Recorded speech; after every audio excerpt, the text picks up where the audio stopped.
on Twitter. It's the gayest soy thing you can do. Shut the fuck up, you little tater tot bitch. We are 2 minutes and 35 seconds into this video. I'm just as gay as the rest of us, motherfucker. Feels just the same. Another sunny day in LA. Everything is fine, so they say. Wonder what the news is today. Cause I know that every day I'm at this fucking job. Hasan is streaming. Watch him on the clock.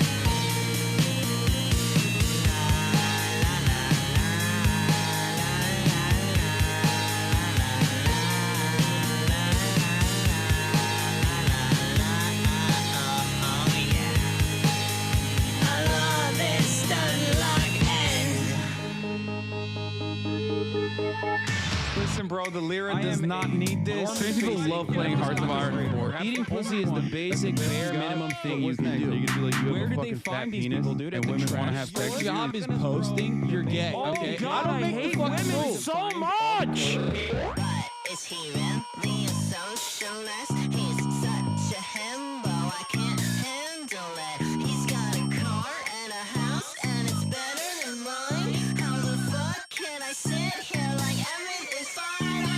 That's just me being a fucking hog. Hasan is streaming. Watch him on that clock.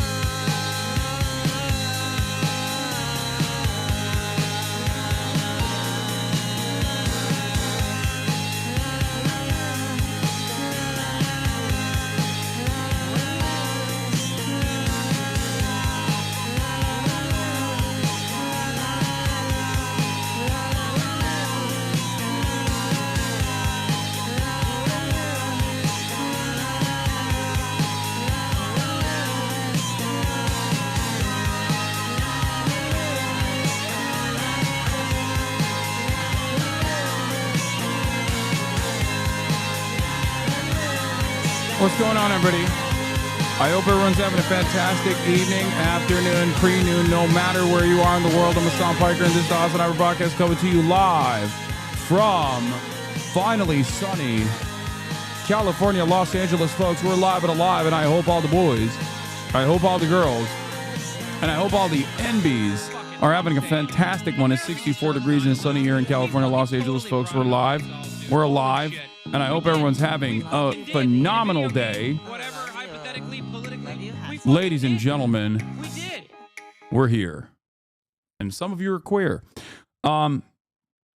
Folks, it is February 15th, 2025, 12:25 p.m., and I am spectacularly late, and I apologize. But this is the part of the broadcast where I tell you about my personal news about what's going on in the world of HasanAbi Piker in between the time period where I pressed the stop streaming button and pressed the start streaming button. And of course, that is the reason why I'm late, and I'll tell you exactly why. Folks, last night I ended the broadcast after, 7.5 hours, 8 hours. Imagine being 73 minutes late to work. You'd get fired. Yet this grifter keeps doing it day after day after day, with no regards to his audience or subscribers, his employers technically, and all while he has the gall to call himself a socialist. Leftists are so easily deceived. You are correct. But of course, the reason why I'm late is because I was making content otherwise that you can enjoy in a different medium, in a different format. But we'll get to it in a second. So, ended the broadcast last night. It was Valentine's Day. And of course, I did the time-honored tradition of engaging in a Palentine's date. And it was a lot of fun. I had a lot of fun. I went out with some friends. Now, initially I went out with my trainer, and we were supposed to go out with another friend as well, but he had actually scheduled a first date with a girl on Valentine's Day, which is crazy. That's a crazy thing to do, right? And it turns out it was so crazy that it was actually not slated to happen. He hit me up as we were driving around town trying to actually find a place where we can eat because everything was slammed to the gills because everyone was on dates of their own. My friend texted me and he was like, yo, by the way, what are you doing? And I was like, wait a minute. I thought you were supposed to be on a date. What the hell's going on? And he was like, yeah, she said she came down with something. And I was like, ooh, yeah, dude, you got, you got rejected. But he still maintains the position that he didn't realize that it was Valentine's Day to call a first date, which I think is ridiculous. I believe him, but it is ridiculous that he just didn't realize that he was asking for a first date on Valentine's Day with a girl that he's never met before. I love this leftist community because as soon as I said she called it off because she was not feeling good, and immediately people are like, bird flu? Monkeypox, avian virus, it's all going around right now. It's like, bro, calm down. All right.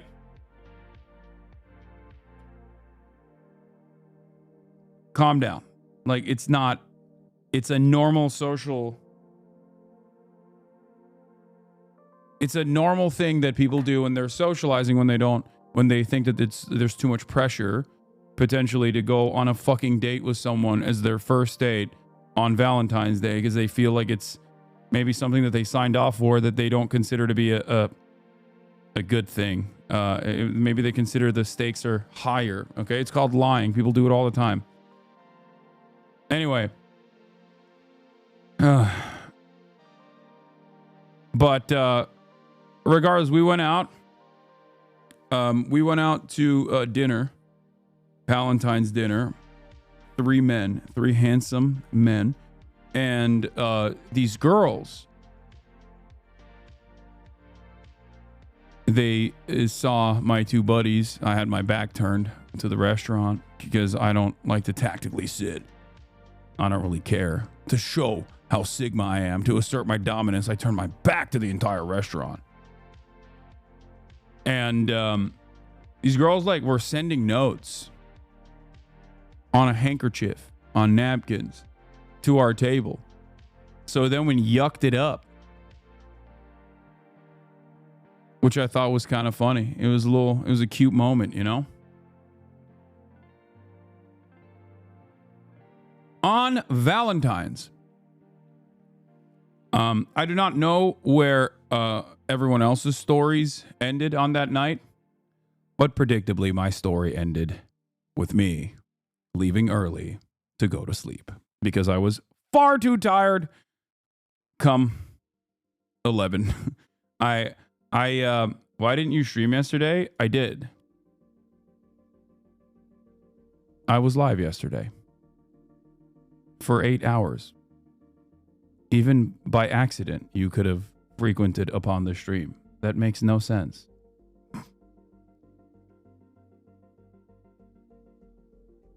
Yeah, I went to bed. I went to bed. I would say not early. You're not old, but spiritually you are ancient, dog. Okay, dude. Let me tell you something. It's hard. It's hard to be me, okay? That's it. Do you have a favorite bath bomb? No, I just go crazy. I just buy whatever.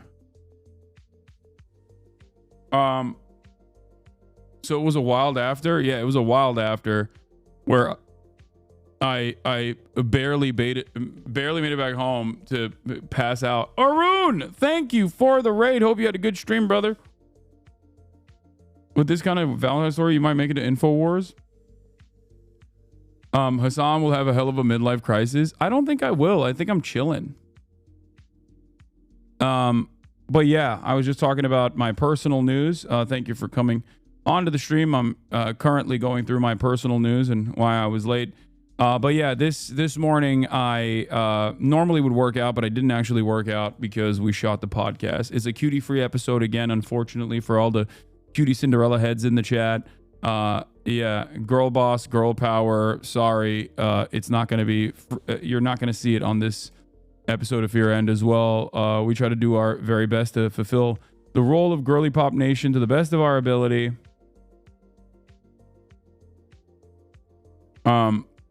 If at all possible.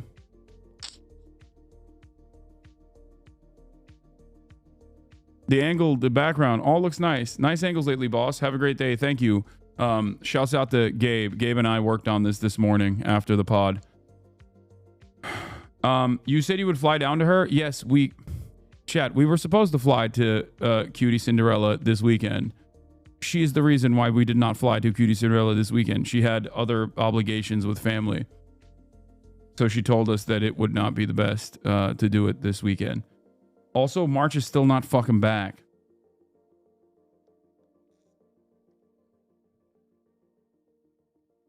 But yeah, the lighting looks better, even though we didn't change the lighting, which is like camera issues that we're fixing. Basically, yeah, that's it. That's the reason why I'm late, because I shot Fear End, another banger episode in the books.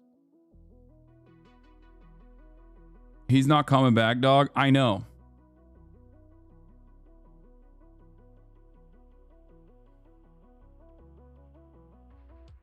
Show me two people with insane beef. Yeah, this community has been loving the show me two people with insane beef memes.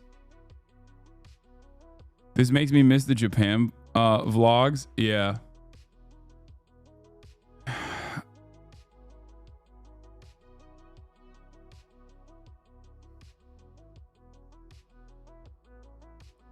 But man, March is Japanese now, even though I'm officially more Asian than he is, given that I'm Turkish, and Turkish people are automatically Asian. We're white and Asian. Yeah, we have some news on the docket.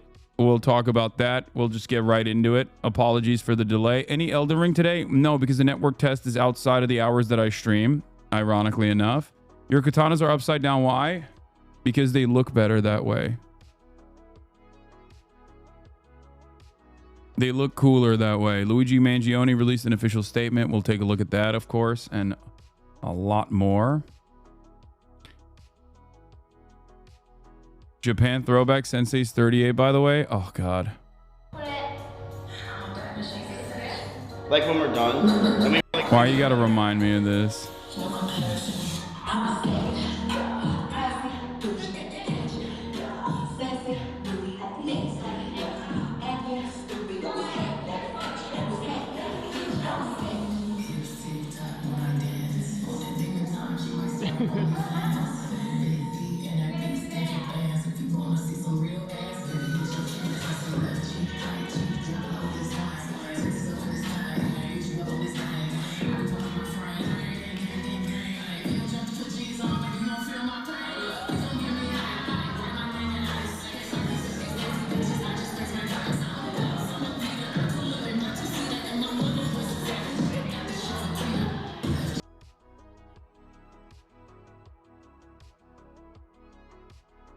Miskiv had to lead a WoW Classic raid right after this, and you wasted his time with this shit? Wasted his time with this shit?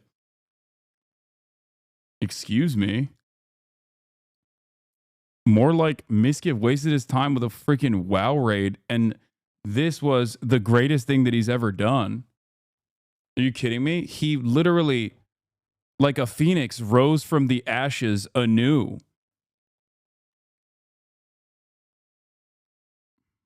What a crazy statement to make. This is infinitely better than... Yeah, dude is in Japan doing 25-year-old World of Warcraft content. Yeah.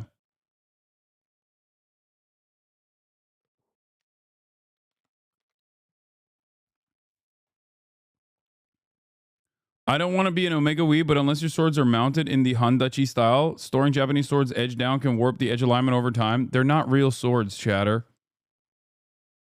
It's the Trafalgar Law sword. And the Zorro sword. Do you think they're real? They're not. We shouldn't be talking when Hasan did the same, but politics like a nerd. TikTok stands at it again. What is this? Someone tell Hasan Piker that I will pay for it. I will literally pay for it. I will work overtime to pay for it. Pay for what? What are we paying for? Someone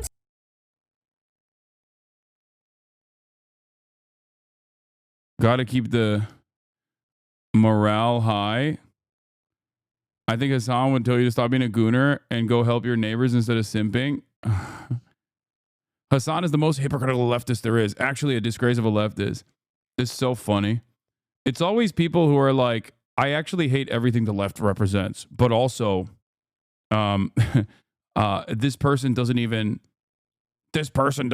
actually follow on the principles that I personally despise.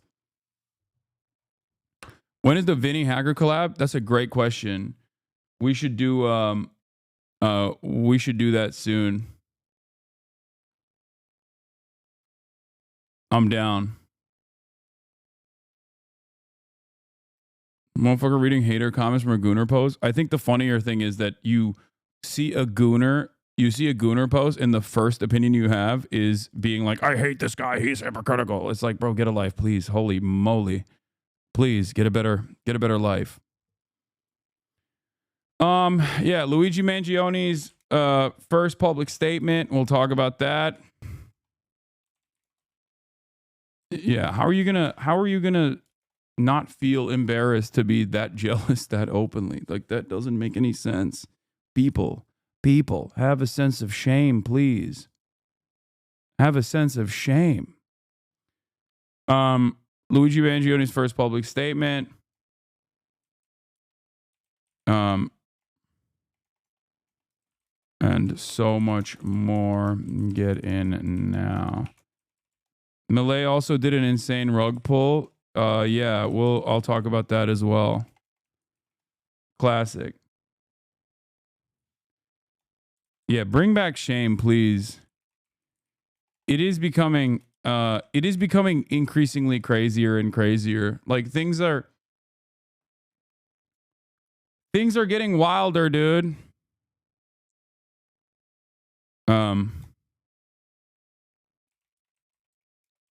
Hamas hostage swap.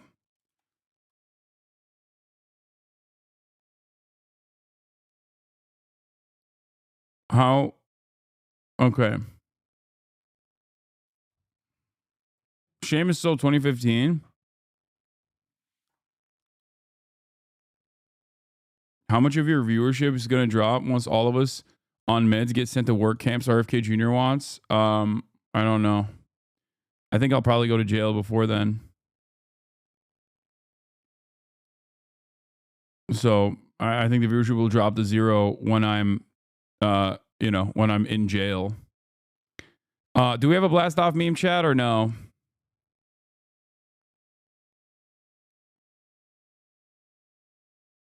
Yeah. Also, I like that you think that, I'm not going to the camps either. Just stream from jail? Yes. That's what I would do.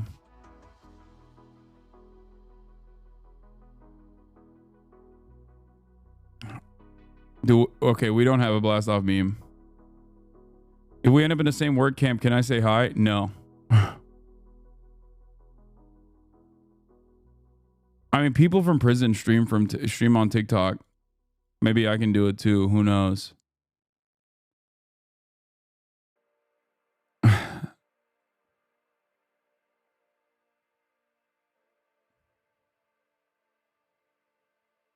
Can you stop busting the rocks to debate me or take a selfie or both?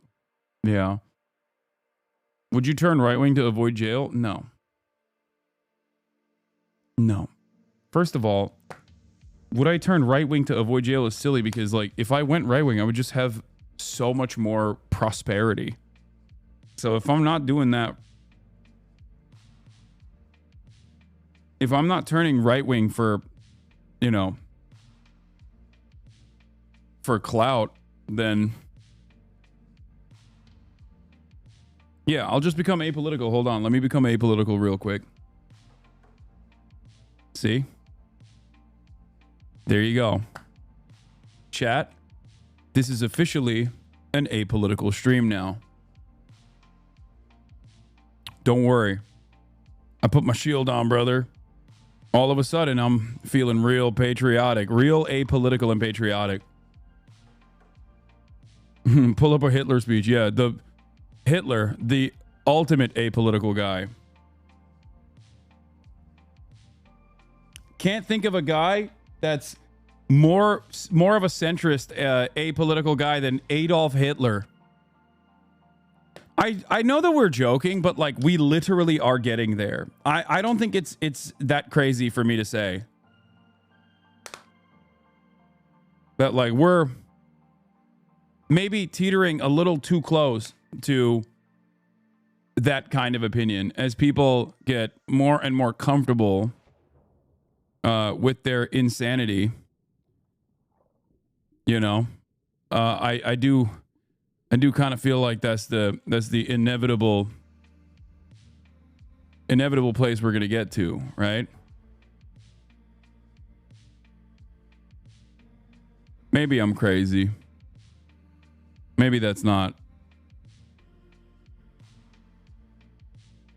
Maybe we're not close to it. I don't know.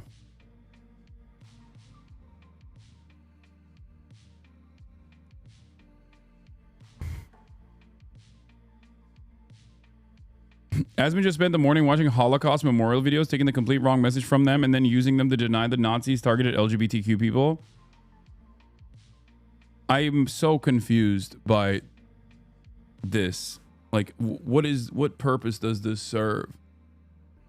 Like, is he trying to make the Nazis look bad in his community? Is that what it is? Like, or like I'm confused by this. Like, he's like, no, the Nazis were doing DEI actually, or they weren't doing. What is the purpose of this kind of historic revisionism? That makes no sense. His chat was blaming you during the videos too. He was responding to your clip today and asked for an apology for being right. Please send me this. This is pretty funny.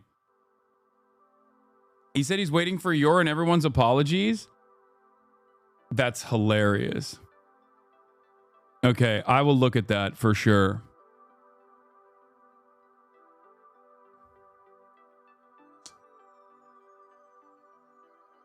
That's hilarious. Okay. It's like 20 minutes. Yeah, I'll look at it. Devin, this is not a blast off meme. I don't know what you're doing here. Stop linking it to me over and over again. What the fuck is this?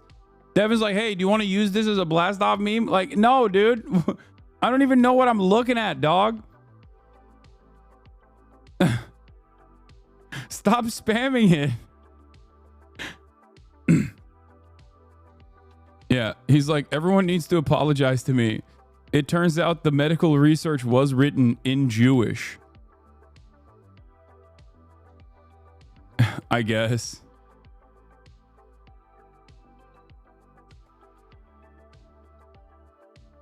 Anyway, I just used a different...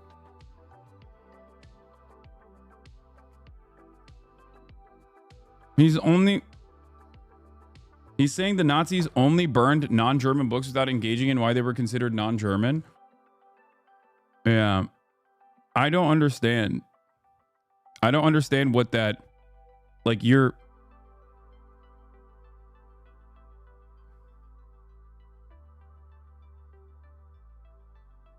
Oh, damn. This would have been a fire blast off meme, but it's too late.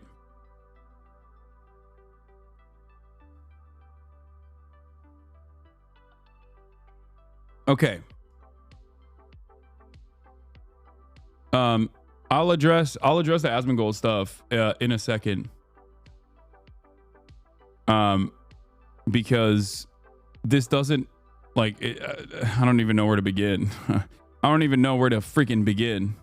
Where to start with that one. But when the Nazis said something was un-German, that doesn't mean that it was actually that doesn't mean that it was actually not really German or written in what Asmongold considers to be Jewish, which is not a language. It could have been Yiddish or Hebrew. It definitely wasn't Hebrew, and most likely wasn't Yiddish either. The books were written in German. Some of them might have been in other languages as well. But as far as like un-German, they don't mean like literally, oh, we hate different languages. They were, which would have been ridiculous altogether, right? That's also weird. I don't know why we're acting like if the Nazis were like, we just hate the linguistics style of the Spanish, that's why we're burning these books. That still would be an odd thing to do. However, when the Nazis, specifically Goebbels, is the one who called these books un-German, what he was saying is they're morally degenerate and not real German. Like, they were instilling a nationalist sentiment, presenting the books as though they weren't written by real Germans.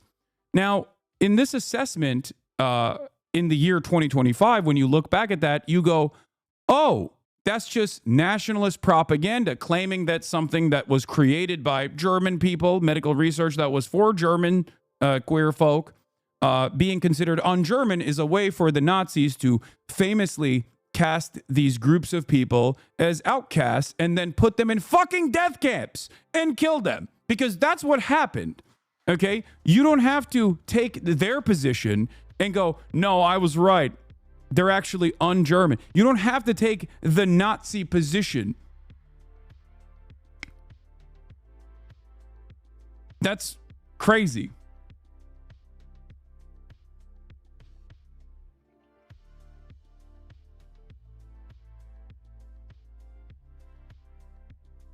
Also, I do think that, yes, inevitably, when you go right-wing, there is going to be a point where you engage in some kind of revisionism or apologia for the Nazi party, while also simultaneously saying that they were socialists, which is, you know, ironic, also ahysterical. But I didn't think we'd get there this fast. That's the only thing that I think it's an inevitability, but I just didn't think we would get there this fast. Okay?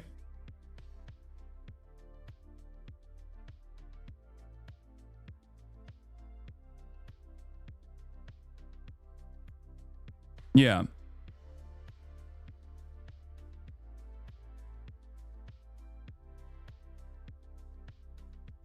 His chat was just celebrating trans people being banned from the military. Some were saying it inspired them to enlist. That's the funniest joke I've heard. I'm imagining a fucking Asmongold fan in the military. That is hilarious. That's not happening. American military superiority in the shitter, okay? First of all, that's definitely not happening. Oh yeah, I was gonna join the military. The one thing that was stopping me is the fucking trans people in the ranks. Okay, bud, sure. Okay. How about you take a shower first? Okay, baby steps, big guy. Baby steps. You know, take a shower, maybe go outside, see the sunlight for once. And then you can consider these other big decisions, okay? I think these guys forget that, like, you can't just be a drone operator and be permanently transfixed on your couch where the leather has basically become your second skin, where you're just like melting into the couch, and then you use like your little Xbox controller to use the drones. You still have to do like military drills and stuff, even in the Air Force, the chair force. So...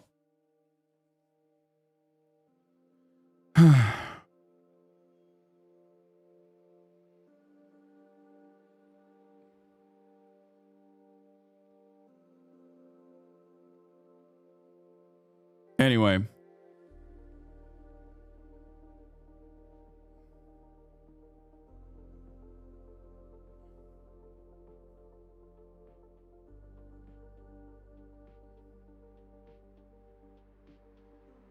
Him also saying he's not the biggest political commentator is fucking crazy too. No, Asmongold 100% is the largest political commentator on this platform, which is interesting because that is precisely what people wanted.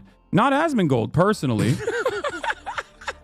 that wasn't Asmongold's wishes. I don't think he had a dream of being like the largest political commentator on the platform, but he did become it. It was, however, the wishes of many other people. Many other people, like I would say a lot of my naysayers on the liberal side. I won't even name them, but I'll name one of them, Sex Pestany, for example, in his community, consistently created allegiances and you know, used every moment that they could to disparage figures that they considered to be the true threat to liberal values. People like myself. People who have not strayed away from being anti-fascist even a little bit. Now, having said that, the misconstruing the point that you're saying they wanted another dissenting voice in lieu of you just bringing up his name, this is not a what?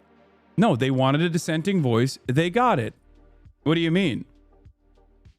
Unless you meant, oh, they only want one dissenting voice, and that dissenting voice is a sex pest and a serial harasser of virtually every fucking content creator that dares to, you know, hurt his feelings. Is that what you're saying? Because that is what they were. Yes, that's what they wanted. But in that process of disparagement, there's a lot of, you know, there's a lot of charitability that was cast aside for someone like myself. And luckily for all of those naysayers, there is a dissenting voice now. This is the dissenting voice they got.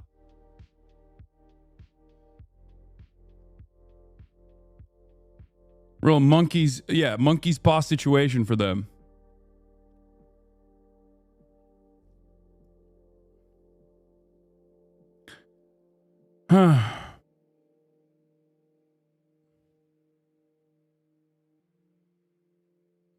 I agree with you about post Asmon's rise. Once they realized the Frankenstein had been created, they've been relatively critical of him.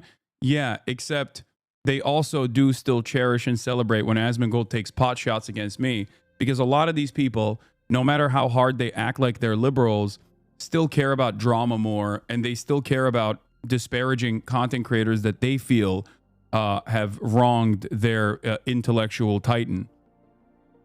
That's the thing about being in a cult-like community where you don't have like a real moral compass. Some do, certainly. They won't actually recognize what they've been doing nonstop.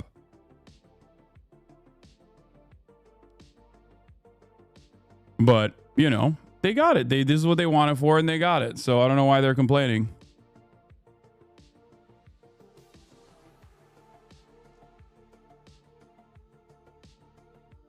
Now, the original comment... Yeah, the original comment came when Asmongold incorrectly said, where is it? It's on Twitter. Let's just pull back a little bit. I don't know why Asmongold was watching stuff about, you know, I don't know why he was watching this, probably to fucking dunk on this like woke lib or whatever. But here's a person correctly talking about what the Nazis had done in terms of the first famous book burning that they engaged in, which was a library, a German library filled to the brim with medical research and data about trans people and queer people in general in Germany. Remember that the Nazis burned the books that the Nazis burned books on gender sciences. They did do that. Correct. Asmon is correct. Starts off good. Okay. Great. Good start. Okay. If the clip ends here, if it's a 12-second clip, you know what's really funny? If you clip Asmongold out of context, it sounds, you know, normal and good. When you show additional context, it turns into the diametrical opposite, which is fun. Like from my ideological perspective, maybe not from others, but from where I'm standing, if someone had clipped this in the first 12 seconds, you're like, oh, good ending. Okay, great, cool. Which is ironic because my haters do that shit to me all the time, where they clip me out of context to make me assume positions that I don't have. And then when you watch the longer footage, you're like, oh, never mind. I actually totally got this wrong. So let's see what the rest of the context is, or what he continues to say after. First. Now the administration has villainized and marginalized migrant workers, trans. It's a bit of a miss. Like, my understanding is that they burned them not because it was gender stuff, but because it was written in Jewish and not German. This gets me every time. I'm sorry. Okay. Obviously, Jewish is not a language, and it certainly wasn't written in Hebrew, because that came after. I mean, Hebrew existed as a language, but wasn't as commonly used until after the Israeli state was designed. What he might mean is Yiddish, but even then, it's most likely not the case. Okay, most likely not the case that these books were written in Yiddish. Okay, which I guess is technically Jewish German when you really think about it. But also, that was the argument that the Nazis had maintained, which was that this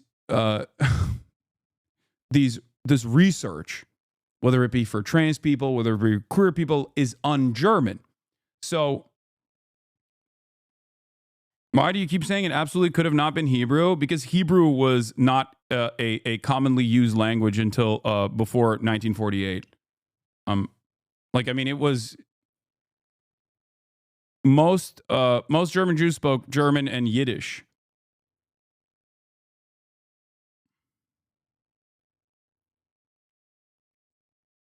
And also, yeah, it's not an academic language anyway. No academic would write a book in Yiddish. Also, Yiddish is just a dialect of German, so it's more like some specific words than an entire language. Exactly. I've talked about this before in terms of like the linguistic wonders of the nationalist project of Israel that revitalized the language of Hebrew. Hebrew was not a vernacular language at the time. It was mostly, it was almost wholly liturgical. This is a liturgical language. It's like revitalizing Latin, okay?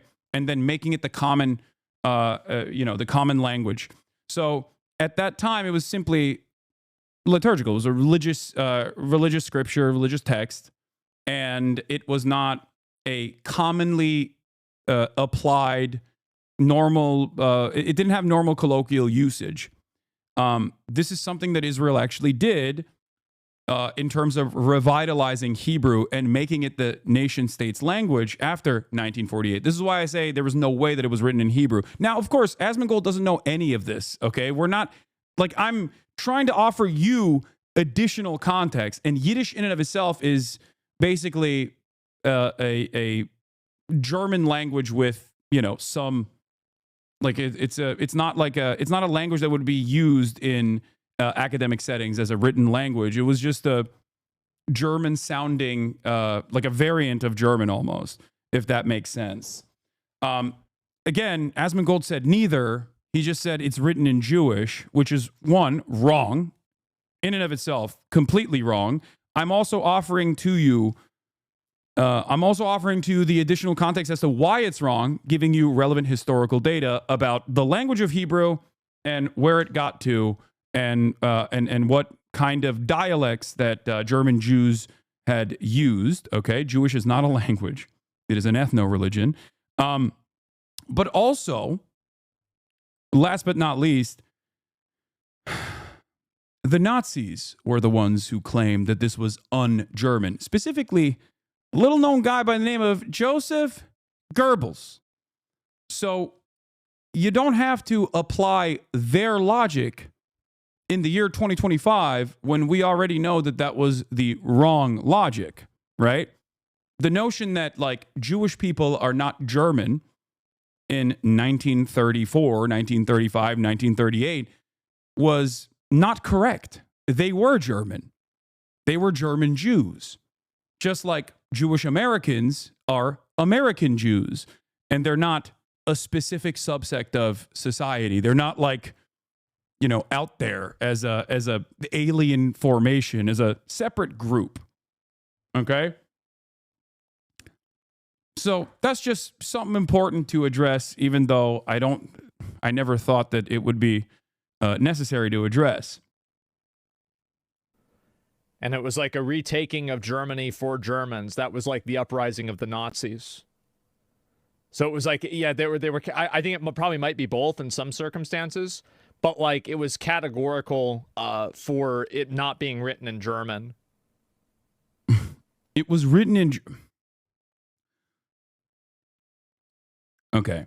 The other part of this is that even if the books weren't written in the German language, which they were, but even if they weren't written in the German language, that would still be fucking insane to just burn these books. Okay? Just so we're clear. See, the benefit of learning about history is so that we, of course, in theory, don't repeat the mistakes of the past. That's number one. Number two, the second benefit of learning about history is that we don't have to assume the positions that the Nazi government took and like take their marketing around the actions that they took for granted. We don't have to take it at face value, is what I'm saying. Right? Based.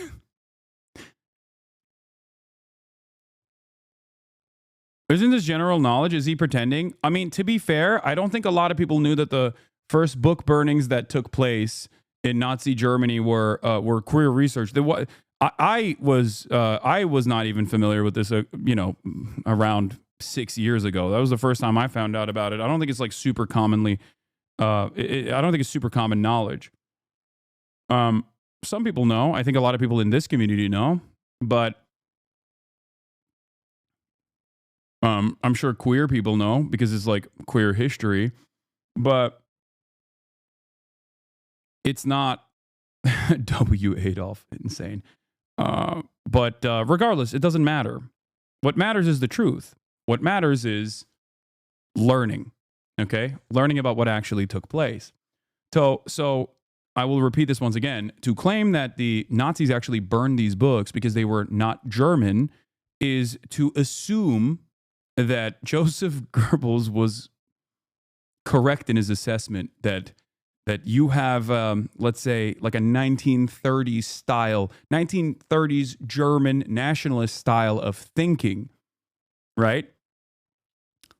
Take the Holocaust, for example. It would be akin to saying, well, the Jews that were sent to the concentration camps initially were not sent to the concentration camps on the virtue of being Jewish, but they were sent to the concentration camps on the virtue of being a parasitic force that was outside of the interests of German patriotism. Okay? Do you understand? It's technically not incorrect if your assessment is what the Germans were thinking at the time, right? But it is incorrect if you are describing historical events in 2025. That was their claim. And there is historical relevance and importance to address what they were saying, as long as you don't relitigate the Nazi framing as though that is the appropriate position. Do you think a streamer's chat is a one-to-one reflection of that streamer's beliefs? Absolutely not.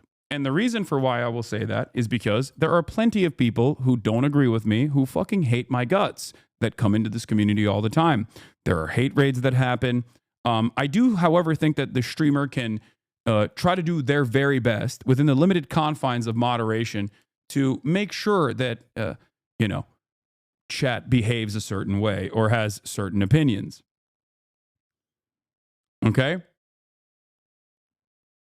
Like, a similar example is when I sometimes talk about Israel all the time. And in the process of me talking about Israel, there are sometimes chatters who get a little ahead of themselves, okay? And what do I do in that process? I click on their names, I pull them to the public square, and I give them a hefty little ban. This is what is known as pushback or housekeeping. Ironically enough, there are plenty of people that still turn around and say, I don't do any of that, as a matter of fact. I'm the most anti-Semitic community of all time. But in any case, they will use the clip of you saying moderating the chat is hard. Yes, I know they will.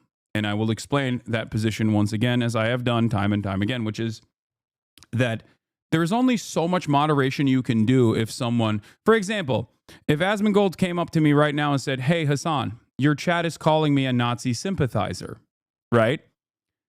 I would say to Asmongold what I told Ethan at the time a long time ago, which is that if you walk like a duck and quack like a duck, there's only so much moderation I can do to stop people from assuming you're a duck. Okay? Just so you understand, that was the point that I was making, which was, of course, clipped out of context as well, because many people don't actually want to have a real conversation, but instead want to speak in, 12-second increments.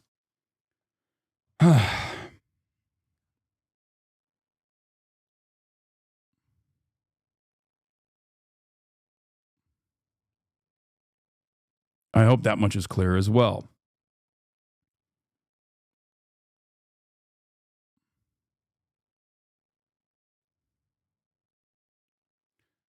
So yeah, there's only so much moderation one can do in terms of making sure that chat reflects a certain set of values when, people are still individuals that can make up their own mind about certain issues, and many do. And a lot of people actually yell at me in my community for having opinions that they don't align with or don't agree with. This happens all the time. This is why there are millions of compilations out there of me yelling at my fucking chat all the time. Okay? Like when you cried to XQC, am I right? Yeah, so that's another good point, actually. Here's one thing you can do, which is not actively claim that a person is snaking you and lying to you when all evidence actually shows the exact opposite. If you're comparing like someone very deliberately and very specifically portraying another content creator as a fucking hate, as a beacon of hate for all things wrong in society, or especially in your community, that's a little bit different in terms of like demanding some semblance of moderation. I'm glad that we're understanding that different dynamics do exist and that you can't actually rob conversations from the nuance that it deserves. I'm glad that we are finally at that stage.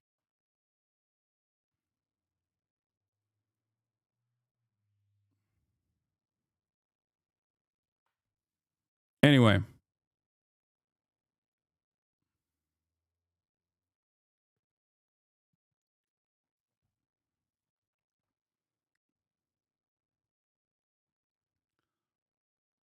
So,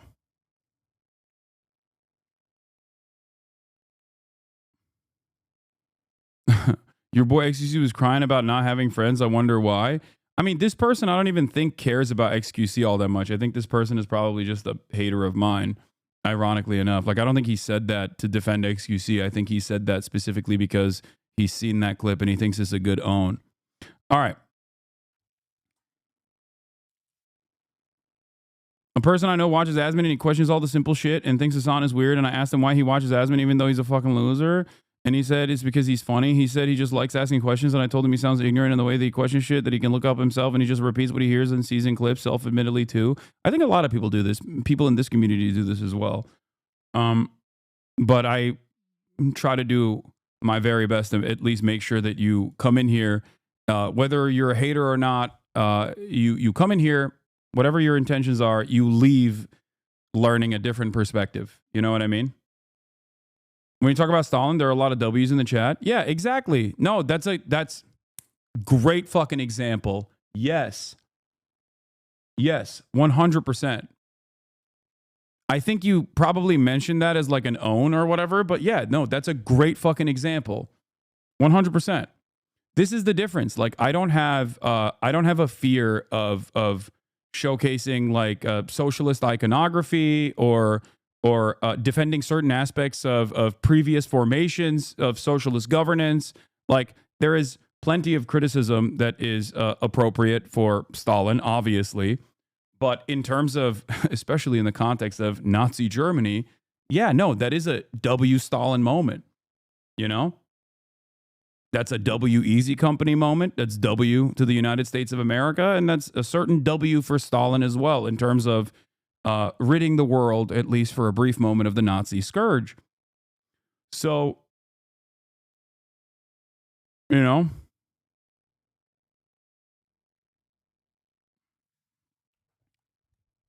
big fan. Greetings from Vienna. Nice. Okay. So, yeah. Anyway, W England moment too, sadly, is true. I hate to recognize that especially, but yeah, it is true. That's a W England moment too. So,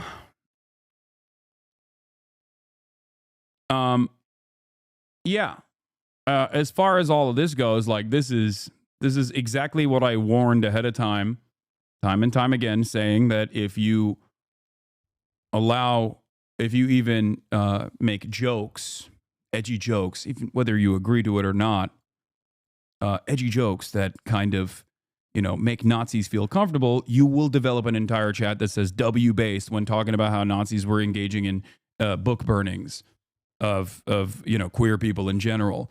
And of course, that's the first stage of this process, because what comes next, if you are familiar with history, is then taking some of that research, finding who the gay people were or who the trans people were in German society, and then branding them with the pink triangle, and then sending them to the death camps and killing them. And that's what happened. Okay? It's kind of the real reason why you learn about the history of Nazi Germany. It's a reason why we have an entire field of study dedicated almost specifically to the Holocaust. Okay? There are entire fields of study surrounding genocides in general, but there's also Holocaust studies as well. And the purpose of learning about the Holocaust is so that we understand how nationalism manifests, what the conditions look like, and understand that there are certain markers when a society is moving in that direction. And the reason why you learn about this is so that you don't repeat these mistakes, right? He wants to debate. Can you take it? Yeah, of course. I would love to talk to Asmongold about this.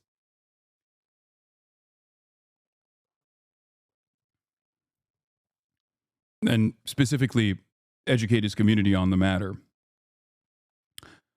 But yeah. This person just keeps asking, can you explain to me what the Druze people, who they are? Bro, please, time and place. All right. But in terms of this conversation and where it's moved on, I believe, this is funny, make Germany great again. Decentralization is what will help me implement my plans. Apparently, Adolf Hitler came back and was popping on Twitter earlier today.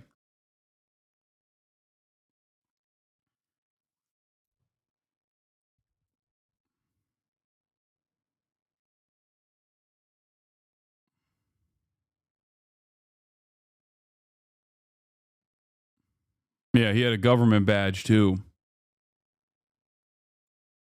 Article about how queer victims were erased from the Holocaust narrative. What is happening to my freaking...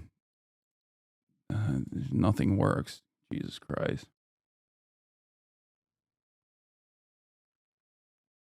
Oh yeah, I have watched the Don't Be a Sucker. This is a great formative work on... this is a War Department education film that came from the Information and Education Division in the Army Service Forces it's a series of educational films from 1942 to 1947. Okay? Classic. This item was produced in 1945.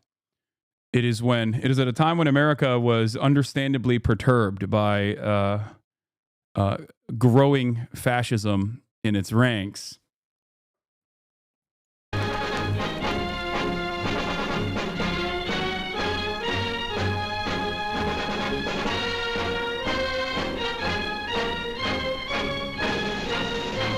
called Don't Be a Sucker.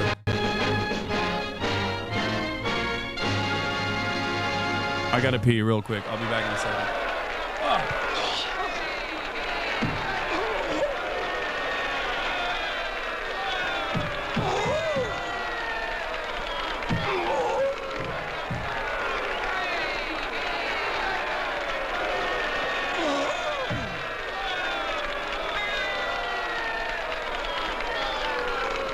This looks like a fake, doesn't it? Well, it is a fake. But here's a fella who's willing to bet his hard-earned money on it. Henry here got on the train with $200. He couldn't see any harm in a friendly game of cards. What if the other men were strangers? And take Joe Collins. He's got a nice wife at home. But he met this girl at the bar, and she looked kinda cute after the first couple of drinks.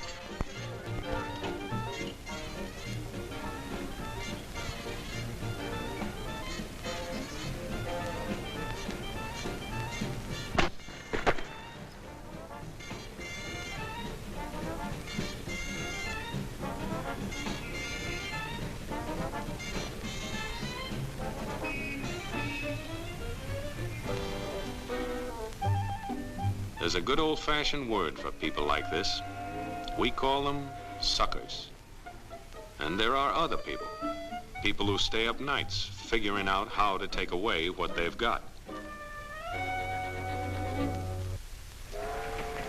There are all kinds of games and all kinds of suckers. Take Mike here, for instance. He's got everything, you might say. He's young, he's healthy, he's got a job. And he's got a country called America. It's a wonderful thing to have. America. Lots of room. Room enough to raise plenty of food. Do you think the Holocaust will ever become irrelevant, as in people will stop bringing it up to justify things happening nowadays? If you're saying that to be like, well, justifying the nation state of Israel and the development and the apartheid and the genocide, I think understanding the Holocaust is more important to understand the similarities of what Israel is currently engaging in. So, no, I don't think the Holocaust should ever become irrelevant. I think it is more relevant now than ever before. Okay? It quite literally is even more relevant now to truly understand how nationalism manifests in a country. Okay? It is quite disturbing to see, like, otherwise liberal Zionists repeating Kahanist positions like never again, implying never again actually just means never again to Jews. That is the Kahanist position. Meir Kahan, for those of you who don't know, is a right-wing Jewish supremacist terrorist. Okay? A far-right Jewish supremacist terrorist, a Jewish Nazi, if you will. And seeing his attitude reflected in broader Israeli society is truly terrifying because it spells trouble and disorder. It also showcases where Israeli society has gotten to in terms of normalizing fascist, supremacist, racist opinions. And no, he was not considered a hero in Israel. At least throughout time, he was not considered a hero in Israel. There was always a 20% that liked him, but it's kind of like the 20% of Republicans that think, evil historical figures are actually good, right?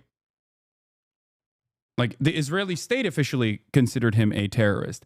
Now you have his lackeys and his followers in Israeli government. So I think it's important to understand where Israeli society is at now, specifically because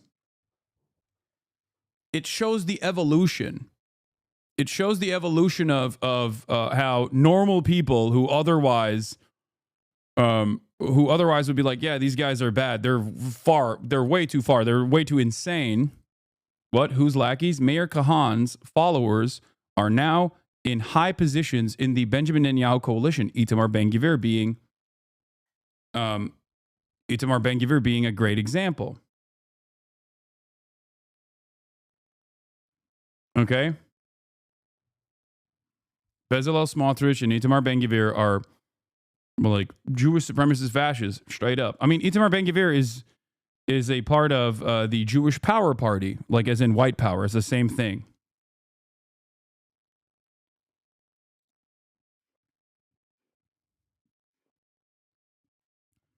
Anyway, but we won't get into the don't be a sucker stuff. I want to see what Asman has to say.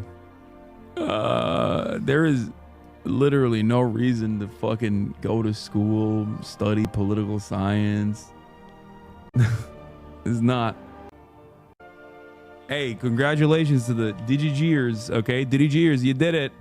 #1 political commentator on the platform.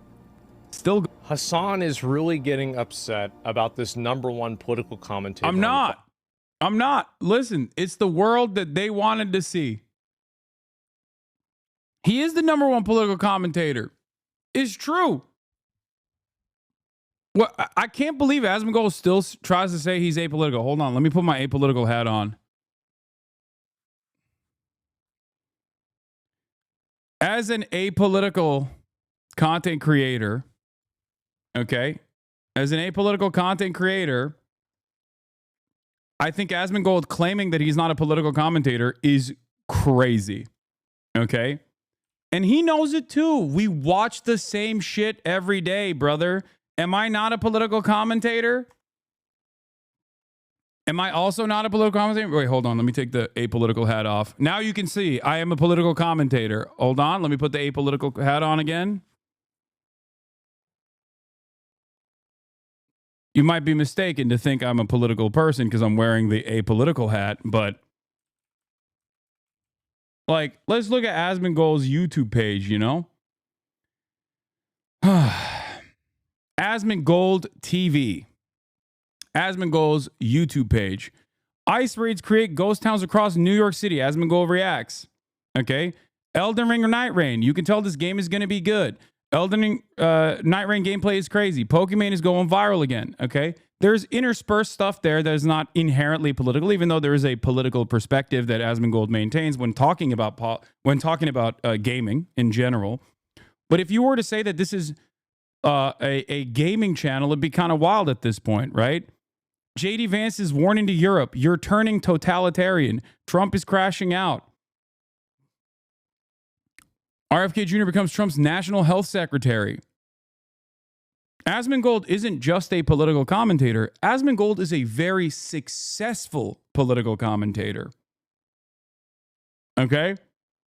And I don't mean like, oh, what the fuck is happening? This is another, look at the weird queer folk type video. Okay? Asmongold is a more successful right-wing political commentator, and I've said this before. Asmongold is a more successful right-wing political commentator than fucking Ben Shapiro. He gets 50% lower views on his gaming videos now. Okay? We're living through a fucking meme. Donald Trump. Trump just released the Kraken. 2 million views. What the fuck is wrong with Twitch? 600,000 views. And it's like Twitch not banning me for the pro-terrorism propaganda that I was engaging in, which is ironic to say. Okay? When you fuck around, Kanye's going viral again. President Trump's fucking brutal. I don't know why he thinks that you're upset about him being #1 when right-wing commentators have always been above you. Yeah, I'm a leftist online. I never have taken my position for granted. Asmon said he doesn't want to debate. I mean, I said I would have a conversation with Asmongold. Doesn't have to be a debate. But I don't know why his chat said that he wanted to debate. And then now he's saying he doesn't want to. But I understand why he wouldn't want to. Anyway, so just wanted to point this out just so people understand the idea that Asmongold is not a political content creator is ridiculous. And I think most people understand that. Hasan is the #1 political commentator on the platform. He always has been. I cover some political issues. Hasan only covers political issues. No, that's like me saying I'm a gaming journalist because I watch the fucking state of play. Okay?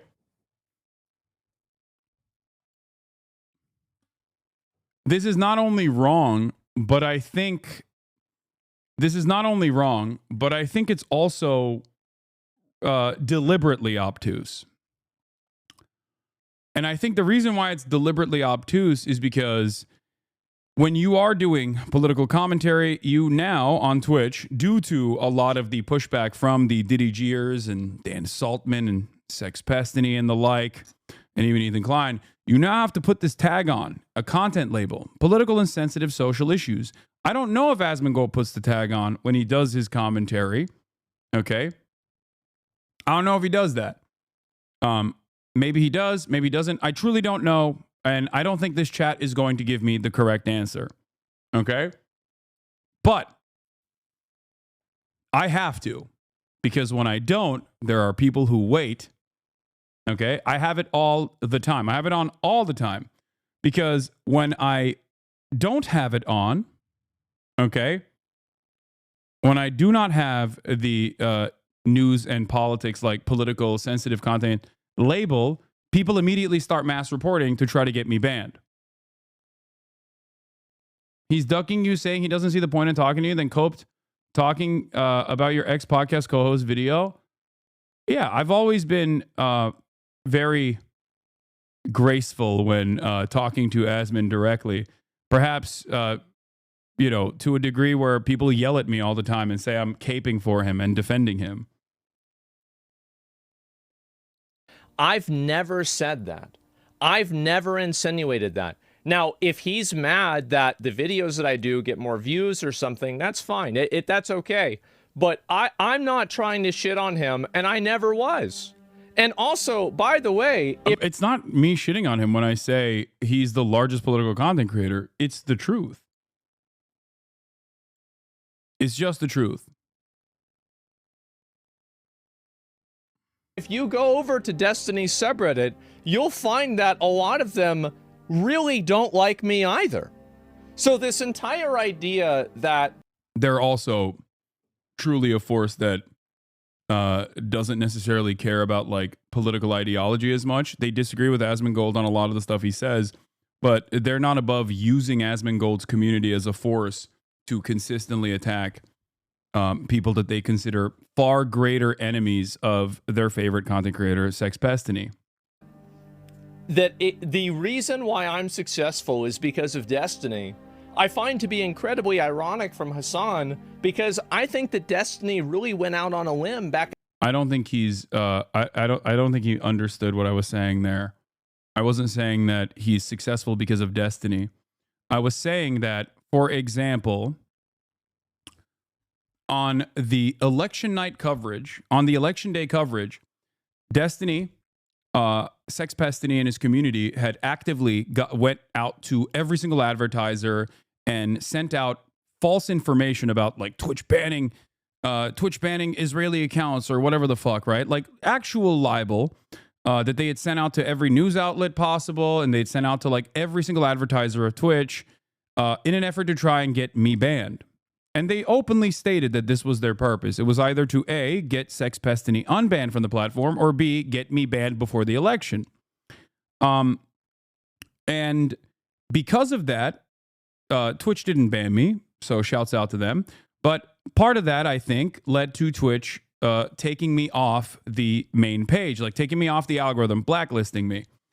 And for that reason, Asmongold on the night of the election got a shit ton of viewers, of course. Like he was going to get it because he's one of the top content creators on the platform for sure. But he definitely was, when someone went on twitch.tv without a logged account on election day, the only content creator that came up that was covering election day was Asmongold. That's it. That's a boost. That is a reality, right? If it wasn't significant, regardless of the 300 and I think like what 14K viewership I got for the entire day, who knows how high that number possibly would have been if I also was in the algorithm. People had to directly like click on twitch.tv/HasanAbi to get to my fucking profile. And many people did. Hundreds of thousands of people did. So that still failed. Like that initiative still failed. But I think that process also gave a lot of people an alternative perspective, which is fine. If that's what you wanted, that's what simply all I'm saying. You wanted an alternative dissenting voice to the radical terrorism defense that I'm engaging in because I'm fucking anti-genocide. And you got it. That's it. That's my statement here. It's not that it's not necessarily like, oh, me saying Asmongold's the #1 political commentator for any other reason. It's just the truth. In 2018 to push Hasan and to platform Hasan. I remember Hasan coming on the Trainwrecks podcast and Destiny bringing him on stream, and I'm sure that there are probably even clips from back in the day. I don't think it was Destiny that was responsible for me doing a lot of these collaborations. It was Austin and Train personally asking me. But yes, Destiny did initially platform my terrorist ass. That is true, on this platform at least. Of Destiny and Hasan talking about how much he was appreciative of Destiny. So it's ironic that I'm the person who is the beneficiary of DGG when Hasan was the one who originally was himself. Destiny made Hasan. I'm not going to say that. I didn't. He seems to think that you calling political is a personal beef instead of an accurate assessment. Yeah, it's not personal beef at all. It's just an accurate assessment. Say that. All I'm saying is that there's a lot of people that were, and Destiny himself spent a lot of time actually promoting and trying to, bring Hasan into the political culture of Twitch. And he helped Hasan build his channel at the beginning. He did. And I think that Hasan probably would even acknowledge that. I do acknowledge it. It's true. So just talk to him instead of watching clips of other. I'm not the one who said he wasn't down to talk to Asmongold. I said I was perfectly fine in doing so.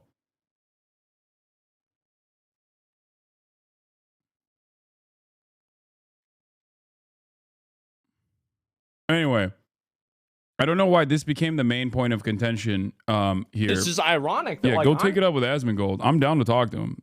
I have no issue. The DDGers, city of opinion. I hope you're happy with that.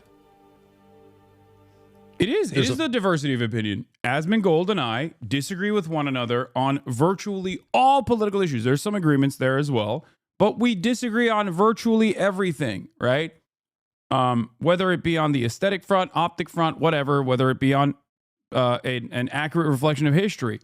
Now, having said that, this is what these guys wanted. The centrist liberals wanted someone who had a disagreement with what they thought was the largest threat to American democracy.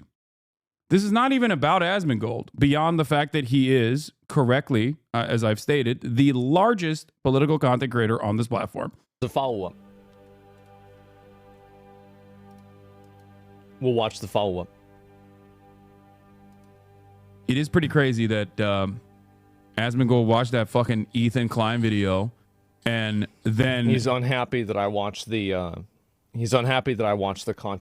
No, I hope he watches the full video here, because I wasn't unhappy that he watched the video. You can watch it all day. I don't give a shit. Play it all day.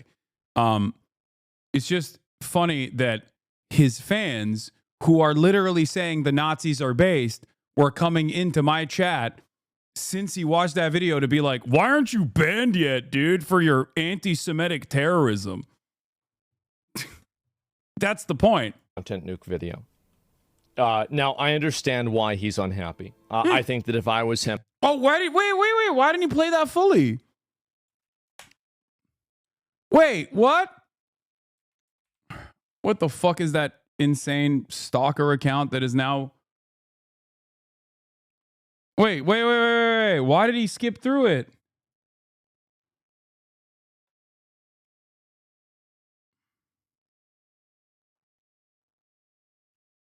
Does he get back to it? I hope he gets back to it. And if you look at a lot of the comments... Whether the video was curated against Hasan or not the fact that he still said the crap just because the dude was blah, blah, blah, blah. Wait, what is it? What is he saying? Oh, he's saying Hasan, that and I actually tried to give him the benefit of the doubt the entire time, because I try to maintain consistency. I try to maintain a lack of bias, and I try to maintain a degree of decorum to make sure that... I think, by the way, this is true. This is something that I have long maintained. Asmongold is a very strange fellow. Okay? He's a very interesting guy. And for years and years, as a lot of people have viciously come after me and said a whole bunch of different lies, in most circumstances, he has not actually taken the bait. So my disagreement on Asmongold is not around decorum or the optics of the situation. My disagreement on Asmongold is purely politics. It's pure political. I do not agree with his worldview. I do not agree with the audience that he is cultivating. I think it's dangerous. I will go so far as to say that as well. I think it is dangerous to make these kinds of opinions, whether it be transphobic opinions, whether it be anti-migrant opinions, whether it be these like right-wing opinions. I think that creating a habitable ground for these kinds of opinions, whether it is because you're getting a lot of, relevancy out of it, whether it's, whatever your purposes are, or whether you ideologically agree with it, I still think it's harmful. Part of that is because a lot of people don't understand politics, okay? If many people understood politics, I probably would not, be as relevant, I would say. But a lot of people don't understand politics. And because they don't understand politics or don't necessarily care about politics, they just kind of look at clout. And they see Asmongold as the top political content creator. And so many of these like centrist content creators will either because they want raids or because they want to collaborate or because they're afraid of offending Asmongold's audience. And even if Asmongold doesn't weaponize his audience in the same way that like other content creators do, people basically develop this attitude that this kind of opinion will actually get you more attention. Okay? You'll be showered with praise and you'll get all this attention. And I think that creates this environment where content creators will start leaning in to right-wing commentary of this sort, even if they previously had no interest in it whatsoever. Okay?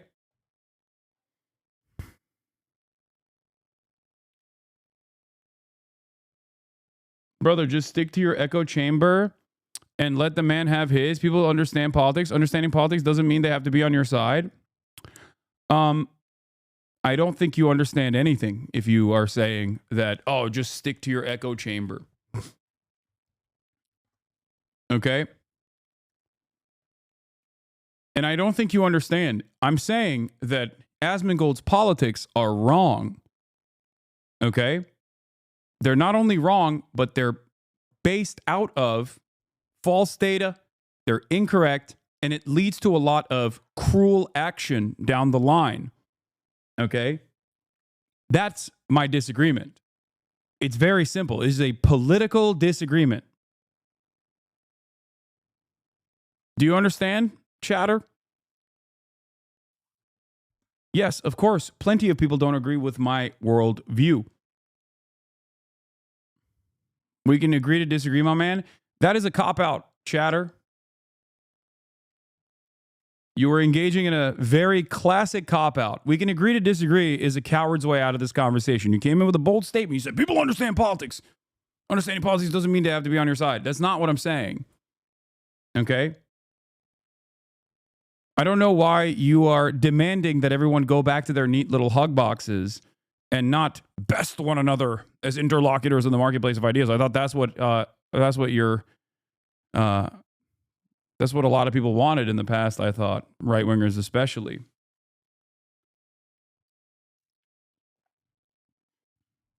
No, it's not. They don't. You just want them to be on your side so bad, but it's okay. You're still cool. Again, for someone who chooses not to understand what I'm saying, you are consistently moving the conversation away from historical context or political disagreements back to like a popularity contest. I'm saying that the popularity contest element of this only works because so many people are inherently disinterested in politics. They always have to add something else onto it. That's why a lot of people who think that they are invested in political ideology or political movements unironically find themselves in drama-centered content consumption because it makes it more palatable. It makes it easier to watch when there's drama associated with content creators. Okay? You're doing it right now. You're basically proving what I'm talking about. But isn't that what you do? If you think that out of the 8 hours of political commentary that I do, it's mostly drama focused, you would be wrong. If that's is this something you're truly questioning, then the answer is no. I spend most of my political I rarely do this exact thing that I'm doing currently, okay, which is addressing another content creator's political opinions, or I actually stray away from that routinely. People try to get me to do it all the time. I don't like doing it because I think it's a distraction, and I think that it causes people to develop resentment towards me, and makes people less charitable to my approach to politics in general. So yeah, I regularly stay away, or to the best of my ability, even when I get fucking pulled into it, I try to stay away from this kind of commentary because I think it's inherently unproductive.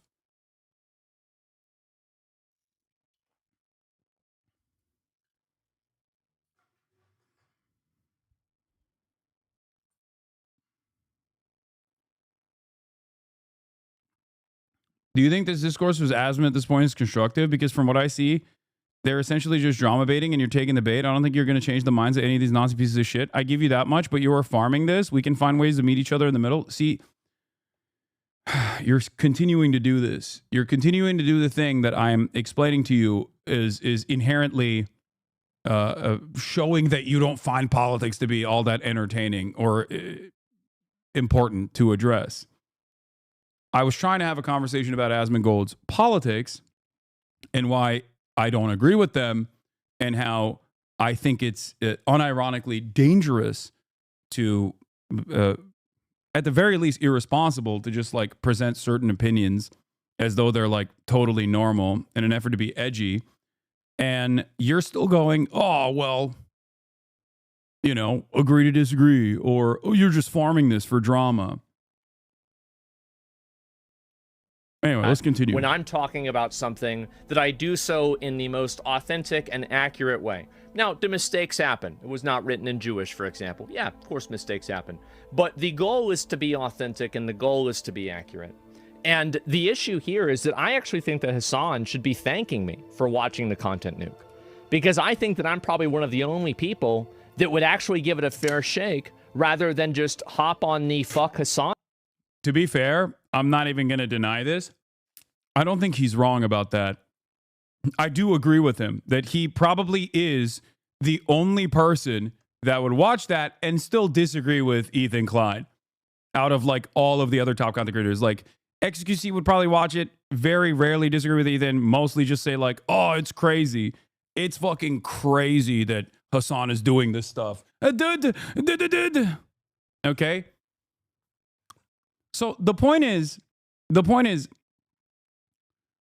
Asmongold and I do not have, personal hatred for one another. It's more so political disagreements. Untrain and say that he should be banned for everything that he's ever done, which is something that I haven't done. So he should be saying thank you for me watching this and providing a... I wouldn't say that, but he's literally called you a fucking terrorist and said you should be banned. Are you listening to yourself right now? Wake the fuck up, dipshit. Yeah, I don't know if you know this, but virtually the entire video is designed to present that point of view, and everyone that watched it to reinstate that point of view. Not that it fucking worked, because I think most people understand, like, oh yeah, if you say anything mean about Israel, people will call you a fucking Islamist fundamentalist terrorist or whatever. But, you know, a take on it that's accurate, balanced, and fair. But unfortunately, that's not. I didn't watch his. I didn't watch the nuke, and I didn't watch his rewatching of the nuke. But I do want to see if he actually called me a terrorist.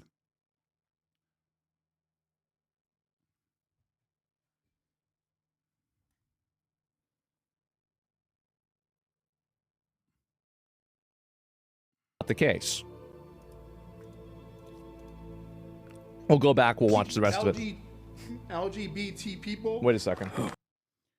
Personal stuff. Skip to 5740. He watched the video from the Holocaust Memorial Channel to feel vindicated about the point. Oops. How did that happen? His chat kept coming in here to be like, you're anti-Semitic terrorism lover. You should be banned. Why aren't you banned yet? Meanwhile, I mean, to be fair, Hasan, you have been very positive towards people who are on the national terror list. I mean, you...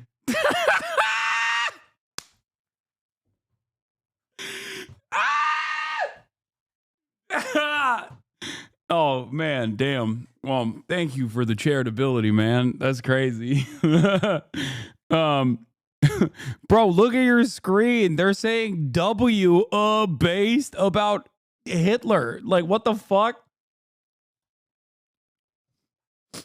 I'm telling you, dude, any kind of controversy, this guy hits the fuck Hasan button. You aren't even involved in this. Yeah. Well, I think it is a pretty good way to. It's a pretty good smokescreen. Anytime someone yells at you, if I dare to say something about it, okay? And this is not just Asmongold. This is basically virtually every single fucking content creator on this goddamn platform that comes out and says something that's like genuinely dumb or fucking wrong. They can just turn around and be like, well, Hasan is fucking loves terrorism or anything like that. And everyone will just laser in on that and be like, yeah, he's right. Asmon's kind of base for this, regardless of what their fucking perspective is. Okay?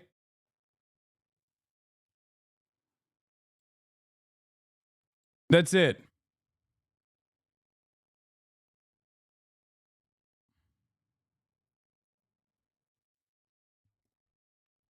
So, yeah.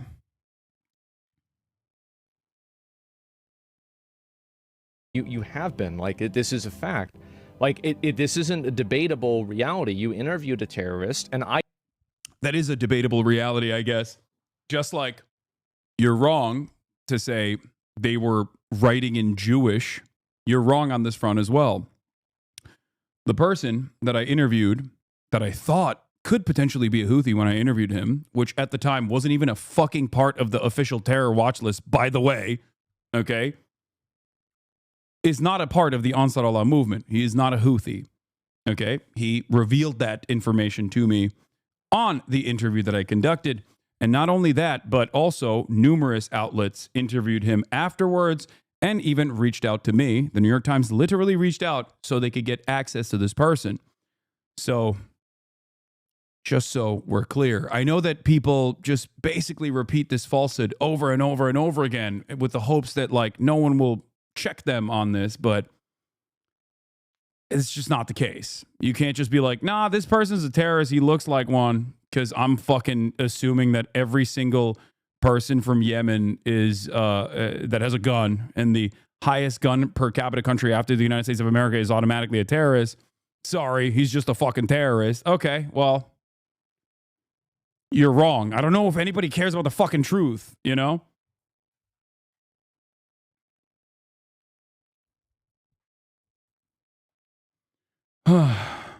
Yeah. Even if Rashid was a part of the Ansar Allah movement, why would he even deny it? It's the fucking government. Exactly. That's what's so stupid about this. Anti-left pundits are gold medalists in bad faith arguments. Yeah. I defended you interviewing the terrorist. I even defended you with that. Okay. Thank you for defending me interviewing a terrorist.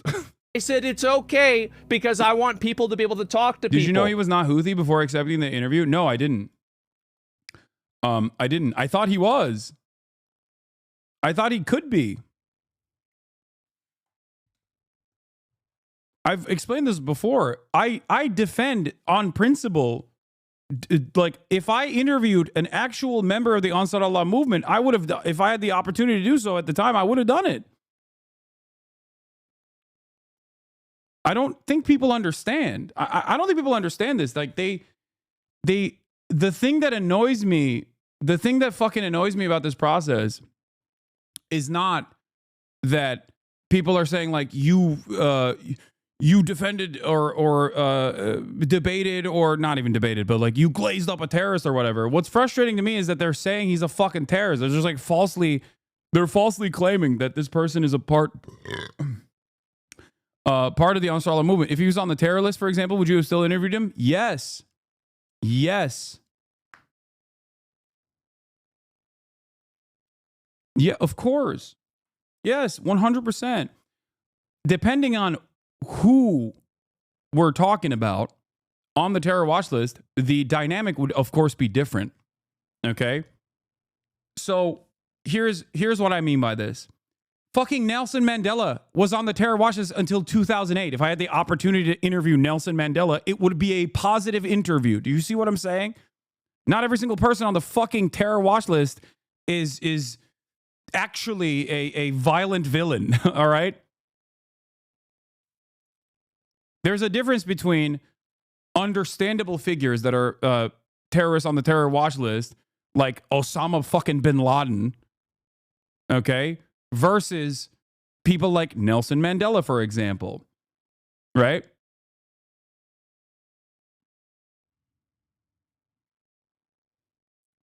But the issue here is, one, everything gets clipped out of context, so there's no real discourse, because I think a lot of people, even content creators, are not really invested in the context. They're not really invested in that. They're invested in, like, you know, lining up certain buttons that they can push at any given moment, being like, yeah, this fucking Hasan guy, he loves terrorism, right? It's just clip farming for the most part.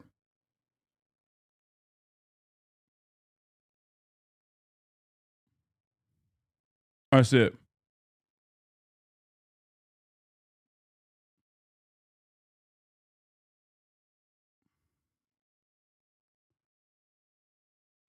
Anyway, let's continue. But I didn't see the whole thing, and I didn't realize you glazed him that hard, man. You didn't have to do that.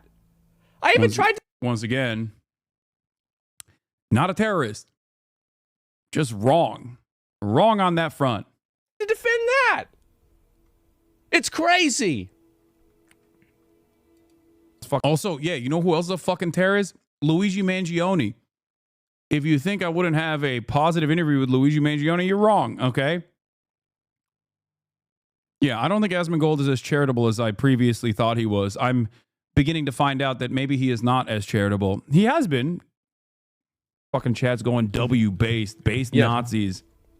But hey, no, wait. That's what a lot of my naysayers wanted, though. They wanted someone. Now, I'm not going to bring up the point when Ethan was getting attacked in Hasan's chat, and then Hasan said he couldn't control everybody saying...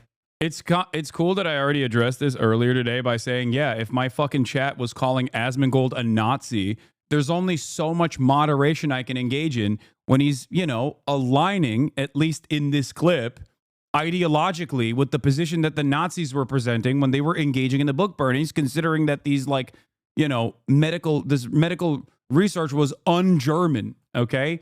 Yeah, there's only so much moderation one can do. At a certain point, it turns into PR. It turns into sweeping, okay?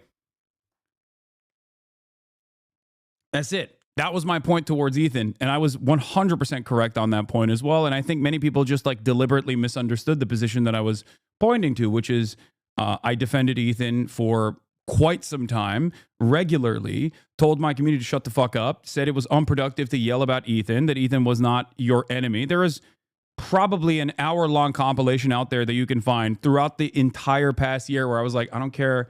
There's a real situation here with Israel. I don't care about, like, drama. I don't care about what Ethan is saying, and that he is not your enemy, that you should, like, stop going after Ethan over and over again. Very charitable.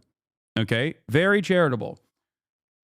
And the position that I had when I had that conversation with Ethan was Ethan basically saying that the Jewish Voice for Peace people were capos, collaborators of the Nazis.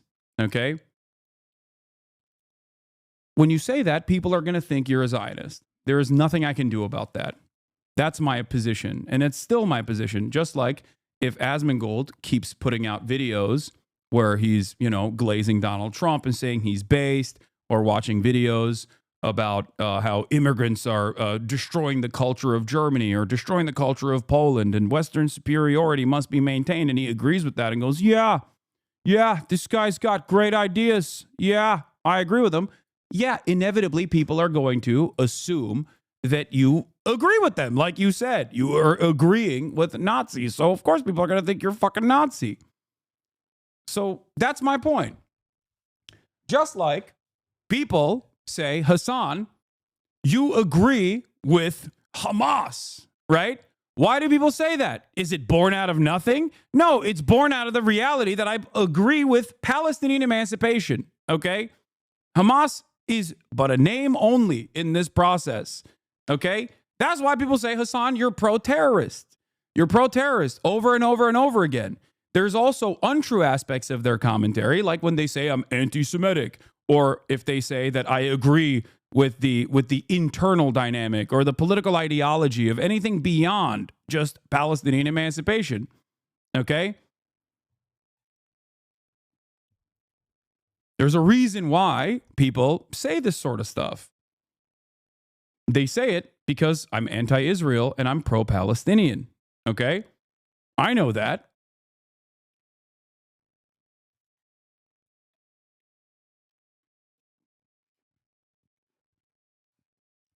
When talking about the terror watch list a few weeks ago, you said something along the lines of that even the IRA were on the terror watch list. Do you think the IRA aren't terrorists? You don't agree with...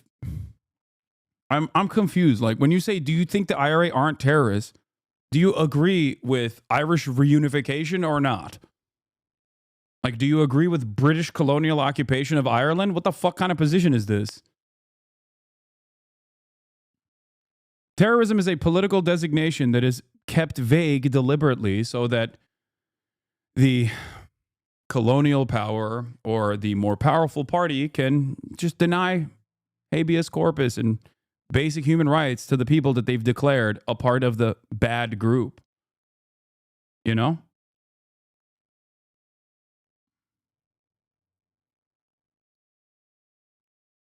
That's my point. That's a British chatter, 100%. Irish republicanism is seen as still a terrorist ideology here because of the bombings in England and the sectarianism against prods. I'm going to be real, I support the IRA, but you can't pretend they weren't a terror organization. No, that's my point. Terrorism as a designation is a political one. That's the whole point, okay? The ANC were considered terrorists. They were fighting against apartheid South Africa.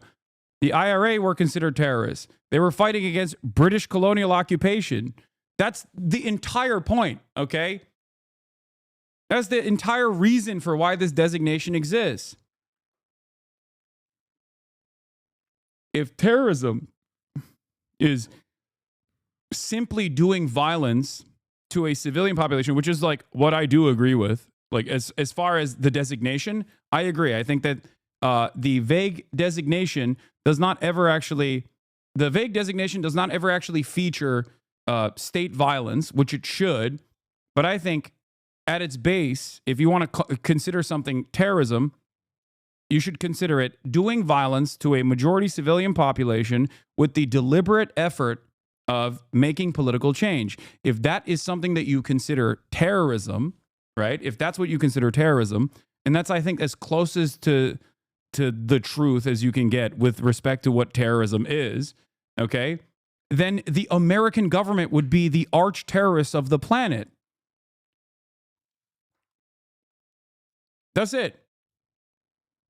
The reason why I consistently show you people, movements, groups that were considered terrorists by states, right?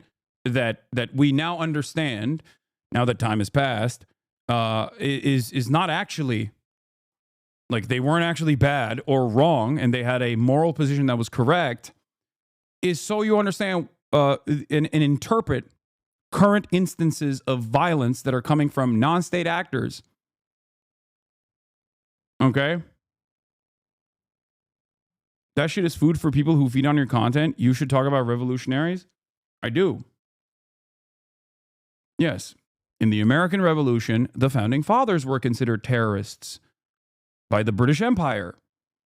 In Vietnam, the Viet Cong were considered terrorists as the American military was dumping napalm on Vietnamese villages. Okay?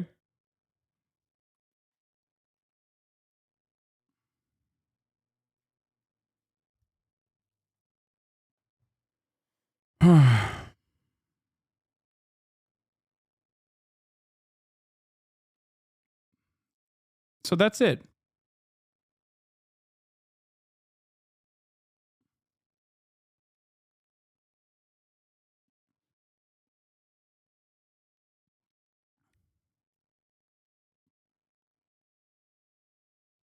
Here, I'll end it on this note, this beautiful note that I think many even reactionaries agree with. Here. Okay. Force? Smug, greedy, well-fed white people have invented a language to conceal their sins. It's as simple as that. The CIA doesn't kill anybody anymore. They neutralize people. Or they depopulate the area. The government doesn't lie. It engages in disinformation. The Pentagon actually measures nuclear radiation in something they call sunshine units. Israeli murderers are called commandos. Arab commandos are called terrorists. Contra killers are called freedom fighters. Well, if crime fighters fight crime and firefighters fight fire, what do freedom fighters fight? Yeah. That's it. Asmus chat thinks Carlin is right-wing and love him. Yeah, that's why I showed George Carlin. A lot of right-wing people think, you know, a lot of right-wing people think George Carlin is right-wing.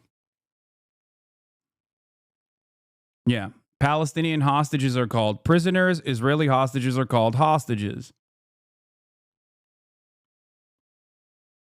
This designation still exists.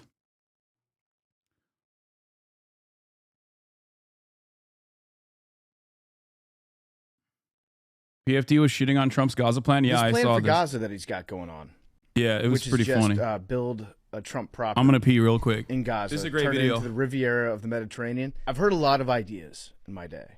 I'm a good listener. What can I say? I hear a lot of people with a lot of ideas. I try to listen to all of them. It might be the worst idea I've ever heard in my entire life. I don't think that's an overstatement either. I feel like if we just take over Gaza and we build resort properties there, I don't see a way that doesn't end in nuclear war. I don't understand why we even would want to do that.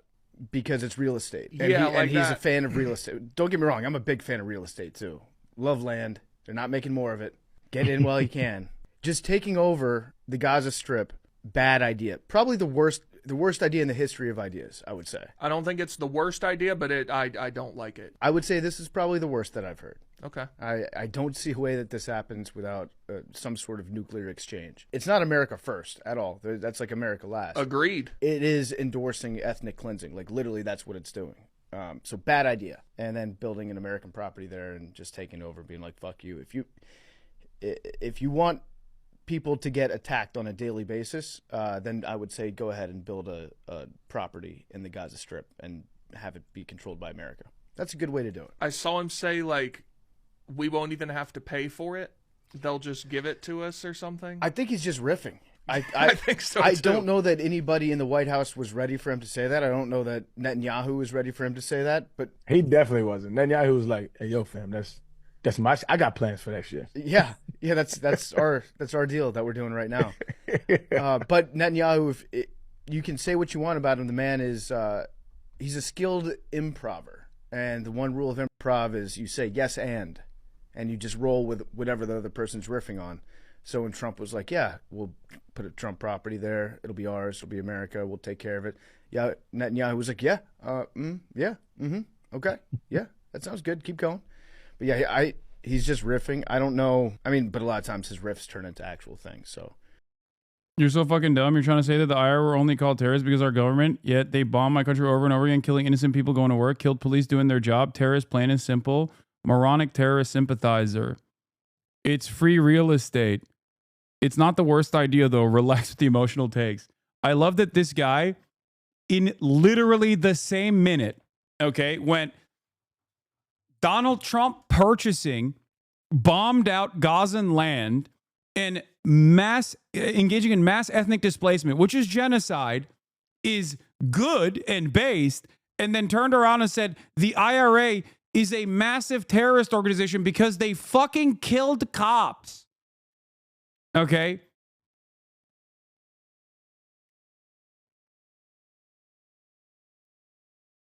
Oh, this is the guy who said, never mind. My bad. Why the fuck are you saying it's free real estate? Who cares about Trump? You tried to say the IRA isn't a terrorist organization. Bombing pubs in England is terrorism. No, I said that the designation for a terror organization is absolutely suitable for organizations that overwhelmingly target civilian populations. If you're talking about cops, that is not a part of the civilian population. Whether you agree to it or not doesn't matter. Cops in that regard, police in that regard, I'm not saying I agree with this, but police and military is enemy combatants. They're armed combatants, okay? Cops aren't military. I know cops aren't military, but cops still, in this regard, would be considered armed combatants. This is not even my designation, by the way. This is literally just like the official designation of terrorism.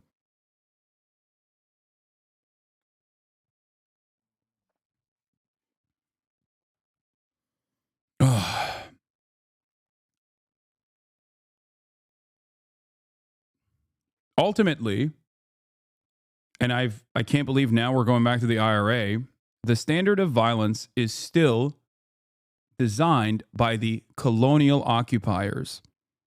And what the British forces did in Ireland was far more violent than the IRA's retaliation for what is seen, now at least, as a just cause.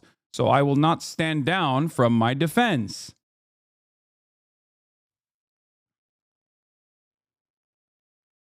Okay?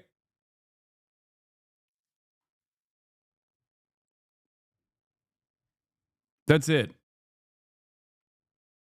Resisting against colonial violence is always going to be a violent and sometimes ugly affair. Okay?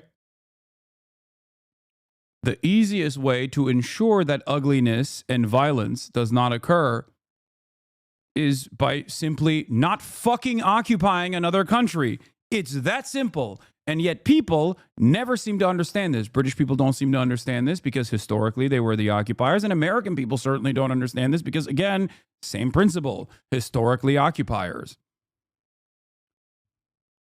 Everyone else around the world gets it. Everyone else, every other nation on this planet, for the most part, have a very different story. A story of overcoming great odds. A story of national liberators fighting long and hard against some semblance of colonial entity, some colonial occupation.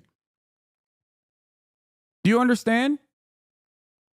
With the exception of some nations that don't. Nations that were historically dominant. Okay? Even America has a version of this against the British Empire. So, hilariously, at least I can point to the fucking Revolutionary War for a second for Americans to kind of understand this dynamic.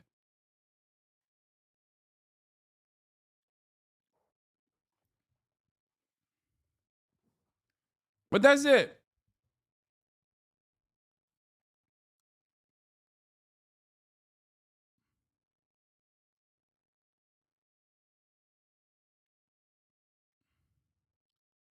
You love watching terrorist freedom fighters on television and in movies, like real depictions, like Star Wars, directly created around promoting the Viet Cong. That was George Lucas's out and about intention at the time. Okay? The heroes in that story were the Viet Cong. At the time, America considered them to be terrorists. Same with Dune. Same with so many popular works. Okay? You love a good rebel story, but you fucking hate it when you are the evil empire in the real world.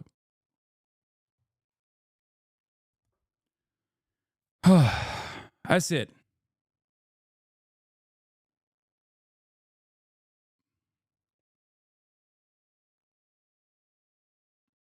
Just curious, in which authority this Asmongold guy talks about politics? You don't need authority to be able to talk about politics. And that's sometimes a good thing. And in other instances, it's a bad thing.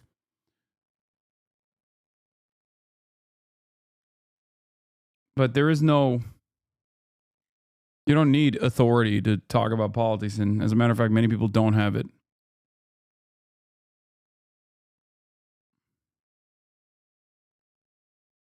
The chatter is wrong about UK cops not being armed. They just ain't carrying guns 24/7 like US cops, but they regularly deploy armed cops in Northern Ireland and other places. Yeah, I know.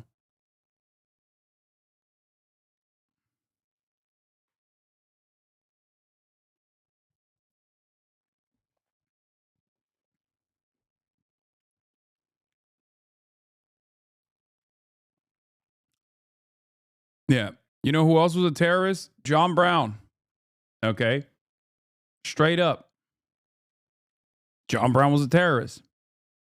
Yeah. He was fighting a just cause. He was fighting for a just cause, a moral one. Perhaps the most moral, the abolition of slavery. That's it. It's that simple. If you don't want violent retaliation, don't do chattel fucking slavery. Anyway, speaking of people, Luigi Mangione has released his first statement to the public since his arrest.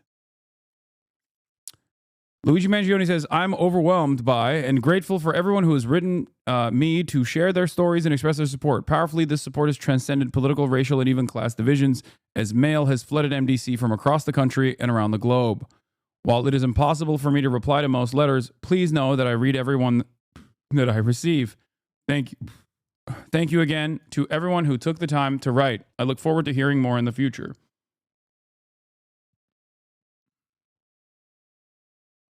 Hi, everyone. It's Mike. This channel has an amazing and really well-produced video on the Troubles and how the revolution remains. Ireland's unfinished revolution.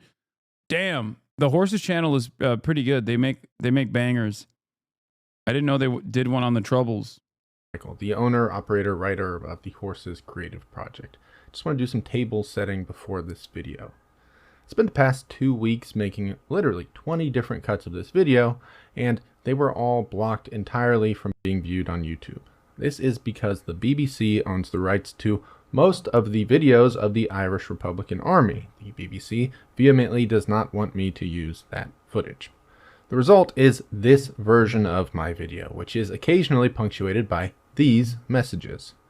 If you want an uncensored director's cut, you can find that on the Horses Patreon, which brings me to my next point.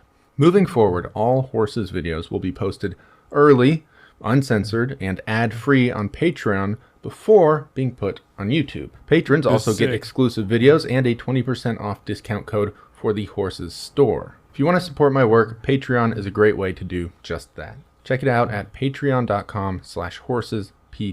Thank you. I hope you enjoy this video. When you think of the IRA, you likely imagine a wave of violence in 20th century Ireland. This is accurate in a sense, but it is a tiny, tiny snapshot of a much larger story. It is a story that spans 300 years. Even the popular term IRA is ambiguous to the point of near meaninglessness. There have been many, many different IRAs throughout this centuries-long conflict. Complex, polarizing, and intensely brutal, this is a story that will provoke very strong opinions. I think strong opinions are fine, but they should be informed. So, without further ado, this is the story of the Irish Republican Army.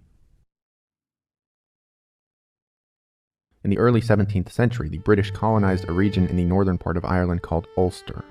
Catholic Irish tenants and landlords were dispossessed of their lands. These properties were handed over to colonizing Protestants under the direction of King James I. And so began the harsh division of Protestants and Catholics in Ireland. This fighting went on for almost 2 centuries. It was bloody and brutal. As things continued, the English emerged quite victorious in their oppression and exploitation of the Irish people.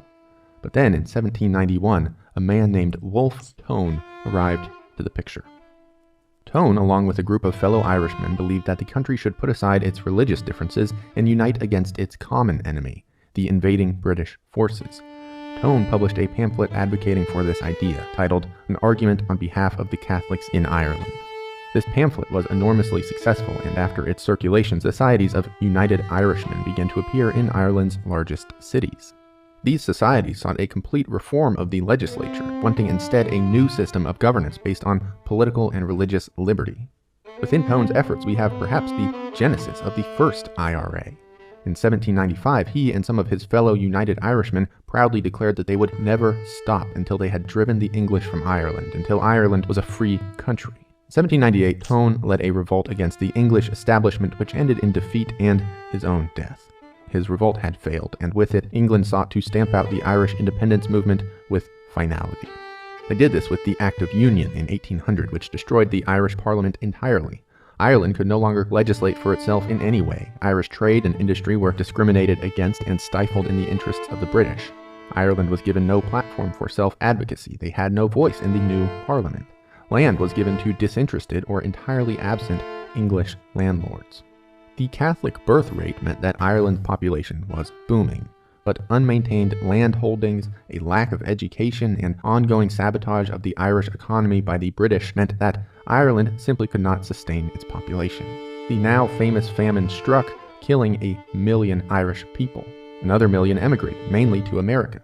Indeed, this Irish-American presence would later prove invaluable to the yet-established IRA.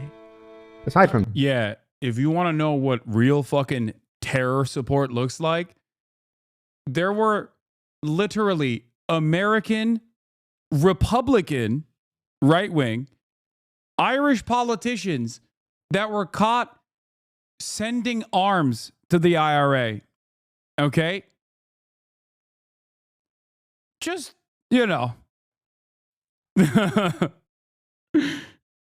Yeah, I guess that was, maybe they misunderstood that that the IRA was also Republican, but a different kind.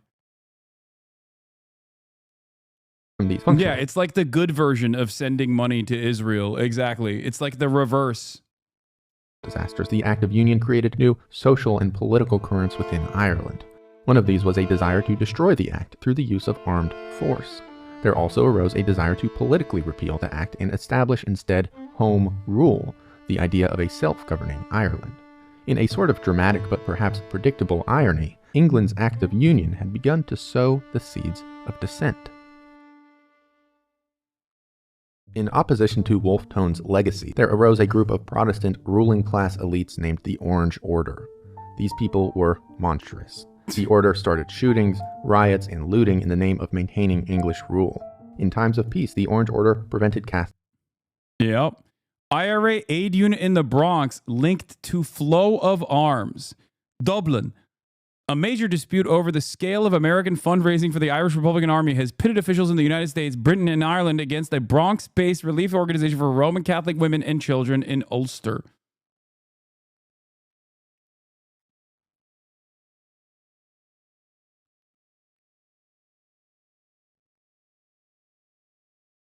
This video just moved past the famine without even addressing that it was a genocidal intentional starvation. Yeah, I think they definitely didn't go hard enough. Catholics from owning homes. They basically said that the British didn't care about the Irish, which is true, but... or renting apartments. They advocated for anti-Catholic discrimination when it came to employment. They circulated anti-Catholic propaganda. This was not entirely out of a specific hatred for the Catholics. Rather, the order wanted to keep Protestant and Catholic working classes divided violently so that they could never unite and overthrow the British government. Indeed, the order and its affiliates maneuvered politically to stamp out even the slightest whisper of home rule within Parliament. There is truly a saga of information and events we could discuss here, but still we have not even arrived at the formation of the Irish Republican Army, and that is the topic of this video. So we will accelerate our narrative, keeping in mind that despite the Order's best efforts, a desire for home rule was rising. In the early 1900s, the Irish proposed a number of home rule parliamentary efforts. They were all rejected, but in these efforts, a political party known as Sinn Féin came into being. Sinn Féin sought independence for Ireland, but wished to accomplish it through political maneuvering alone. They brought to English Parliament a proposal which would make Ireland economically, politically, and culturally independent. Their proposal did not violate any part of English rule. It was peaceful, it was reasonable, and it was laid out in perfect diplomatic clarity. However, it was swiftly rejected. Unionists, those who sought to maintain English rule in Ireland, took note of this rising tide. In 1911, a Unionist leader in the Irish province of Ulster named Edward Carson made a contingency plan. This plan laid out a provisional government that would take power in Ulster should home rule ever be instituted.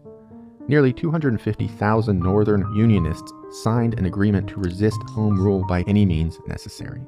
These men titled themselves the UVF, the Ulster Volunteer Force, and it was their sole aim to defeat home rule.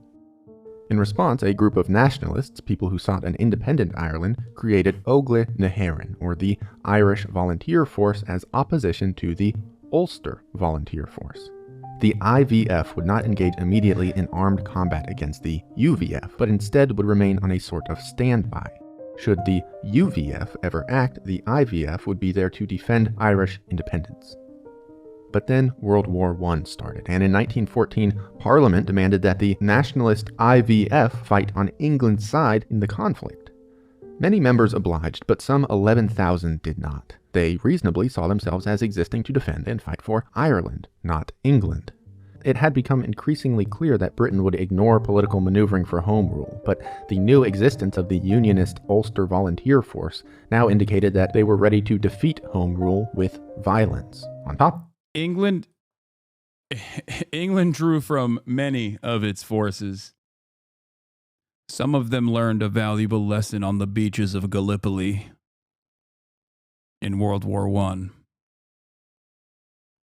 A sad lesson, of course, that is still to this day talked about, which is weirdly enough not as negatively remembered as the British Empire forcing Anzac forces to go and die for no fucking reason on the beaches of Gallipoli as they invaded a foreign empire at the time, or a foreign nation. And yet, you know, it should be the case. They should be very mad at the British for pushing them to do that.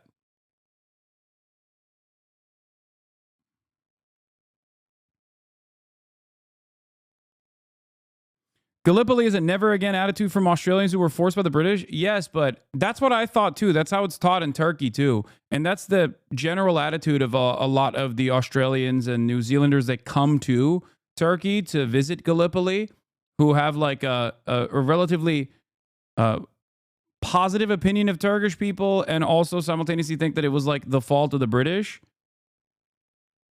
But they also, from what I understand, it's broadly the opposite, where they think like, no, those were brave veteran heroes and we're not mad at the English.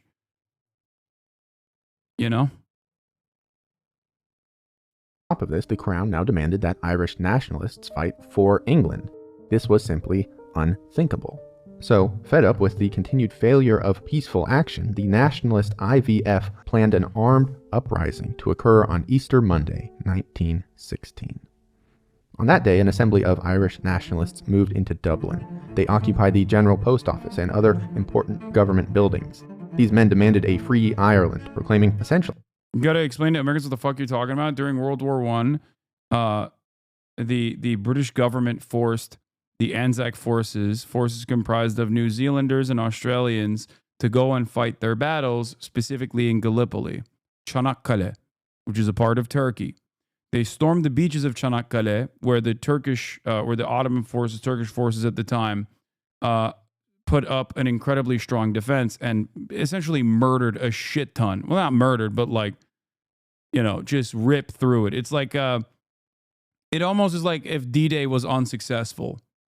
except the Turks in this instance were not obviously Nazis or in the wrong. It was World War I. It was state against state violence. And the Turks were on the wrong side, let's say, the side that lost inevitably.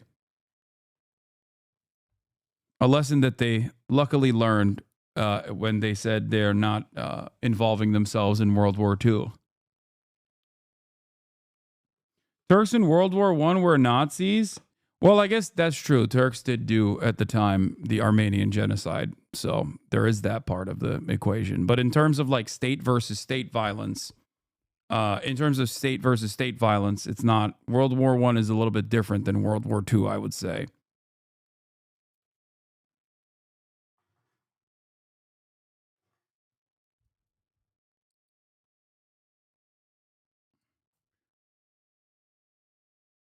Brave take? What do you mean? The way you say Armenia makes me cringe a little. Lol. Wait, what? Why?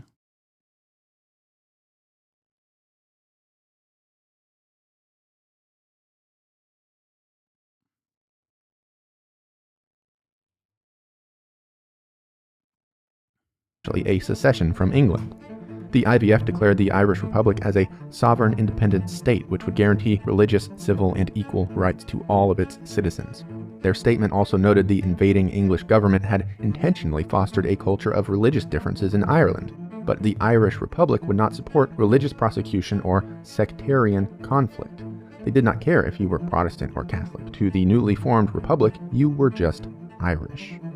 The IVF were over 1,000 strong, but England dispatched her own forces to crush the insurrection. One witness described the Easter Rising.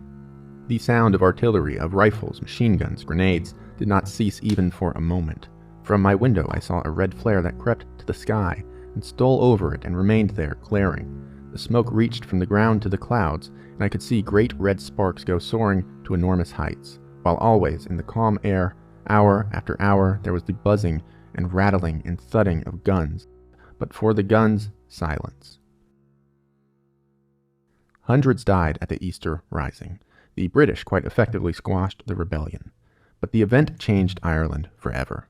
It is impossible to overstate the significance of the Easter Rising within Irish and IRA history. The Rising created a firm, indelible stamp of Irish republicanism. 7 men had signed the IVF Declaration of Independence. England executed them without mercy. In one instance, they strapped a disabled man, unable to stand, into a chair so that he could be shot in the head. Each day, the British carried out a couple of executions, and news traveled around the country. There had always been a widespread but tepid disdain for the British. The excitement of the Easter Rising had galvanized and even transmuted this sentiment into something profoundly more aggressive. Thousands of young men across the nation were suddenly awakened to the Irish Republican cause. The Rising and all the Irish infighting had been about Britain's occupation, but also about how to solve the issue. Some people believed in political action, while others wanted to be more forceful. The violence of the Easter Rising and resulting executions destroyed almost any interest in parliamentary political reform. The peaceful approach had been wholly ineffective and was now, in the wake of those events, inappropriate. After the rebellion, everyone seemed to agree. Aggressive, violent action was the only way forward. The Irish Revolution had begun.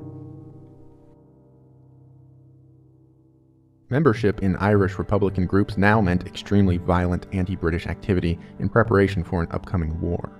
Nationalists tried to obtain arms by raiding civilians as well as English armories. There were violent confrontations between nationalists and British soldiers. In response, the Crown likewise raided homes and imprisoned Republicans at an unprecedented rate. This, of course, only served to militarize and galvanize the Republican movement. Indeed, prisons became something of a breeding ground for anti-British sentiment. The British government and its forces was being increasingly seen as hostile. Sinn Féin saw huge success in the 1918 UK general election and set up an alternative parliament of their own in Dublin called the Dáil. This parliament was led by military men and formerly imprisoned Republicans. With this, nationalists now had a legitimate political body of their own. This parliament was far from a functioning autonomous government, but it lended legitimacy to Irish republicanism across the country. Its forming was essentially a sort of propaganda. In the years that followed, the paramilitary wing of this parliament were known as volunteers. Violence continued to escalate, and the Volunteers became a larger, more necessary part of the Republican movement. The Volunteers colloquially earned a new name, the Irish Republican Army, or the IRA.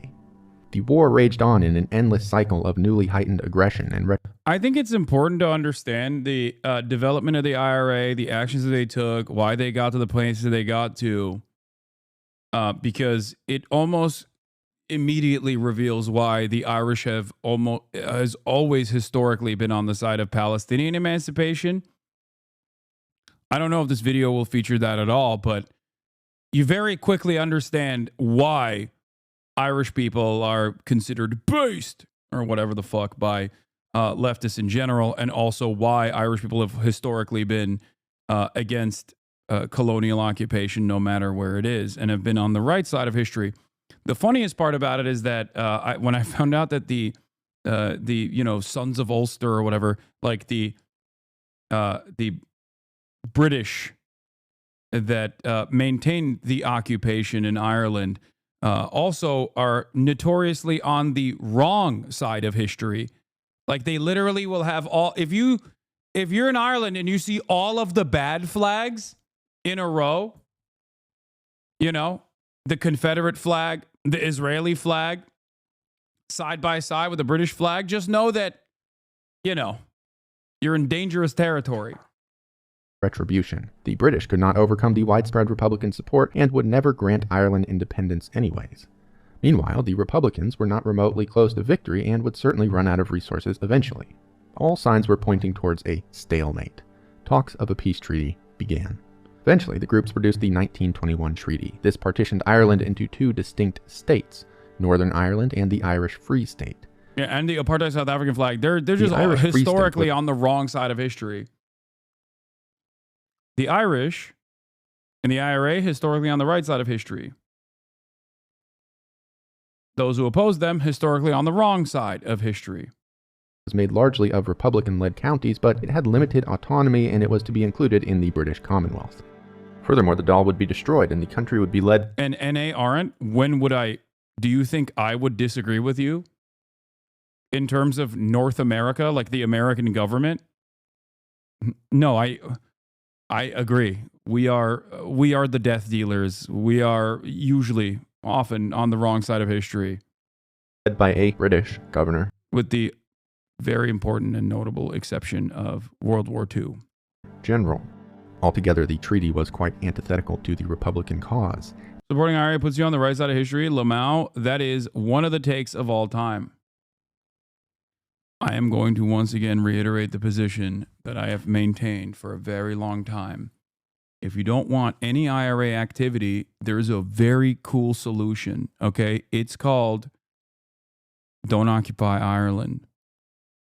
That's what it's called. It's a very easy solution, okay? Oh, you don't like that the ANC is engaging in violent actions? Don't do an apartheid. Oh no, Hamas is a violent fundamentalist group. They're doing a lot of violence. It's like, don't do apartheid and genocide. Because people will always, whatever you call them, people will always have the righteous moral goal of emancipation, no matter what. It is the most understandable human position. Okay? That's it. Yeah, he touched my boot while I was stepping on his throat. How violent.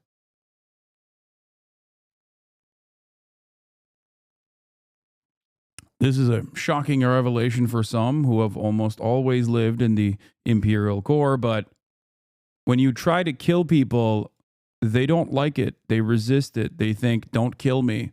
And at first they'll say, please don't kill me. And then inevitably, when they realize that you're going to keep killing them, they rise up in arms. They fight back. That's just how it is. It provided neither a unified or liberated Ireland. Unsurprisingly, Republican opinion on the treaty was split. Some people saw it as a platform to move forward, while others deemed it a surrender. This division led to a brief civil war within the Free Irish State between anti-treaty and pro-treaty citizens. But backed largely by the British Crown and its resources, the pro-treaty side defeated the Republicans without too much of an issue. By 1924, the Civil War was over, and each of the new Irelands existed in a very tepid sort of peace. Here we will again accelerate our story to the next major world event, World War II. During the war, the IRA repeatedly declared their dedication to Irish independence. The treaty certainly had not left them satisfied. But with World War II, the IRA entered into a period that was basically marked by failure. The IRA engaged in brutal anti-British campaigns in both Northern and Southern Ireland, but they were largely ineffectual. They were haphazard, disorganized, and they created very little new momentum for republicanism within Ireland. The IRA also engaged with the British abroad during this time. In 1938, IRA leaders were dispatched to high-profile British areas, including Liverpool, Manchester, and London. They brought with them suitcases full of bomb-making supplies. The IRA began a bombing campaign in these major city centers. The campaign's intended targets were government property rather than human life, but still, one man died in a Manchester bombing, 5 were killed in an incident in Coventry, 55 others were injured during the campaign. 2 IRA members were hanged in connection with the campaign before it ended quite unceremoniously. It was another failure described by one IRA sympathizer as, quote, appallingly ill-conceived. World War II also saw the IRA enter its most troubling era, a sort of alliance with the Nazi Party in Germany. Irish Republicans had virtually nothing ideologically in common with the Nazis, but their practical interests did align. The Germans wanted to hurt the English, and so did the IRA. The IRA didn't really mince words either, saying in a 1940 statement, "Today England is locked in a life and death struggle with Germany and Italy. The lesson of history is plain. England's enemy is Ireland's ally." So to be clear, it was anti-Britishness that fueled the IRA's decision rather than any actual sympathy with Nazi Germany. However, as Richard English points out in his book Armed Struggle, the fact remains. The IRA opted for alliance rather than opposition to what was perhaps history's most horrifically evil regime. German agents traveled to Ireland to make contact with the IRA. The two groups made That is the wrong side of history, to be fair. plans for the IRA to assist Germany through espionage against the British. However, even these plans amounted to nothing at all and were characteristic of the IRA's continually failing efforts surrounding World War II. Really, the IRA left World War II with very little in terms of morale or momentum. Throughout the post-war period, the organization racked up casualties through poorly organized bombing. By the way, there were plenty of other countries that did similar versions of this against the USSR at the time as well. It still doesn't make it appropriate or right. Yes, Finland.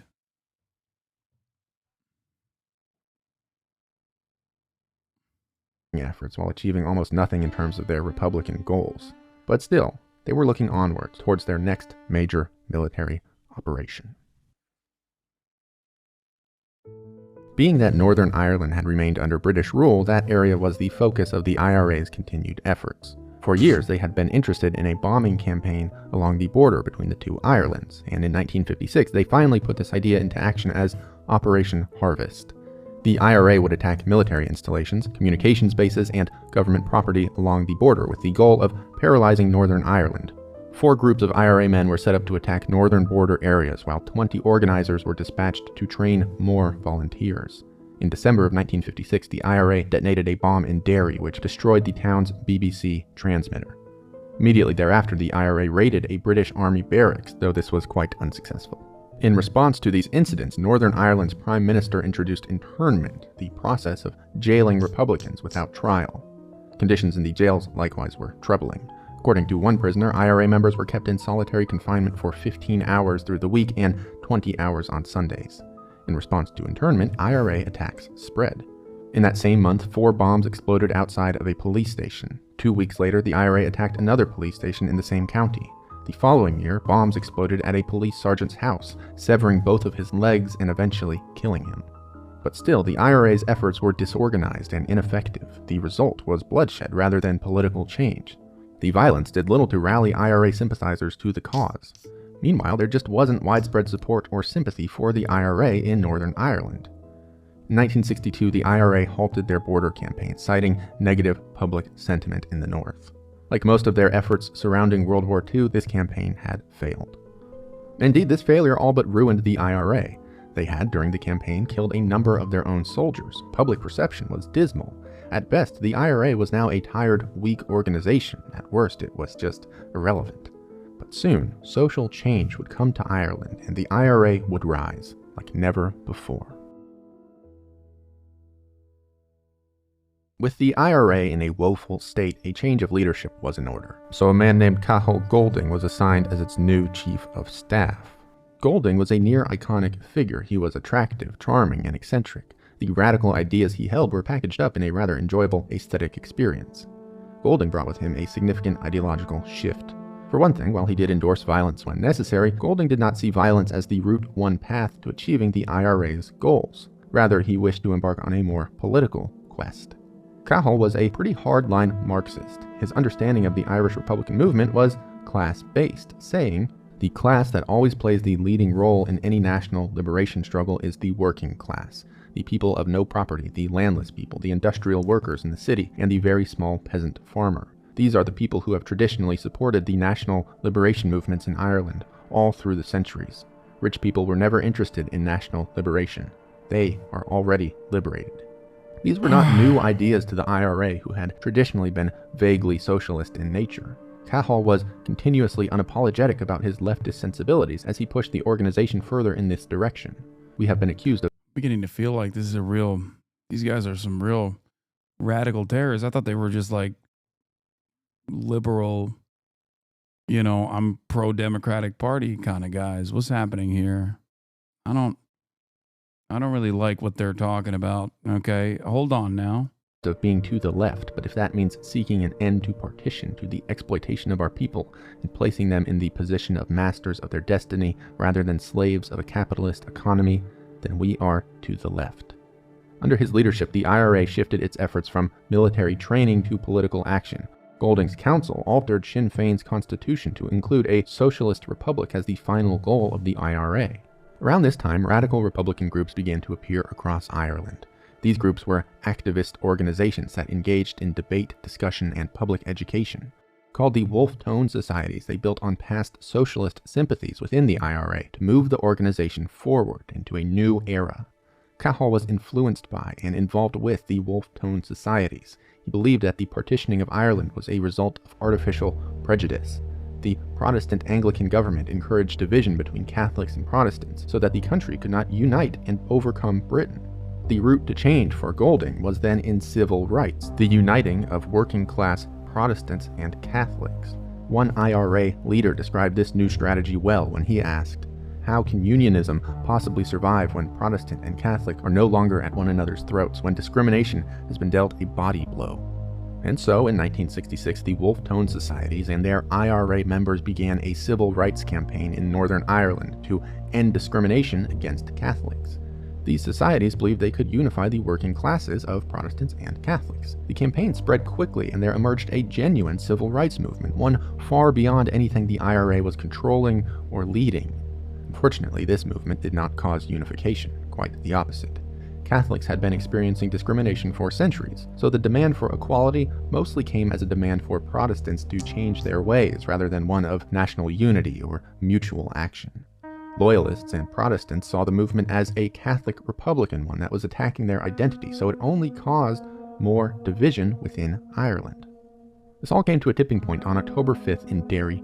Catholics marched demanding equal treatment in housing and employment. The British police force used water cannons and batons to violently put down the demonstration. Those who make peaceful revolution impossible make violent revolution inevitable.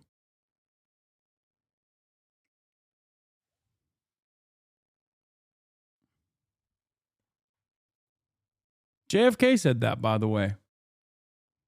Another Catholic man.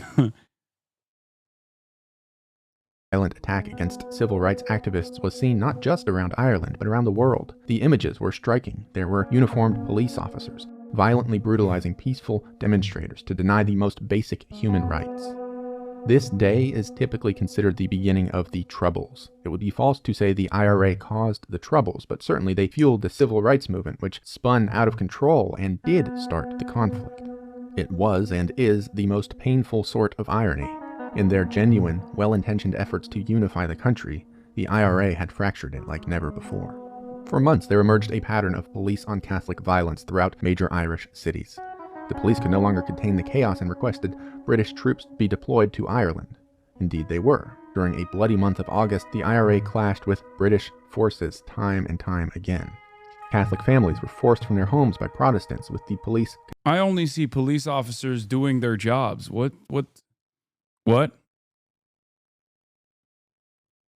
I don't understand. I only see police officers just bravely doing their jobs against horrible odds here. Conspicuously absent. In one incident, 4 Catholics, one of whom was a 9-year-old boy, were shot dead by British forces. That's IRA I mean, as an American, that's the job of the police, to be fair. That is what the police does. Members bombed police stations and returned fire, but they were up against a force that was profoundly more capable than themselves. Because the IRA had largely shifted their focus to political action, they were unable to meet the royal forces with adequate opposition. So, Catholics came to some conclusions. The royal police and the loyalists were now violent aggressors. As such, the Catholics could only be defended through violent force. In times past, this had been the duty of the IRA, but the IRA was now largely a political organization incapable of providing sufficient protection. On August 24th, Irish Republicans held a secret meeting in Belfast. Angered by the IRA's movement towards nonviolent politics, these men sought a return to the traditional militaristic approach. The dissidents formed a new organization called the Provisional IRA. From here on out, the Provisional IRA would become the premier group of militant Republicans, far outshining the old IRA. The Provos were dedicated to a unified Irish Republic. In this effort, the first step was driving the British out of Ireland through the means of force. It has been alleged that the Provisional IRA were hooligans or thugs, young men with nothing better to do who sought glory instead of any political cause. This could not be further from the truth. The Provisional IRA's most founding members came from families with long-standing ties to the previous IRA. They were Catholic young men, typically from working-class backgrounds including builders, farmers, clerks, and industrial apprentices. Certainly these men were not prosperous titans, but they were not despondent. Most IRA members had solid, reliable jobs. They were productive members of society. Authorities have often attempted to paint the IRA as criminals, but records and independent studies indicate Provos had no particular inclination towards crime. Certainly many had been to jail, but there was no omnipresent lineage of career criminality. Instead, what they had in common was first-hand experience with either repression or outright violence committed by British loyalists. Indeed, IRA recruitment consistently rose with significant political events. The story of the Provisional IRA is not one of crime, but of political struggle. The IRA were not profiteers. The material rewards that membership produced, even to its highest-ranking officials, were meager at the very best. Accounts have shown that IRA members who attempted to enrich themselves from the conflict were exiled. Furthermore, the Provisional IRA famously did not do drugs, here referring to trafficking or distribution as a means of income. Lastly, there has been no evidence of widespread mental abnormality in the Provisional IRA. Despite regular attempts to paint members as crazed fanatics, this simply is not the case. In a formal study of political and non-political murderers within Northern Ireland, the conclusion was that political murderers, IRA members, were more psychologically stable than their counterparts. By all accounts, IRA members were remarkably normal. Certainly the Provisional IRA was not an organization of saints, but they were broadly regular people, not thugs, mafiosos, or glory hunters. It's important to recognize this reality so as not to erroneously diminish or assign their struggle with ulterior motives. The vast majority of the IRA were simply true believers motivated by a genuine political struggle. And so we get to the philosophy of the IRA. The reason for the old IRA's being was to ensure that nationalists in Ireland would never be left defenseless. The new Provisional IRA likewise saw themselves as defenders, entirely necessary due to the presence of an invading force. In this pursuit, they would use violence as required to protect the Catholic population. The Provos also had a spiritual power. There was a culture of hopelessness amongst Catholics at the time, and this new IRA now provided a prideful resistance. They represented a real opportunity for Catholics to defend themselves. Perhaps even more accurately, the Provos symbolized retaliation. They would hit anyone who hit them. That was a core tenet of Provisional IRA philosophy. This included the British Army, but also the Irish police or individual Protestants. The Provos, on paper, did not believe in sectarian conflict. They didn't care if you were Catholic or Protestant. but in practice, this conflict became a necessary duty. One IRA leader said in 1971, "We will attack Protestants only if they attacked Catholics, and we would do this simply because the Catholics would have no one else to defend them." Also core to the Provisional IRA was an idea of anti-imperialism. Britain had colonized Ireland and denied the country its most basic right to self-governance. This was foundationally, ethically wrong, and it was on this idea that the old IRA had been built. History had suggested that anti-colonialism was generally the correct viewpoint. The Provisional IRA saw themselves as inheriting that historical reality. The organization fundamentally rejected. One of the most important aspects of terrorism that people have to contend with, that people have to understand, is that when I say the occupier sets the standard of violence, it's not just simply something that I'm mentioning here. Terrorism is an act of desperation in most circumstances. Okay? I don't mean like the colonial enterprise that ISIS engages in, right? I mean terrorism like the ANC or the Algerian defense or the IRA in this circumstance. Like, those acts of terrorism are done towards an infinitely more powerful enemy that is dominating every facet of your existence. It is only conducted once all of the other non-violent options are exhausted. People turn around and claim, like, why didn't they peacefully protest or whatever? But the reality of the matter is that peaceful protest has effectively been neutered, rendered useless. Okay? Nobody wants to take up arms against others. I mean, it's uncomfortable, it's violent, it sucks. Your standard of living has to get to such a horrible position for you to basically engage in this kind of violence. Yes, the French resistance during World War II was terrorism. Exactly. Like,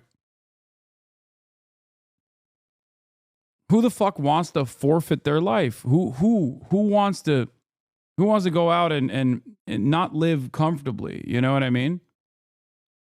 Everyone wants to live comfortably. You only are pushed to that point. Rejected conventional political maneuvering. Instead, they were a militant force.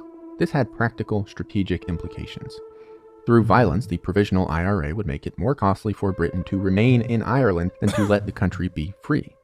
This was basically the core around which their entire strategy existed. With that said, the Provos were not entirely apolitical. In 1971, the Provisional IRA released a plan for Ireland that demanded not only British withdrawal, but a fundamental restructuring of Ireland's political institutions. They also released proposals for a more immediate, actionable withdrawal of British troops based on a number of Provo stipulations. The Provisionals also committed themselves to an Irish socialist republic, with democracy at its heart. They were broadly anti-capitalist, believing that capitalist economies created inequality. Although hard leftists, the Provos distanced themselves from communist organizations. They noted that the Soviet system had resulted in a denial of freedoms and basic human rights. The Provisionals were a largely Catholic organization, and so many of its members held quite conservative political beliefs. These were often at odds with the group's stated leftist sensibilities. The result was a sort of unhappy, inconvenient coexistence of these two ideologies, which occasionally reared its head. In one instance, a Catholic conservative IRA member refused to supply contraceptives to the organization, despite the IRA's insistence that they could be used in bomb making. All of this existed within a tightly defined structure. The Provos were led by a 7-person Army Council, who were chosen by a 12-person Army Executive, who was in turn elected by a General Army Convention. There was also Sinn Féin, which now existed as the Provos' political counterpart. These two organizations were separate. The Provisional IRA was a military endeavor, where Sinn Féin was a political party, but membership between the two saw significant overlap. The Provisional IRA was far outgunned by the British, who were more capable in almost every technical capacity. So the Republicans engaged exclusively in urban guerrilla warfare. They famously brought the concept of the car bomb into the zeitgeist. IRA violence took many other forms too. These included assassinations, shooting sprees, kneecappings, sniper fire, riots, and ambushes. Of course, to do any of this, the organization needed resources, mainly weapons and financing. for both of these things, the IRA often looked abroad to the USA. This turned out to be, perhaps unsurprisingly, a good decision. A man named George Harrison was born in Ireland in 1915. During his 20-odd years of living in Ireland, Harrison had indeed come to sympathize with the left-wing elements of the Republican movement, and that never quite slowed down. In 1938, he emigrated to America, where he held a passion for three things: socialism, Irish republicanism, and firearms. As a trade union activist, Harrison also had access to a network of international trading infrastructures. Harrison and a few of his comrades in America entered into a trade agreement with the IRA. They would purchase guns from one of their contacts and then ship the weapons to Ireland. Most notably, Harrison moved hundreds of light, powerful, and collapsible Armalite rifles into the hands of the IRA. These specific guns would later become a sort of icon of armed Irish republicanism. Oh yeah. After a couple years' work by Harrison and other gun smugglers, the IRA was remarkably well equipped. Harrison expressed only pride, later saying, "I sent thousands of guns to Ireland, and I'd do it again tomorrow. I'm only sorry I didn't send more." Along with guns, America provided the Provisional IRA with a great supply of money. A group called NORAID, the Irish Northern Aid Committee in New York, was established to raise funds for the Provos, and they did that quite effectively. The Irish-American population was more than happy to chip in. Of course, financing also came from within Ireland. The Provisional IRA ran a number of legitimate businesses, including taxi services, brothels, pubs, and security firms. These were all strictly clandestine in nature, so today details are elusive. The Provos also had links to a number of less than savory income sources. Think bank robberies, hostage payments, heists, and extortion rackets. Again though, the IRA's accounting is not now, nor has it ever been, an open book. So all of this must be assigned to the world of rumor, theory, and speculation. Here I think the phrase show don't tell is coming to mind. So let's look at how the Provisional IRA put all of this theory into practice. In the summer of 1970, Protestant loyalists paraded through a Catholic area of Belfast. This was certainly meant as provocation, and it worked. A fight broke out, which resulted in the IRA fatally shooting 3 Protestants. News traveled to another area in Belfast called Short Strand. There, Catholics lived in a ghetto, dangerously close to Protestants. Anticipating trouble, the IRA took up arms in preparation for a possible Protestant attack in Short Strand. Sure enough, Protestants threw bombs at a Catholic church. IRA soldiers defended the church in a 5-hour gunfight. Although they took casualties, the IRA successfully fought off the Protestant attackers. This success showed the capability and power of this new Provisional IRA. It was a vindication of the schism and would go down in IRA history as an iconic event. These killings resulted in the Falls Curfew, during which British troops raided the homes of Republicans in search of weaponry.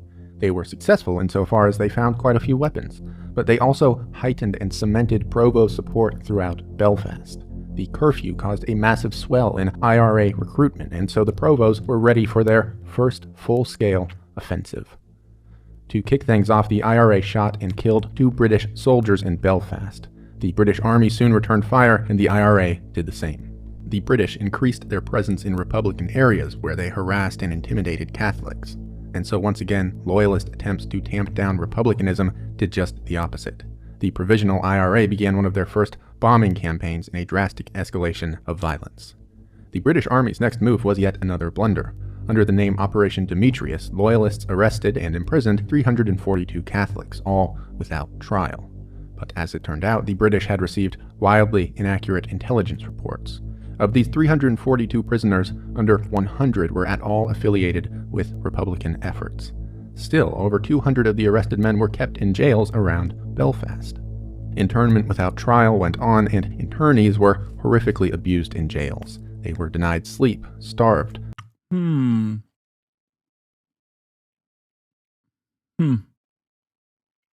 that remind you of anything? Like in modern society? Dehydrated and tortured. This whole issue was well publicized in Catholic circles, and once again the British had strengthened resistance to their own presence. With belief and enlistment soaring, the Provisional IRA were now in a full-scale war against the British-commanded Irish Army. In 1971, the Army killed 9 IRA members and 33 civilians. The IRA, meanwhile, killed 56 members of the opposition. The chaos was indeed what the Provos wanted. Remember, it was their aim to create an Ireland that was unsustainable for British rule. In 1972, the IRA was feeling immensely confident. They even proclaimed that England was on her knees and that victory would come soon. Of course, this did not happen. Quite the opposite. One of the Trouble's deadliest days was just ahead. The Northern Ireland Civil Rights Association organized a march against internment in Derry. Parades, processions, and marches had been banned for some time, but the association defiantly went on. Northern police set up barricades so that marchers could not go into the city center. Soldiers from the notoriously brutal Parachute Regiment attended, armed and quite ready for conflict. Derry was a hotbed for fighting, which had recently resulted in the death of several British soldiers. But even within the British Army itself, the Parachute Regiment was considered thuggish and reckless. They were basically attack dogs. Their presence at the march was controversial, with some army leaders confused why such an aggressive unit had been deployed. Marchers bypassed the barricades and proceeded to throw stones at the British soldiers. In response, the Parachute Regiment used water cannons and tear gas in an attempt to contain the crowd. A riot broke out, and the parachutes unloaded their rifles into the crowd. Some protesters were shot while fleeing, others while helping the injured. The parachutes killed 14 people that day, all unarmed civilians. The day would go down in history as Bloody Sunday. It was a defining day in the Troubles. This was a watershed moment for the Provisional IRA and for Republican efforts at large. The city reeled with anger. Bloody Sunday also attracted international attention. The IRA received global support for its militant republicanism, and internally, the organization abandoned entirely the idea of peaceful change. That summer, the IRA's violence reached its ascendancy. Car bombs were rampant around Belfast and Derry. Hundreds died throughout the country. The IRA likewise planted car bombs throughout London, ultimately killing one person and injuring 243 others. Even jails were chaotic. In 1973, leading provosts escaped from a Dublin prison via helicopter. The fighting roared on throughout the decade. In May of 1974, loyalists, allegedly assisted by British police, detonated bombs throughout Dublin. The British Army fatally shot a mentally disabled Catholic man for seemingly no reason. The IRA detonated 2 bombs without warning in crowded English pubs. Not long after, they repeated the attack in Birmingham, blowing up 2 more pubs within moments of each other. Upon arriving to the scene, an ambulance worker later remarked that it was, quote, like a slaughterhouse. The years that followed saw massacre after massacre, retaliation after retaliation. Although optimistic, the IRA came to a stark realization. In the late 1970s, the IRA explicitly set out for a so-called long war. Their fight would not be over in weeks or months. I think, considering that all of this happened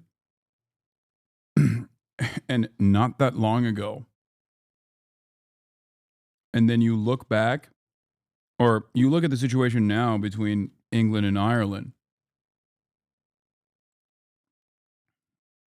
you understand why I say that a peaceful and political solution through diplomacy is always possible.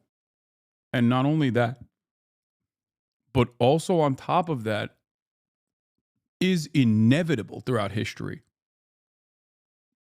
The only thing that you dictate in this process is how much more unnecessary death and destruction has to take place. Do you understand? It's that simple. All right. Think of how horrific and bloody an affair this was, the Troubles. And it wasn't that long ago, and now, I don't know, man, that seems a bit reductive. That's ridiculous. I'm simply stating this for all of the people that claim that there is no such there is no peaceful outcome in Gaza that is possible. Months, but perhaps years or even decades. To accommodate this reality, the provosts reorganized. In their new structure, leadership would be transferred to Northern comrades. This was sensible enough. The North was the hotbed for the conflict. The IRA also began focusing on specialization, wherein individuals would be dedicated as snipers, bombers, or spies and have no knowledge of any other IRA movement. This would ensure increased security around critical intelligence. The provost also published the Green Book. This manual contained the aims and objectives of the IRA. Within its pages, the Green Book affirms the IRA as a continuation of the 1916 Republican Parliament, and so it framed the movement as not something fleeting, but something with a storied past and a long-term presence within Ireland. During the late 70s, the provosts also became significantly more ambitious with their targets. They attempted to assassinate Queen Elizabeth II with a bomb when she visited Ireland. The IRA assassinated the... You're undermining resistance. There is a peaceful outcome, but the resistance to oppression is necessary. When have I ever undermined the resistance?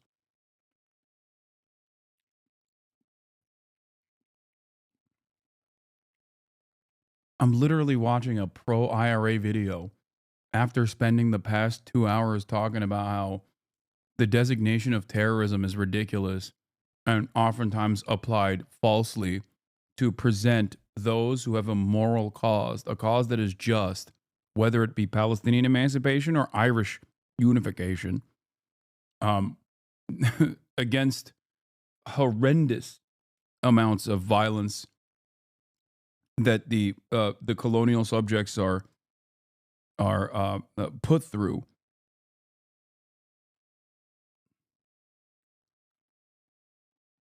There's never been a moment where I've said that that is not a necessity.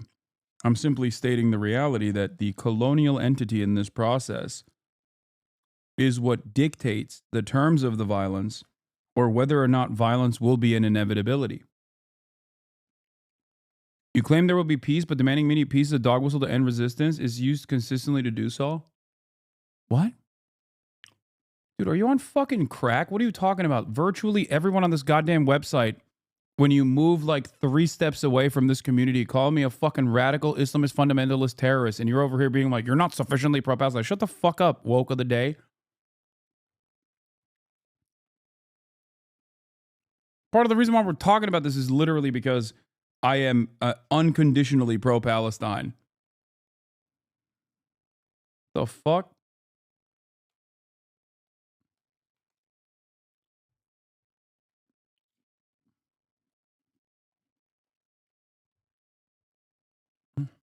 Asking for peace is a colonialist dog whistle. Yeah, dude.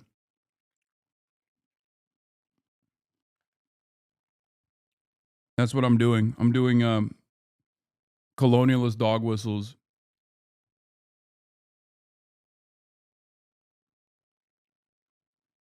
Yeah. Remember when I was like saying stuff like, if Hamas let down their arms, then everyone could be free. Remember when I said that?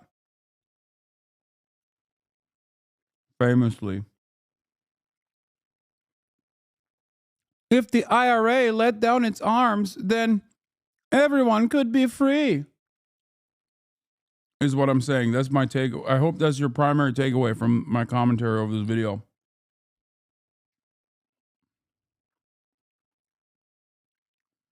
Manager of a DuPont chemical factory, saying British industrialists were legitimate targets because they exploited the Irish working class. Another Republican group, the INLA, killed British Conservative Party leader Ari Neave in a car bombing. It was an impressive get, but the IRA trumped it in the following year. Louis Mountbatten was a high-ranking British statesman, viceroy, and he was the cousin of the Queen herself. The IRA planted a bomb on his boat, killing him along with 3 others. That same day, IRA bombs also killed 18 British soldiers. The fact remained, though, the IRA was not anywhere near victory, so republicanism in Ireland began to examine once again political maneuvering. The IRA's stance had always been quite clear.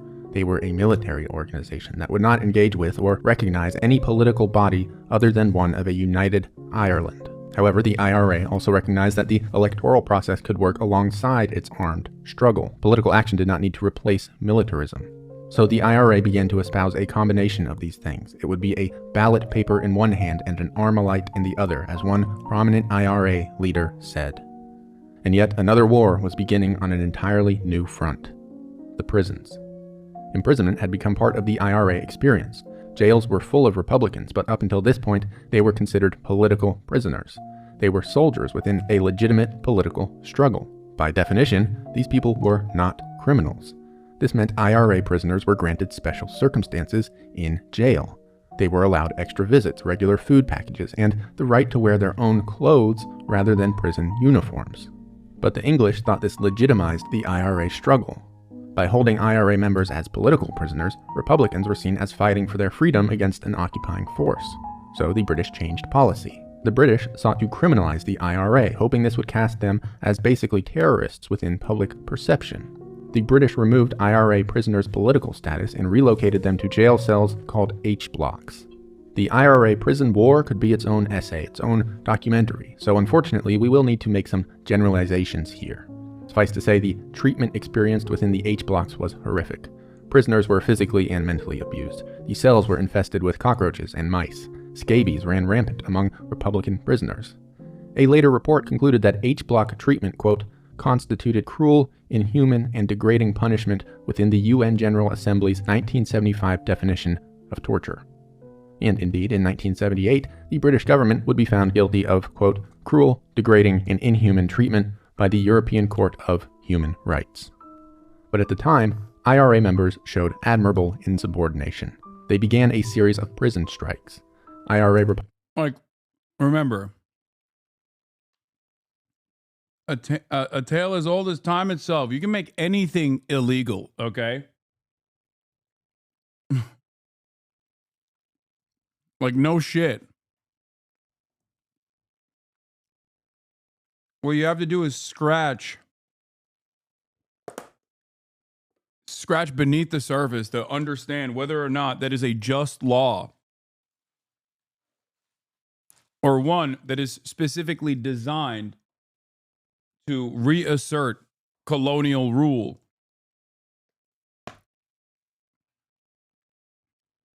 If you've learned anything from your history textbooks, you know that history is riddled with great powers consistently implementing horrifying rules, unjustifiable rules, in an effort to criminalize, like in Nazi Germany, being Jewish,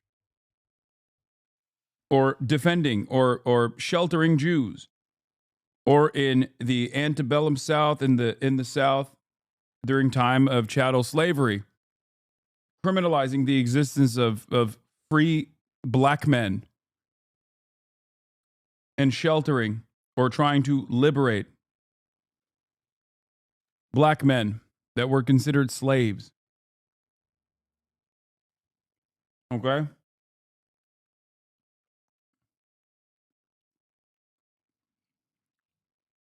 If you want a more modern version of this, it's not just Israel. Even in the United States of America, look at the designation and criminal status that we automatically apply to migrants.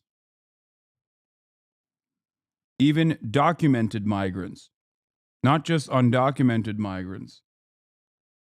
So just, remember that.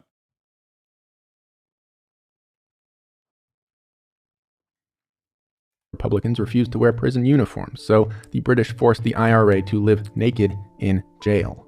In response, IRA prisoners started a no-wash policy, which was just as horrifically grimy as the name implies. As a result, these men lived in cells coated in urine and feces and infested with maggots. Other prisoners began now famous hunger strikes. Eventually, 10 prisoners starved to death, among them the now famous Bobby Sands.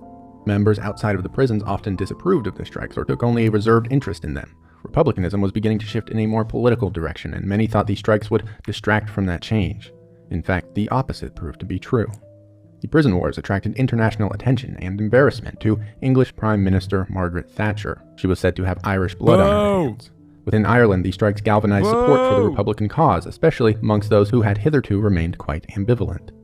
The political counterpart to the IRA, Sinn Féin, enjoyed a swell of membership, legitimization, and forward progress on the backs of the strikes.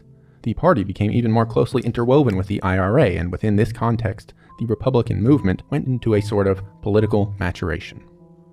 For the IRA, this happened largely within prison walls.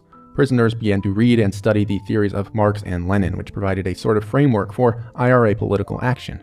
They also studied the Irish language and Irish history, which enabled members to strengthen their own political and cultural identities. Self-education became a core tenet of the IRA, and many members left jail more learned than their militant brothers who had remained in the field. Meanwhile, Sinn Féin abandoned the policy of election abstentionism. They then had modest success in elections and earned a small foothold in the formal governments of both Northern and Southern Ireland. However, this did not mean that violence was off the table. W reading. Around this time, one notable IRA leader said, if Sinn Féin were to win every election it contested, it would still not get an agreement on British withdrawal. We recognize that only disciplined revolutionary armed struggle by the IRA will end British rule. In 1983, See, these are the motherfuckers that read too much, okay? I mean, they weren't wrong, but... IRA shot and killed a Unionist lecturer at Queen's University in Belfast. The next year, they attacked a Conservative Party conference in Brighton. Prime Minister Margaret Thatcher, who was present at the conference, was the primary target. The IRA planted a Semtex bomb at the... Remember, we went to the site of the bombing when I was in Brighton? Both a beautiful, beautiful sight to behold, but also a unfortunate tragedy that they missed. The conference hotel set to explode during the event. The bomb detonated and killed 5 conference members, but Thatcher escaped alive. In fact, the IRA only expanded its bombing targets during this time. In an announcement, the group declared that any contractors, builders, or buildings associated with the Royal Police Force were now legitimate targets. The killing raged on, taking the lives of not only Unionists, but IRA members themselves. The IRA mistakenly killed a number of Protestant civilians, though this proved to be a disastrous misstep. It heightened tensions and did very little to help the Republican cause amongst Protestant Irish. Increasingly, there was a feeling that the IRA was targeting Protestants, whether they were Unionists or not. Repeated, accidental civilian death ensured that, for all practical purposes, no one was safe. Combine this with a decreasing efficacy of IRA violence, and the tide was turning against militant republicanism in the late 80s. The use of force seemed unable to produce a unified Ireland, so the Republican movement continued to take a more political shape. After the Conservative MP Ian Gow was killed by the IRA in 1990, the Loyalist side was also losing their faith in their ability to secure military victory, and so the British government sent a representative to meet with Sinn Féin in an effort to begin peace talks. This was not anything entirely new, but the amount of violence was now appearing untenable to both sides of the conflict.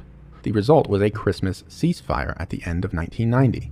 The IRA halted violent action, but still left it as an option. Sinn Féin President Gerry Adams said, "When you have an occupation force, Sinn Féin believes people have the right to engage in armed resistance." Around this stage, I was in a car that was hit with a firebomb. That's crazy.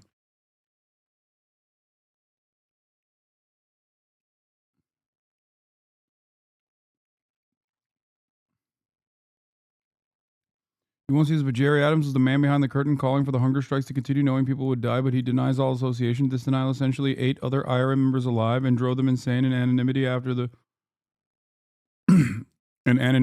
troubles.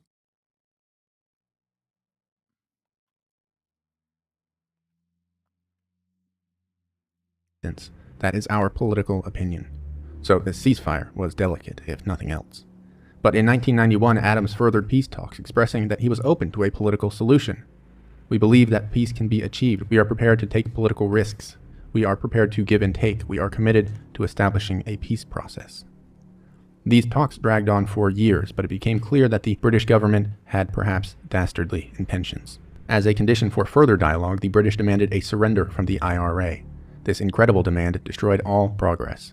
And so the early 90s saw more violence from the IRA as they continued to bomb and assassinate key targets. Despite this, Sinn Féin was still engaging in a long, arduous political strategy. And in 1994, the IRA released a statement that shocked the world. Recognizing the potential of the current situation, and in order to enhance the democratic peace process and underline our definitive commitment to its success, the leadership of Ogla Naharan have decided that as of midnight, Wednesday, 31st August, there will be a complete cessation of military operations. All our units have been instructed accordingly. This was an historic moment. In September of that same year, the UK lifted its ban on Sinn Féin broadcasting, which had so far stifled the spread of pro-Vo messaging. In October, the Loyalist military announced they too would halt combat operations within Ireland. But why? Why the sudden shift for peace among Republicans and British alike? In his book, Armed Struggle, author Richard English provides significant insight. While the increasing violence certainly played a role, the world was changing dramatically in the early 90s. The IRA had always been a hardline leftist organization, but when the Soviet Union...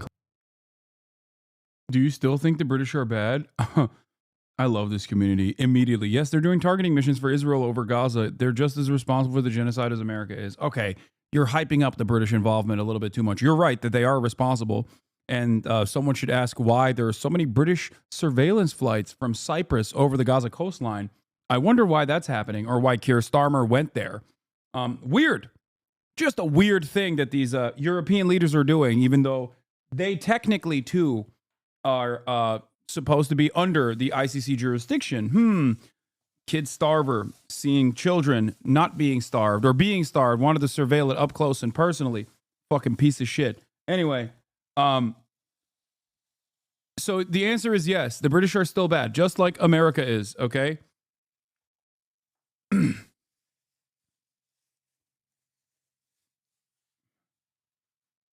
The UK at this point is just basically broke boy America. They're still up to no good. They're still trying to do their own shit. Luckily limited by their, current conditions, I guess, but still trying to make the most. Ugh.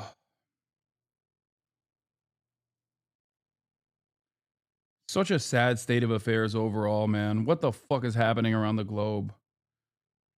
There are wonderful, revolutionary people in all of these countries that I talk about. Even Israel, okay?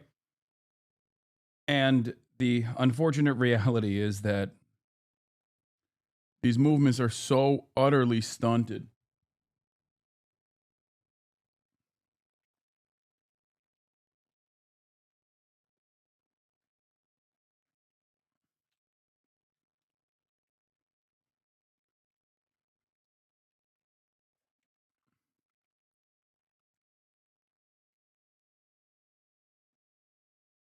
collapsed, the international attitudes towards these politics changed.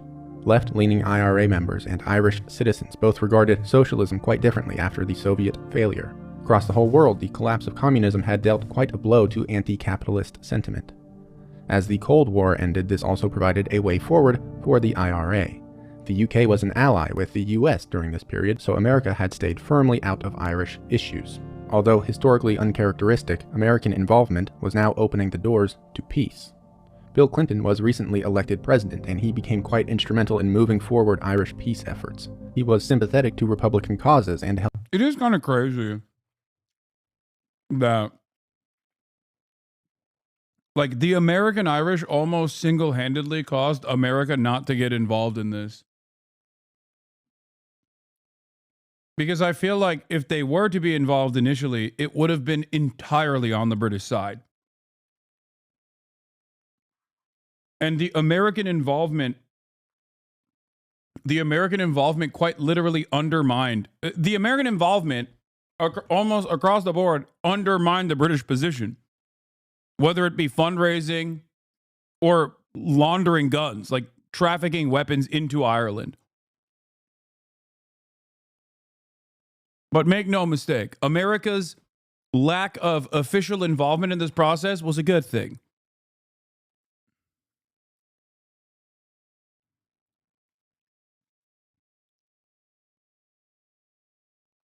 It's kind of wild.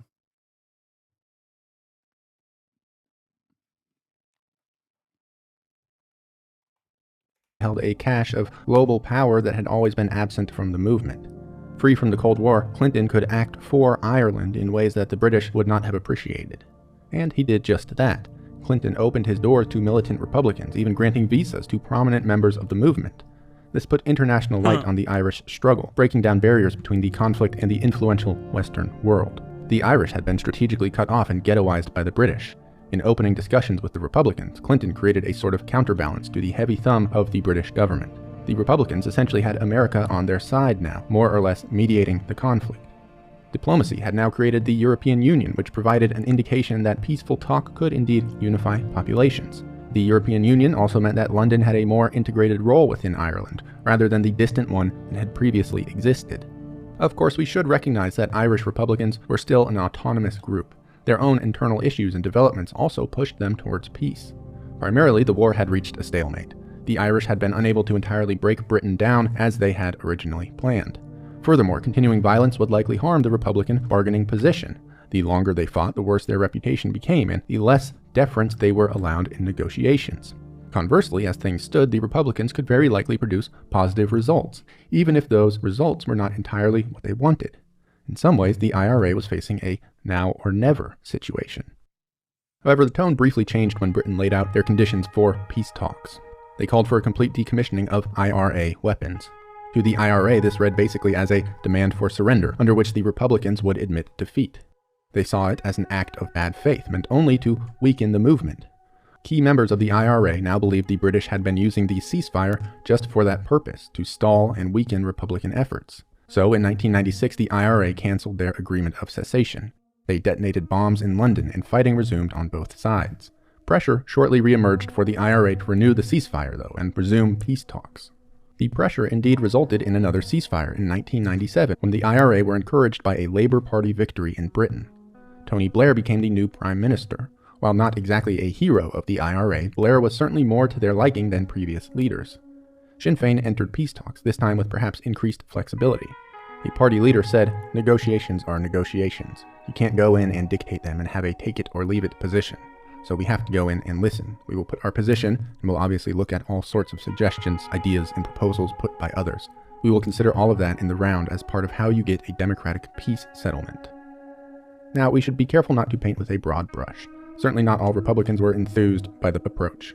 But the ultimate result was indeed between all parties, Northern Ireland, the southern state, and Britain. This was known as the Good Friday Agreement. The agreement was immensely complex, and we need not review all of its many moving parts. But the broad takeaways were thus. It recognized that the majority of people in Northern Ireland did wish to maintain union with England. This was true. Unionism had widespread support in the North, even if the IRA alleged that it had been artificially implanted by the British. And so Northern Ireland would remain in the UK under the Good Friday Agreement. However, the agreement also recognized that It was artificially implanted by the British. It's true. The fuck were they doing over there?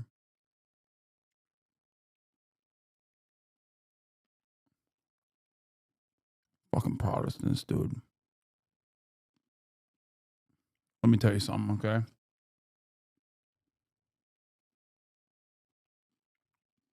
Don't get me started. desire for a unified Ireland was legitimate and was held by a substantial amount of people in the North. So if the Northern majority opinion ever became a unified Ireland, all involved governments were obligated to respect and allow that decision. The agreement had been reached through Sinn Féin's work, who again were not part of the IRA, so for their say, the IRA did not wholly endorse the Good Friday Agreement. To do so would be a flagrant sort of compromise.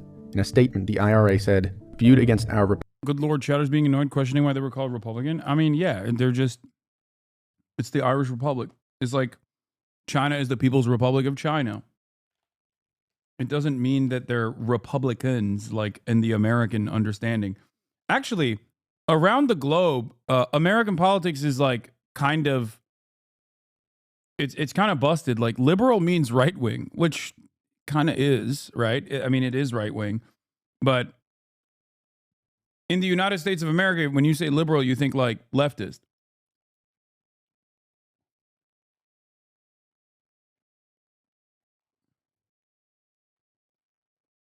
Even the blue versus red is flipped.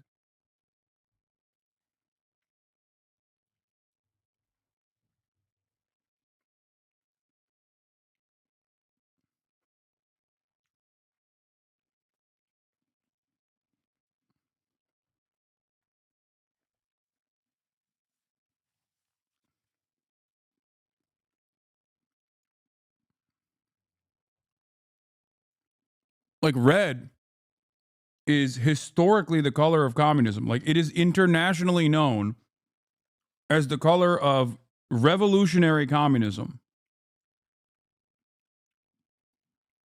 So it's kind of wild that like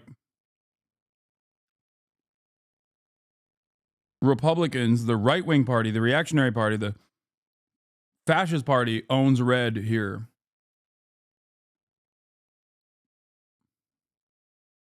Yeah, hence the Red Scare, exactly. With the exception of J.D. Pondon.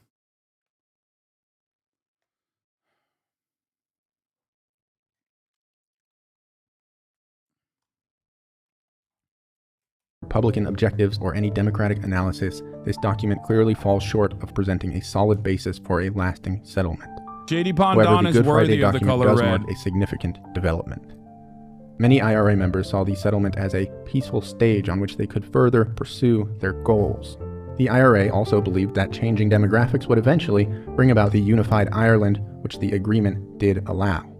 They were unsatisfied, but perhaps optimistic.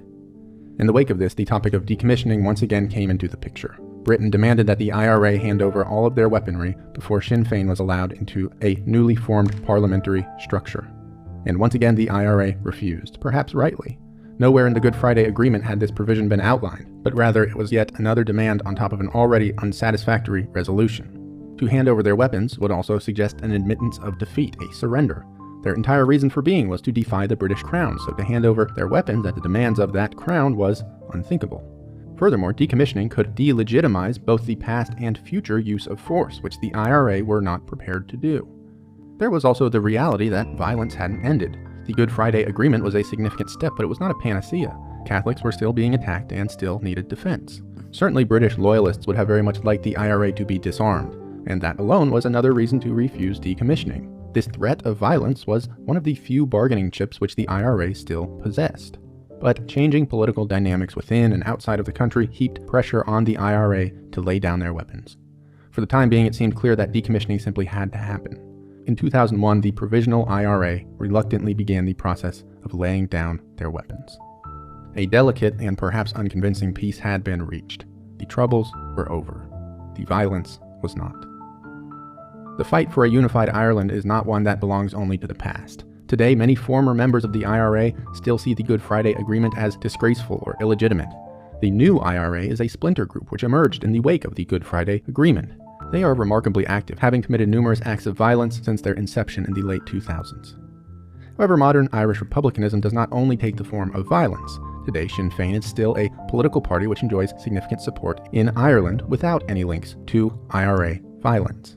Certainly, party supporters would recognize that it's incorrect to permanently tie violence and Irish republicanism together.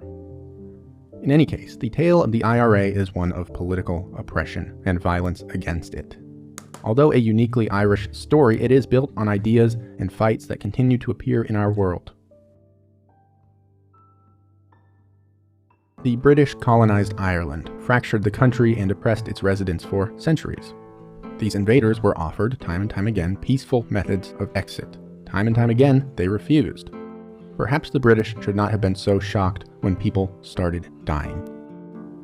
In their principled efforts, the IRA committed atrocities, accidentally and intentionally. I think a united struggle, both through peaceful means, no matter how exhausted they may seem, no matter how impossible they may seem, is a profoundly important part of this process. Just as important as the sometimes violent or militant revolutionary part of the struggle. It is always working hand in hand. I think that is probably my most moderate centrist position. A lot of people will disagree with me on this and say, no, the only pathway forward is simply just to engage in violent struggle and forcefully purge your ranks or your national boundaries from the invading forces or from the colonial power. But I do think that, at least through everything I've seen throughout history, the absolute best path forward is to keep pressure across the board and to still maintain a peaceful wing, a peaceful but still revolutionary wing of your movement. Because once the fighting inevitably ends, okay, once the fighting inevitably ends, you need someone to play the role of the peacekeeper. You need someone to run the country. And that's someone who runs the country, if they are like, if they maintain this militant perspective, if they maintain this militancy across the board, then usually you end up with a lot of purges, or you end up with a lot of violence in the aftermath, unnecessary violence at that point.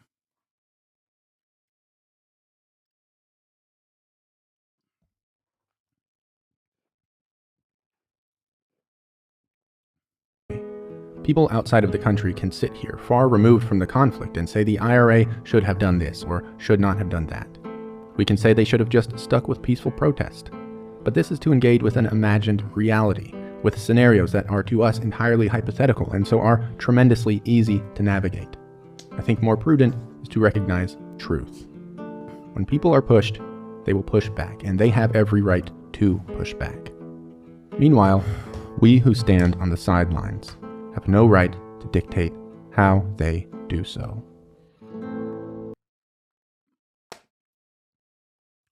What an interesting and timely documentary from Horses from 11 months ago.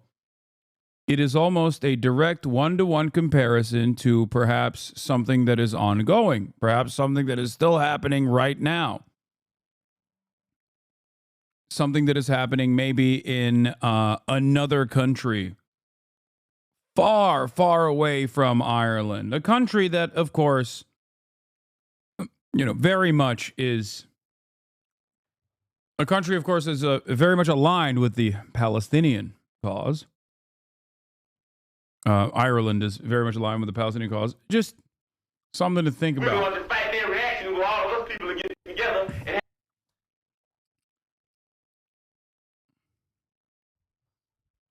and good video.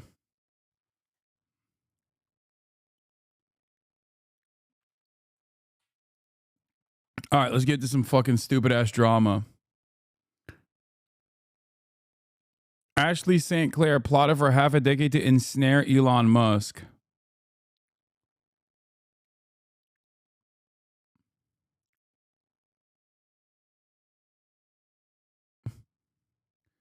Here, Greg Price says he's got a kid with a woman already in 2020. Seems unlikely to work out. Ashley St. Clair responds, well, he actually has 7 kids and goes through women pretty fast. For those of you who don't know what's going on, Elon Musk has a 13th child. Okay?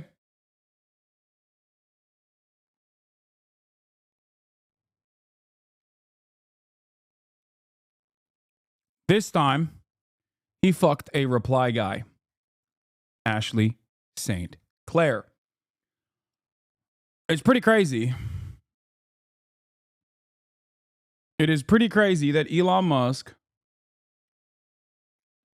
the wealthiest man on the planet, one of the most powerful figures on the planet, which is so sad to say,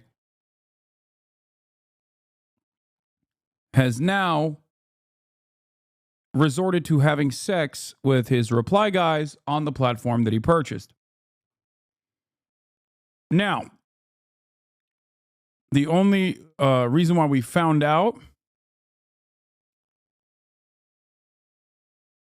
that Elon Musk has a child is because Ashley St. Clair came out and openly admitted it, because according to her, she had a child with Elon Musk 5 months ago, and the media was snooping around, and that she was worried about the media leaking this information, and she wanted to be the one that comes out and says it. Interesting turn of events.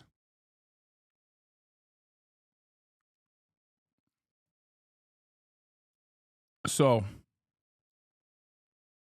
since then, people have been scouring her tweets, including the neo-Nazi that worked with Kanye West, Milo Yiannopoulos, saying Ashley St. Clair plotted for half a decade to ensnare Elon Musk. To which Elon Musk replied, which is crazy. He said, whoa, 48 minutes ago, To which Ashley St. Clair replied to Elon and said, Elon, we have been trying to communicate for the past several days and you have not responded.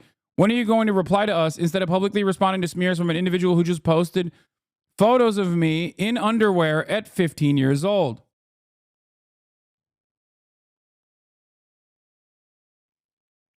Ashley St. Clair is the mother of Elon's child. And right now, the mother of Elon's last child is publicly duking it out with Elon Musk on Twitter, Elon Musk's website. What the fuck is happening? Here's a funny tweet. Not this one. There's no sin as cruel as alienating a child from a parent. Seeing so much of this everywhere. Hello, Caitlin says, girl, I have bad news for you. You know.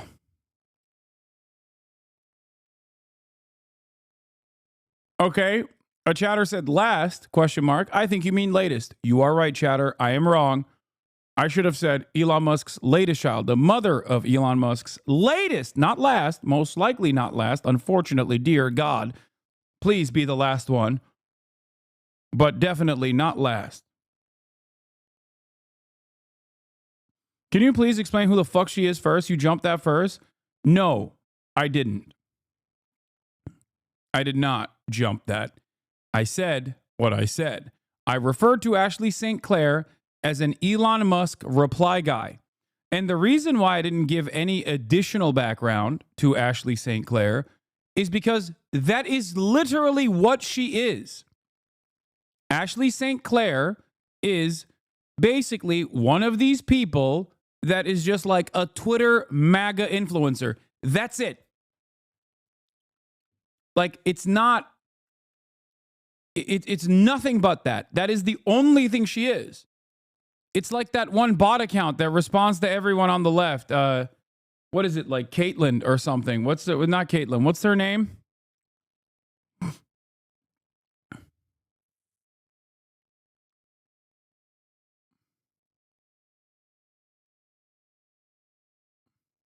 Angelica, exactly. I was hoping that I would see her under here, but she's not here. Angelica Reed. It's like, that's it. Like, who the fuck is Angelica Reed? Nobody knows. She's just in the replies of every single fucking post, everywhere.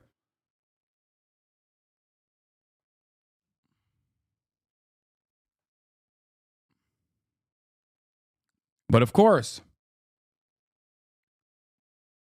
the brave investigative reporters over at TrueAnon,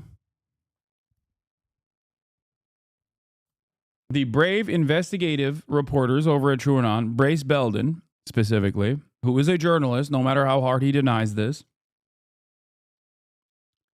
did some digging and found out that Ashley St. Clair said there is no sin as cruel as alienating a child from a parent, seeing so much of this everywhere. The timing of that tweet was awfully suspicious. It turns out it was, well, this reporting was coming out. Grimes' mother says Elon Musk is withholding his children from her daughter. Please, Elon, I beg you. Subtweeting his ex-wife's mother while pregnant with his next baby. Con Inc. is amazing.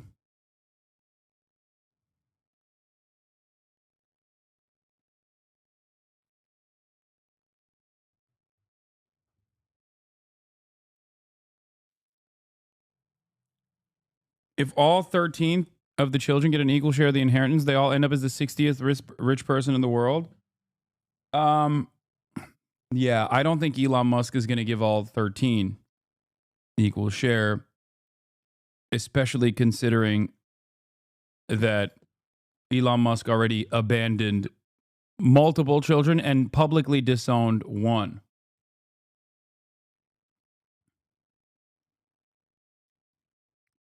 Elon Musk battles to keep custody case in Texas where child support is capped at $2,760 per month for 3 kids, despite being the richest man in the world. This is probably one of the scummiest things you can do as the wealthiest person on the planet, by the way.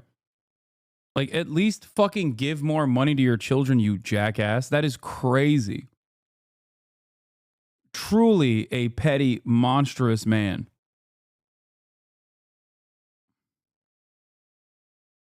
if this is true, to be fair. Or rather, they're trying to, he's trying to be economical about this, okay? He's trying to be frugal about this, knowing that his mission is to populate planet Earth with many more spawn, hell spawn.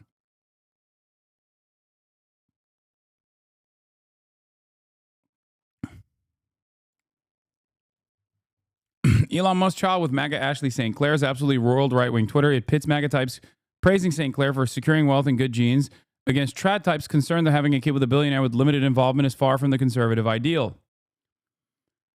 Yeah. As is the case with all of right-wing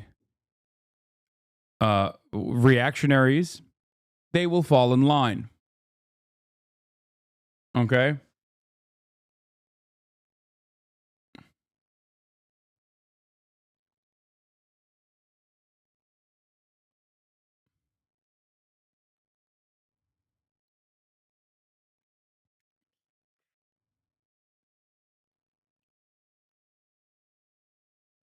Another tweet that has hit the timeline while we were talking. Oh my God, this just in.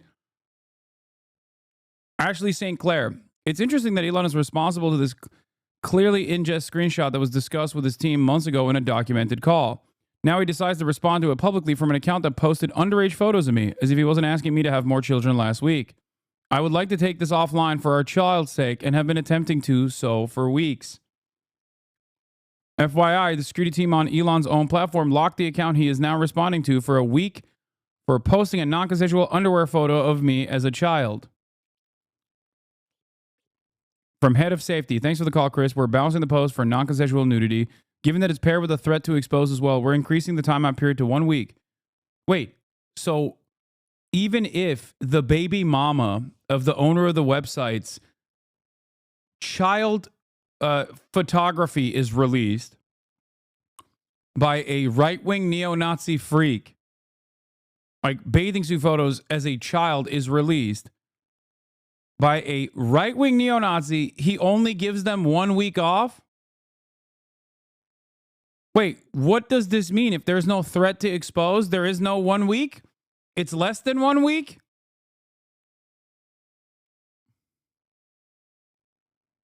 This will also help get us to the right of this news cycle on Ashley. Get is also using the media matching tool to surface additional instances.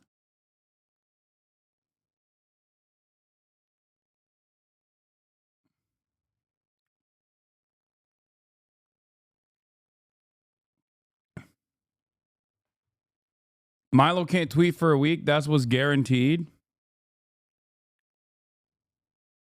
Holy shit, Elon is exactly like Epstein, fucking their reply guys, then publicly having beef with them while he's still sexting behind the scenes. Oh my God. Well,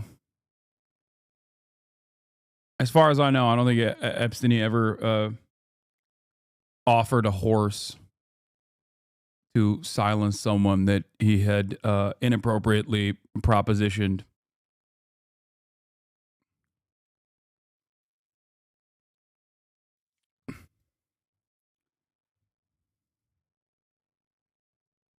It is crazy that this person has 13 children at this point. 13. Many of which at this stage are old enough to understand how much of a fucking asshole their deadbeat dad is. Here's another statement regarding St. Clair Ashley. Ashley and Elon have been privately working towards the creation of an agreement about raising their child for some time. It is disappointing that a tabloid reporter who repeatedly ambushed Ashley and her family made it impossible to complete that process confidentially. We are waiting for Elon to publicly acknowledge his parental role with Ashley and to end unwarranted speculation. And Ashley trusts that Elon intends to finish their agreement quickly in the best interest of the well-being and the security of the child they share. I just don't understand why Elon, like, if you're not going to take care of these little kids, like, why the fuck are you having them? Like, what do you mean? We need to do a confidential private agreement for, like, taking care of these children? How is this a conservative value? What a stupid question I just asked. It's, of course, a rhetorical one. There is no conservatism here. There is no Family. This is exactly conservative family values in display, okay? Reading between the lines, the Elon / Ashley St. Clair baby situation seems to be getting contentious between the two alleged parents.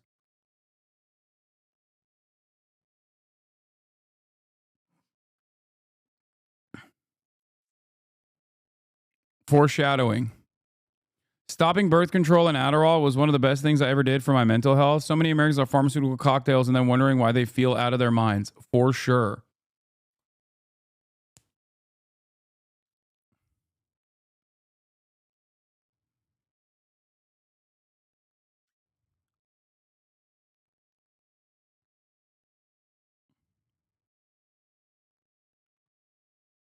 Riz King Elon. Absolutely Rizless. And end scene. Wagner chief says his forces will pull back. The pull-out method. Speaking personally, I obviously prefer the pull-in method. Doc Maga.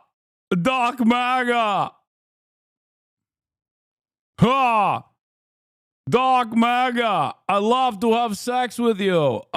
Please.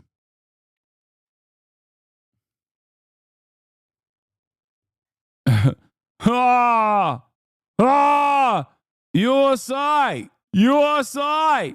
Pure! And it worked? Yeah, no shit, dog. He's the richest person on the planet. What do you mean? This person is clout hungry and hungry for money. You think this person is like, wow, I was really taken in by Elon Musk's personal charm? No, dude. This is the thing that I always explain to people, and people constantly forget, okay? The entire point of not being a douchebag is not the way that, anti-feminists present it, where they create this false reality where, feminist men are just like saying that all women are unconditionally beautiful angels who can never lie or do whatever. That's not the point, okay? You can make individual assertions, okay? This doesn't mean that, like, women are infallible, okay? Women's rights and women's wrongs. Yes, there are definitely some women and men, okay? Everybody does this, that will be interested in fucking clout and money. Understandable proposition. Understandable conundrum, okay? This does not mean that all women are doing this. That's the difference. That's why I always say, like, there's a lot of bag chasers that go on these, like, silly podcasts and shit like that. And then these dumbass, misogynistic fucking losers will just present to their audience, this is how all women are. And it's like, no, dude. No, it's not. You're a fucking asshole. Yeah, this woman is known for her expose on migrants in an airport, by the way. Yeah, remember when she fucking lost her mind that there were brown people at an airport? You know, non-citizens at an airport. Famously, where only American citizens are supposed to be at an airport.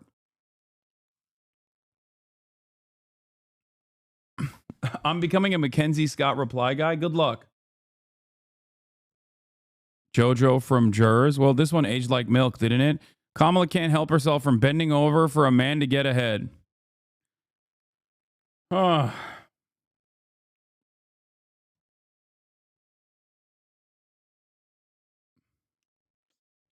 Still, Grimes didn't deserve to get abused by Elon if she was bag chasing. Okay, I wouldn't even say that about Grimes. I'll say that about Ashley St. Clair. But Grimes is weird enough to actually think that, like, Elon Musk's autism is some kind of brilliance. Like, I don't think Grimes was fucking clout chasing. I think it was more so that she was probably pursued by Elon Musk. And also she's, not exactly all there to recognize that Elon Musk is a narcissistic, monstrous asshole.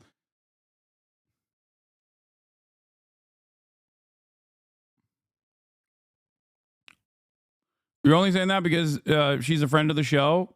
Yeah, Grimes is a fucking famous artist. Like, what are you... you guys are ridiculous. The dynamic is entirely different with a Twitter reply guy versus fucking Grimes, dude.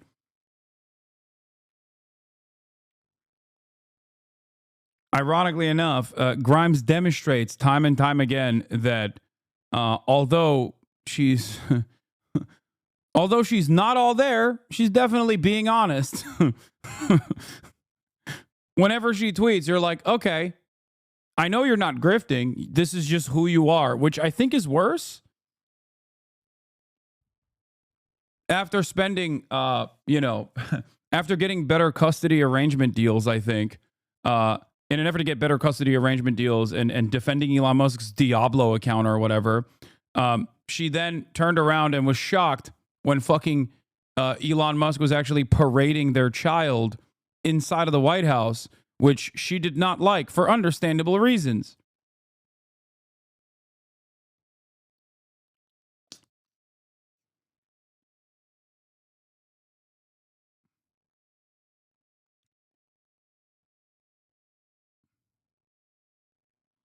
If you zoom into the shut up live, my wife left me. She's actually the one taking the pic of Elon and Kanye. Yeah, I saw that.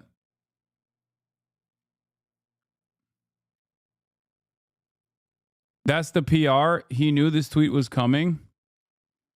This stream supports Comrade Grimes. Yeah, okay. I'll support Comrade Grimes one day.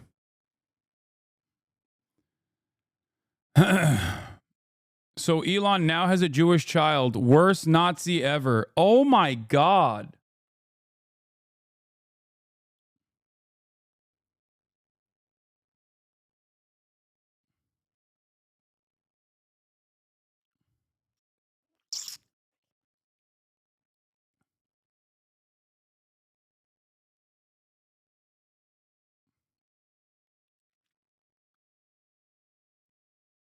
Oh, God, I hate this platform so much. It's so fucking bad.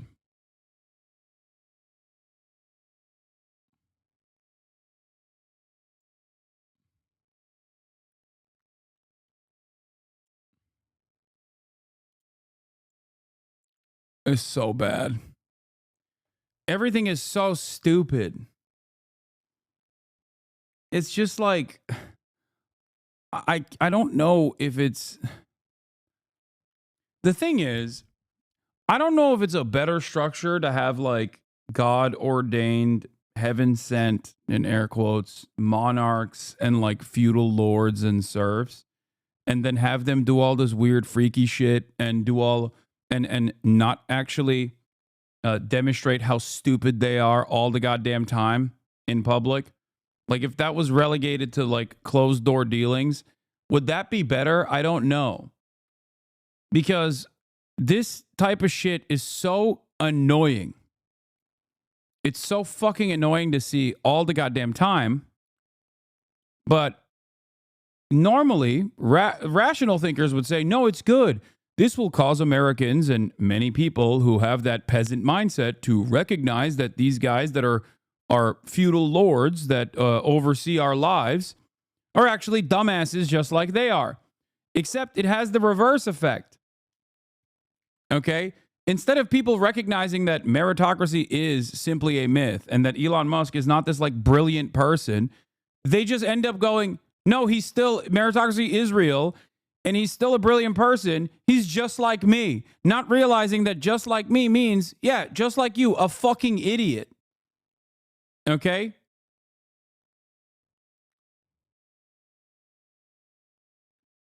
People are so... Like, I think this kind of shit, unironically, makes people dumber. The servants heard everything, and it would make its way across the land anyways. Lamau, this is just quicker, but no less insane.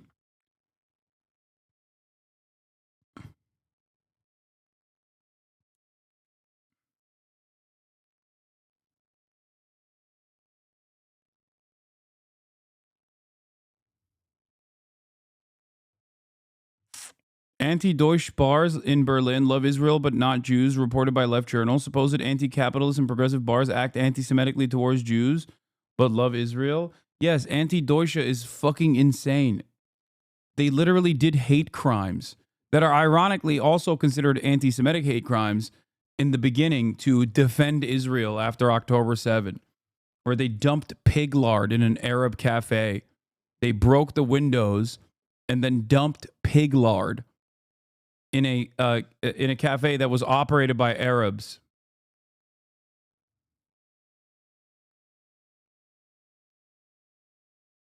I don't want to talk about Germans, man. I just makes me sad. Yeah, it's not kosher either. You literally, it's technically also anti-Semitic. Like if the cafe that they were resisting against was also simultaneously like both Jewish and also Muslim operated, they could have done the double Monty. The unforeseeable, the unthinkable, the dual hate crime that is both anti-Semitic and also Islamophobic at the same time.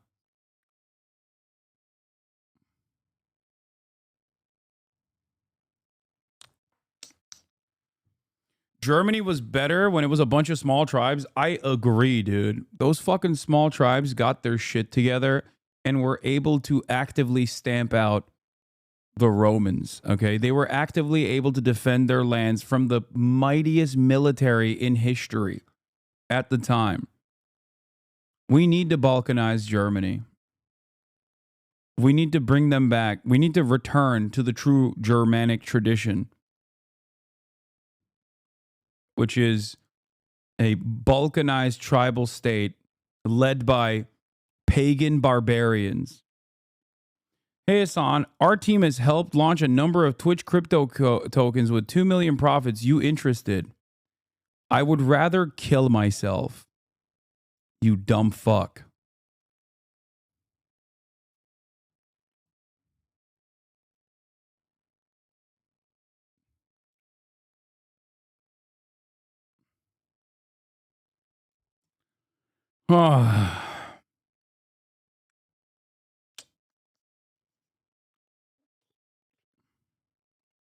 Yes, we must balkanize Germany and then make the Balkans one again under the glorious leadership of Tito.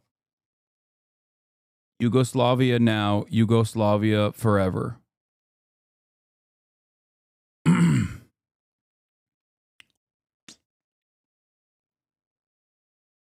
Anyway, bro said, dude, please get in. Long on retardio. Stop lamenting about Germans. Go and do something against your fascist government. Oh, man. I kind of thought 10 years ago, we're kind of done with the conversation about anti-Semitism. Oh, God. Oh, my God. Oh, my Lord. This is Elon's latest baby mama. I can't believe that you could just be the dumbest person on the fucking planet and just, you know, as long as you say the right things. Sick ableism? What? W phase? Sick ableism? W ableism? Dog, retardio is the literal name of a fucking shitcoin. What are you talking about?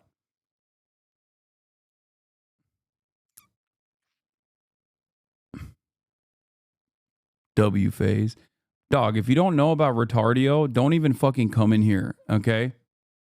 Don't even fucking come in here and talk to me about dog shit 1 or dog shit 2 or even dog shit 3, okay? All my apes are still intact. You understand?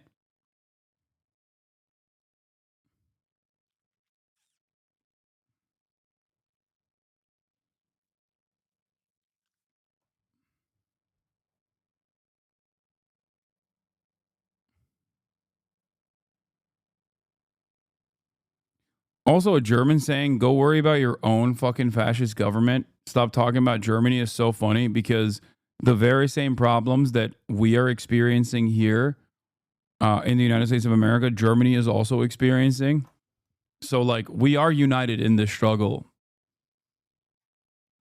ironically enough. And sometimes it's the very same fucking villains that are responsible for the very same issues.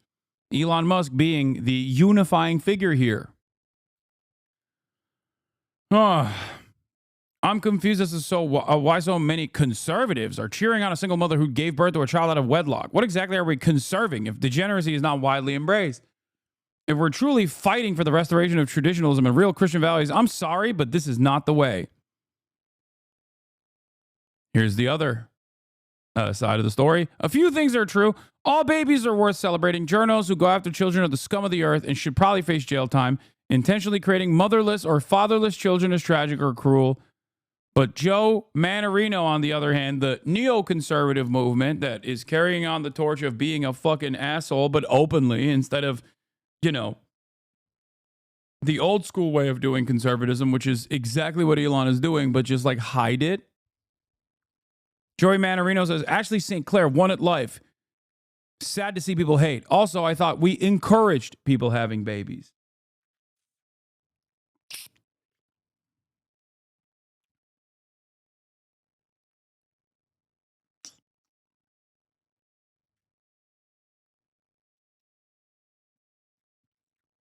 We can't even say he isn't going to fuck you, little bro, because he actually might. It's sad, but also very true. You are correct in this assessment. In the past, we could say, well, you know, how about you stop glazing, little bro? He's not going to fuck you. Turns out he does fuck his reply guys. So I don't know. Turns out, when I first covered the story of the Elon Musk dick riders that were saying like, oh my God, this air stewardess both got a chance to suck Elon's pee-pee and also get a horse from him, I would have done it for free. I made fun of those guys. I was like, wow, how can you ride a dick so hard? How can you be this much of a subhuman? Okay, how can you be this servile, right? That's what I was thinking. Turns out those guys were just thinking ahead. They were trying to actually suck the cum directly out of Elon's penis, which apparently is a thing you can do. So congratulations to Ian Miles Chong. You were right. I was wrong. You do still have the opportunity, if Elon Musk ever makes it out to Malaysia, to become impregnated by him.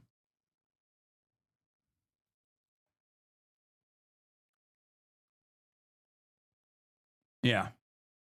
Don't give him credit. Nope. Credit where credit is due. One day, Ian Miles Wrong can also be getting cream pies from Elon. And now it seems on the left, we've just seen it, you know. This is the Elon Musk's latest baby mama, by the way. Absolutely come back in full force. But I'm starting to see it on the right as well, where I'm going, I didn't expect it from your guys. I've always said anti-Semitism is a bipartisan position. Yes, and especially what's characterizing it now.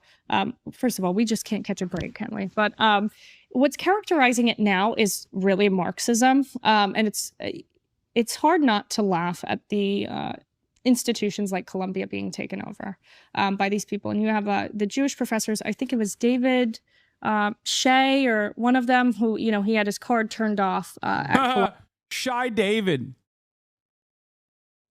Shy David, my king, my shy. Oh no, my shy. Columbia.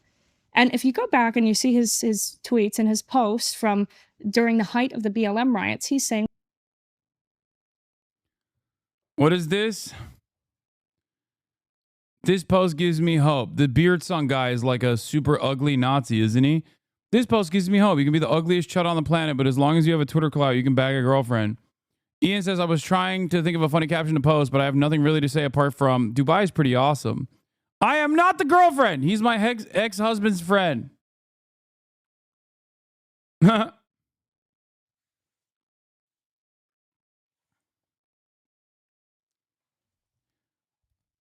I love that Ian Miles Wrong tried to make it seem like he had a girl.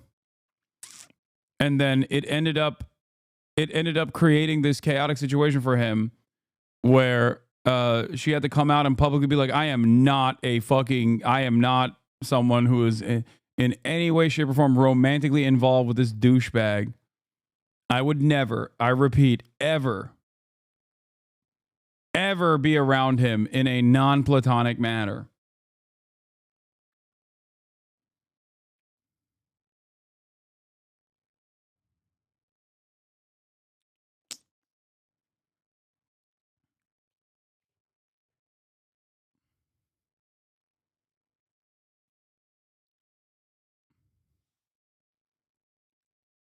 Anyway, great stuff happening. Great stuff happening here. Great stuff happening everywhere. I sense the most powerful NDA known in the universe being drafted.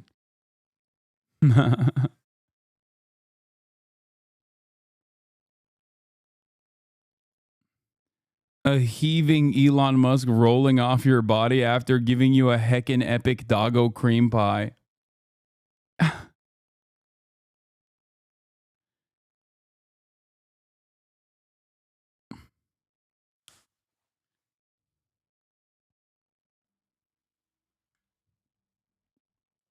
Oh my Lord. I'm hearing words I never want to hear again.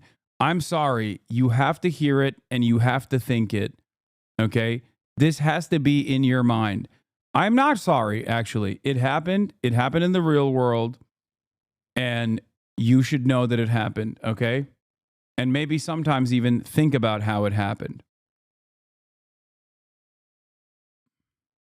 Sorry. Call me a monster all day, every day. This is the new normal.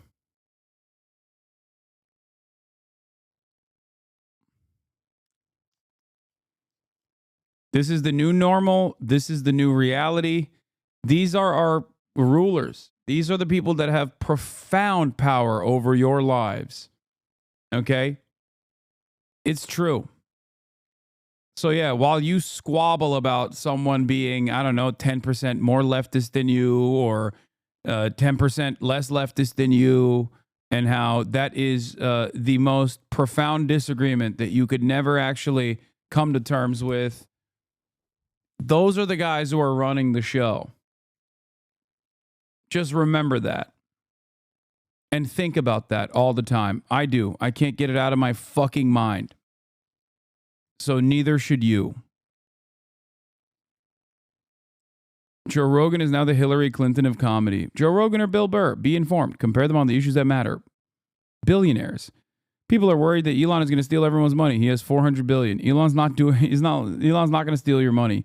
That's not what he's doing. He's a super genius that has been fucked with. When you've been fucked with by these nitwits that behind the three-letter agencies, and you're dealing with one of the smartest people alive, helping Donald Trump get into office, and find out what corruption is really going on, you fucked up. You fucked up, and you picked the wrong psychopath on the spectrum.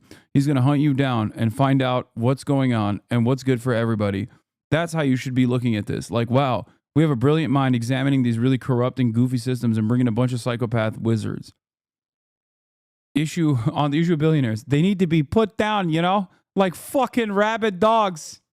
All right?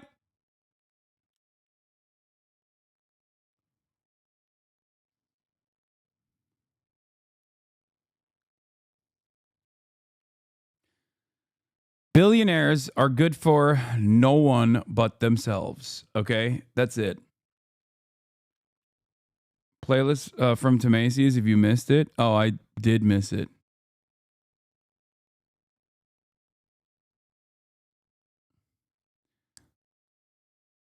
I want to see what Bill Burr had to say. There was a quote that everybody wanted me to watch from Bill Burr. What the fuck? That was an incredible impression. You've been practicing that? No, I've just been a Bill Burr fan for years. And I used to listen to his podcast all the time. In that same event, Trump advisor Elon Musk raised eyebrows for a gesture some are comparing to a Nazi salute. Nazi salute? Nazi salute? Nazi salute. A Nazi salute. A Nazi. America, love it or leave it, and all of this type of shit. And it's like, you know, all those guys who died on D-Day, they were fighting Hitler. Like, I've lived so long. Like, you know, everything just sort of changes after a while. It's like, wait a minute, are people trying to say he was a good guy now? The fucking level of ignorance out there. And what is that fucking Twitter guy? He literally sieged Heil. He didn't just Heil. You know, you can accidentally howl, hey! Oh, so, I didn't mean like that. I didn't mean like that. But when you add the Sieg, you meant it. Good Lord. It is just so funny to me how when I was growing up, all of these fucking women that hated men, they were always focusing on the athletes and they never paid attention to the nerds. And now look at it. You know, you were paid attention to the wrong fucking people. You know, I don't know what their deal was. They were upset because you were a good-looking guy and you could fucking score a touchdown. And these nerds just silently resenting beautiful women, resenting, you know, the fucking good-looking guy, the Burt Reynolds guy out there with the T-tops crushing it. Silently resenting. And now we are in the true revenge of the nerds era. And look at that guy. With his Turkish hair plugs and his laminated face, and now he's out here Sieg heiling.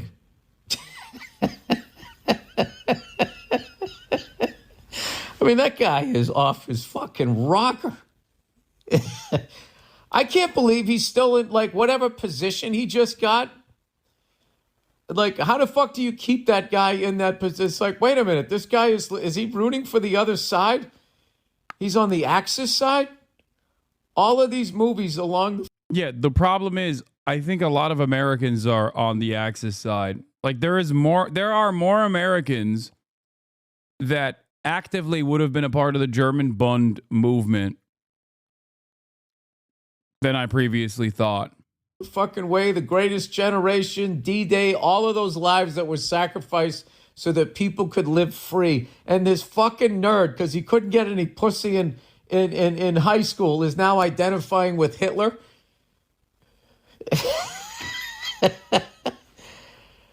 Oh my God.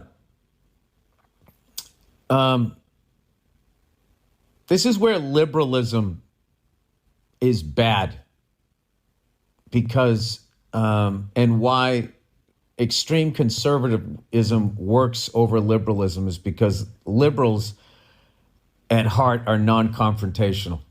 And this is like some shit that needs to be stomped out immediately.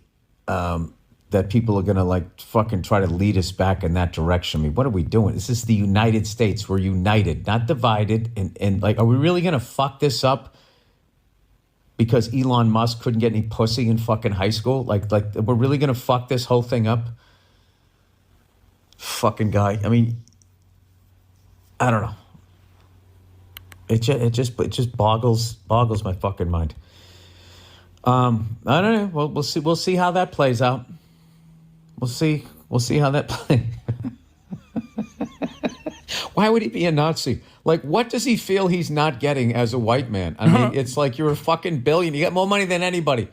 You're still upset? Like, how do you have the bandwidth with the amount of fun you're shooting rockets off and all of this stuff? You still have the bandwidth to fucking to be like not liking people because they don't look like you? Is that what it is? I mean, to be honest with you, nobody looks like Elon Musk. That's what scared me about that guy. You know what I mean? Like, Hitler couldn't live up to his version of what the perfect human was. What do you like, blonde, blue-eyed, and all of those fucking Scandinavian people? And like, he was this ugly little fucking troll. That was one ugly son of a bitch, I will tell you that. You know, scowling. He definitely came with the grunge vibe before grunge music. You know? Hitler definitely had Seattle energy. He was not a Sunset Strip guy. T-tops, doing some blow, driving down the street with some big-titted fucking blonde. That was not his vibe. He was...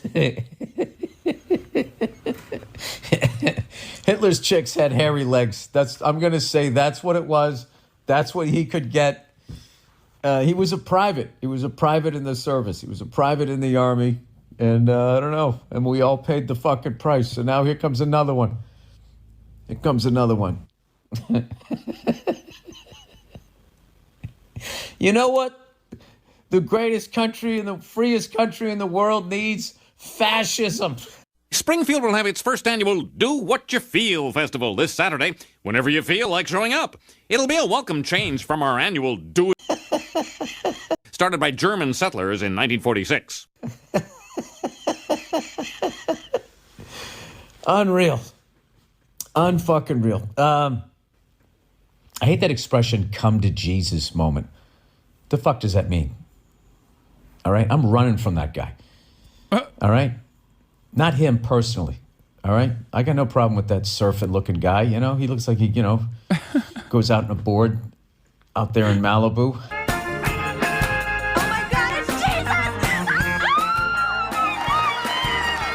The surfer looking guy. He loves his own fucking jokes, dude. This is also probably the only way he can do a one person pod, because he's just constantly cracking his ass up himself. Up. Carves up the waves or whatever. I got no beef with him, but it's who he works for. I stay away from those guys. I cut out. Says you? Come on, dude. At least I talked to like 30,000 people in here. There is a little bit of back and forth. Although I do crack myself up. Yes, it is true. And I do talk to myself for 8 hours a day. But at least there's some feedback in the chat that I'm responding to. Bro, you laughed at shit jokes you've made before. Bottom of the barrel stuff. Not gonna lie. God damn. Motherfucker, you've given me money, $5 for 52 months in a row. Okay? 52 months in a row, and you're over here shitting. What does that say about you? Huh? What does that say about you? That you fund this silly man, okay, who laughs at his own bottom of the barrel jokes. It seems like you're laughing too. I'm laughing. You're laughing. We're laughing together. We crowed. Okay, I cried. She cried. We crowed. You're laughing too. You're like, damn, that Hasan did it again. You can also subscribe for $6 or for free with the Twitch Prime. Put me down, gringo. No, I picked your little ass up like this, okay? I picked you like a baby and put you on the town square. Anyway. Like the middle, religion, it's like trying to give money to a charity. It's like trying to get the money to the actual people that use it once it goes through the fucking infrastructure is impossible. And that's what I find with, like, if you're going to try to have a relationship with the higher power, for the 5 I don't gifted, get how you do Master. that through organized fucking religion. Just inherently, it doesn't make any sense. I feel like your sense of a higher power and that there's something bigger than you is your own personal thing, and that somebody privatized it and turned it into a fucking business and then starts throwing down rules and scaring the shit out of you and telling you if you do this, you do that, all of this shit. They don't know. They have no fucking idea what they're talking about. And now it's a business and they're making all this money. You make money, you got boats. You got boats, you got money, you got whores. You got whores, you're out there fucking, fucking having a good time. You don't want it to end. So then, I don't know, it all fucking goes away. So I feel like that's my own business. And if all these different groups can make up their own bullshit or what the fuck they think's going to happen after you die, why can't I? How come I can't have my own bullshit? And I like my bullshit because it doesn't involve anybody else. I'm not putting it on anybody. There's no collection basket. There's no pedophiles. There's no getting in bed with the Nazis. And, oh, did we have some of your money? Sorry about that. There's none of that shit. None of that shit. There's no terrorists. There's no fucking 90 virgin. There's none of that shit. None of that shit. Don't ask how come, why come the pastor have to have him a nice house? Why come pastor got to have a nice car? Don't ask. I said, don't ask. I said, don't ask. No questions. None of that shit. I don't even know what it is. It's just it's your own fucking thing. You're on your own. Maybe that's what some people, I think they just like the group dynamic. Just to be part of something. I mean, a lot of people don't know this, but the Nazi party started with a bake sale, and people just wanted. This is what I imagine when Hasan pulls up a chatter's comment. It is true. That is literally what it is. Oh my God. I wish I could just like pick you up by your head like that and have your arms flail around and be like, yeah, stop. Stop it. But that's literally it. I'm over here like, get over here. Get over here right now. Just pick you up.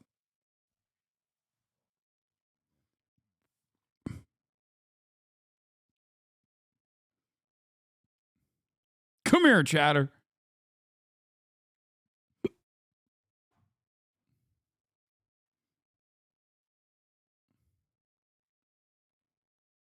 Anyway. Wanting to be part of a community.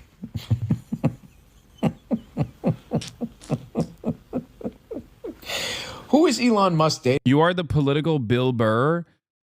An absolute bully, but a well-liked one. No, I'm not like Bill Burr. Bill Burr has, due to the nature of his career, he has developed like tremendous good faith from a lot of groups that unironically will listen to him and go, he's so based and he's so smart and so funny, while simultaneously turn around and yell at me about how much of a hypocritical socialist I am. But that's part of the reason why I love Bill Burr, is because like he has a way of speaking the language. I'll never be able to do that. Our background is different. Our aesthetics are different. You know what I mean? Bill Burr is the guy who appeals to your coworkers. Like your coworkers will listen to your coworkers will listen to Bill Burr and go, "Oh, this is a funny guy. I can see where he's coming from." Can you imagine his chick when he just sees him go out there and then just watches him start sieg heiling? Like, oh my God, what is he doing? He's going to burn this whole thing down. I think he just lost his job. Oh, wait a minute. Oh, wait a minute. Nothing happened. I cannot believe nothing happened. Nothing happened. How do you explain that away? Musk posted on X, frankly, they need better dirty tricks. The everyone is Hitler attack is so tired. How close are you to getting him on the show? Further than ever before. I saw some guy who was saying gesture truthism and trying to like make it seem like people were saying that he wasn't sieg heiling. He goes, okay, what was he doing? What was he saying? And then my rockets are gonna get launched and they go that way. Maybe it was taken out of context. You know who would do the sieg part of the heil, but not the whole sieg heil, was that Celine Dion. It was like she was a Nazi that was stuttering. You know what I mean? She couldn't quite get through it. She would sieg. She'd like punch herself in the cleavage. Hey, Elon Musk, if you don't mind, we'd like to enjoy our life. I don't think we need to. Has he ever said where he gets his news from? I think I hate to admit this, but I think he's a big Jimmy Dore head. He doesn't completely align with him, though, clearly. But I think that he might be like an actual Jimmy Dore guy. Reboot Adolf Hitler, you fucking lunatic. I'm sorry pretty girls don't like you until you have $1 billion. I hope not anymore. Dude, when he was Sieg Heiling, that looked like one of those crazy Nick Cage movies. No, he's not. He's just friends with him because Jimmy was a comic before. I thought he would watch a bunch of Jimmy Dore stuff initially. Like, you ever see that clip when Nick Cage went out and he was like throwing karate kicks? In my headcanon, he listens, he watches me. In my headcanon, Bill Burr watches the stream with the lovely Nia. They sit down in their jammies. He goes, "How are ya?" And they just watch me on YouTube. They put the YouTube on. That's what, it's just, let me dream, okay? Can I dream? Is that okay? Why is everybody poo-pooing on my dreams? This is my dream.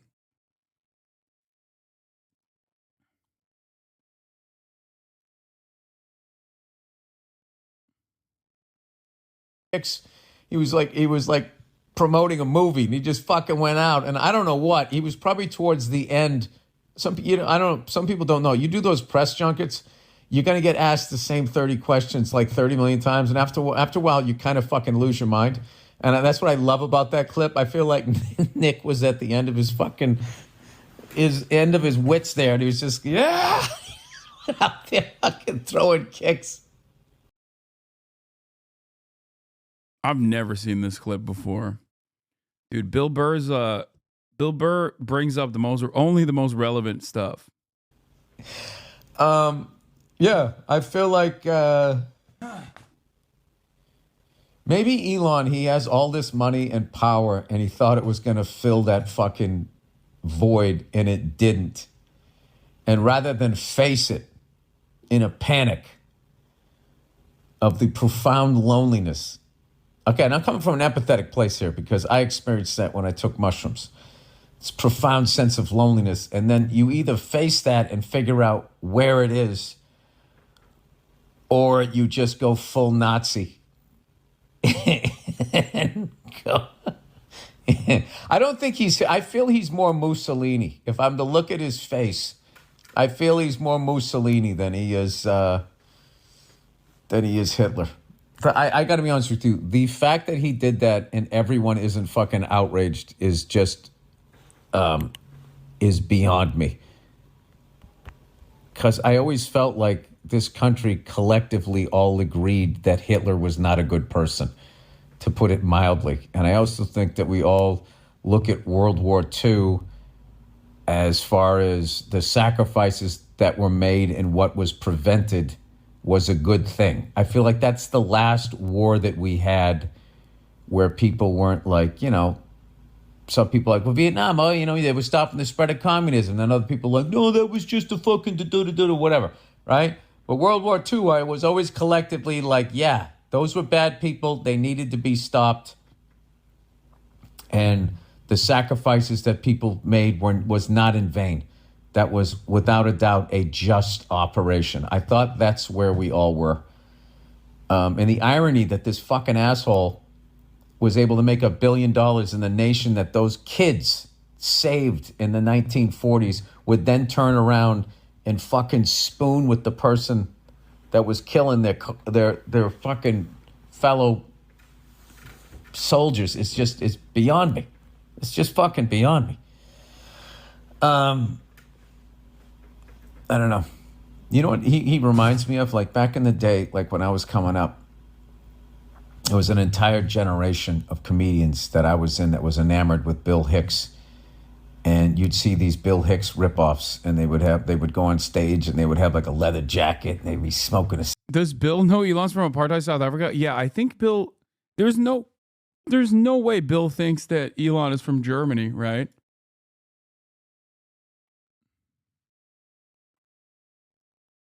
Cigarette talking about society, man. I feel like he's doing that. I think he's like a recovered nerd, and now he's trying to be like the bad boy. What was that Johnny Depp movie? It was a really good movie. All of it. I like all those movies, but like it was that one. What the fuck was it called? It was almost like a musical. He was like 1950s Crybaby. It's crazy when you think about it. It's crazy how hot Johnny Depp used to be. Baby or something like that. Like, I feel like he's trying to be that wild. Character. He's trying to be like this bad boy.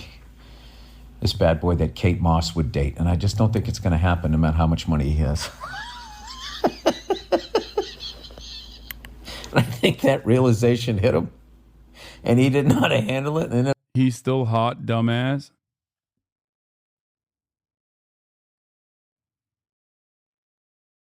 Before people used to be, he aged like wine. Oh no. The Amber Heard trial, I think, really bricked a lot of people's brains. Like it is pretty crazy how hard the fucking Amber Heard trial just like created this fissure in most people's collective conscious.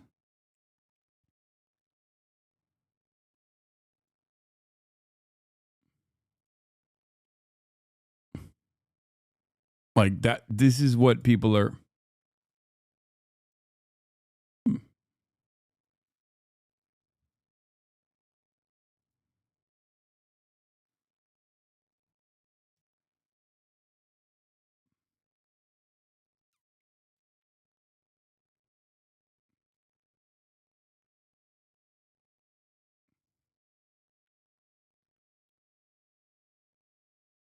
He's an old man, bro. What the fuck do you want from him? First of all, he's not just like any old man. He's a Hollywood old man, okay? So it is kind of shocking that people just talk about like how he's just an old man, dude. Okay. Yeah, so is George Clooney, dude. What the fuck?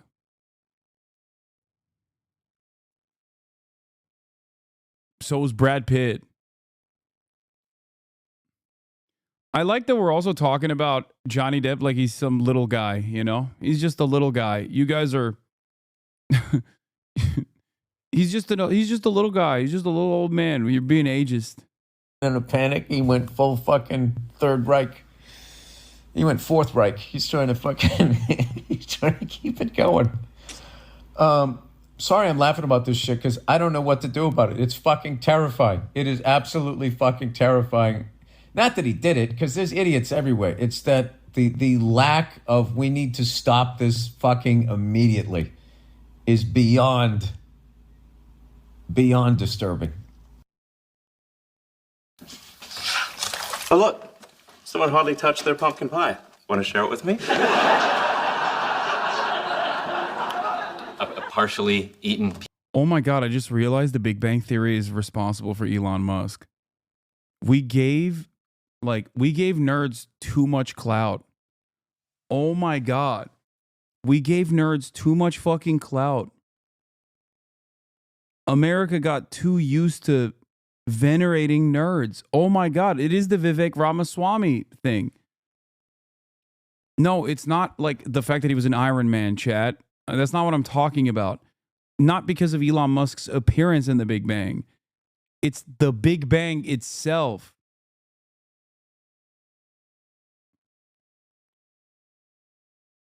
You're misunderstanding my point. It's the show itself rather than the actual fact that Elon Musk was in the show.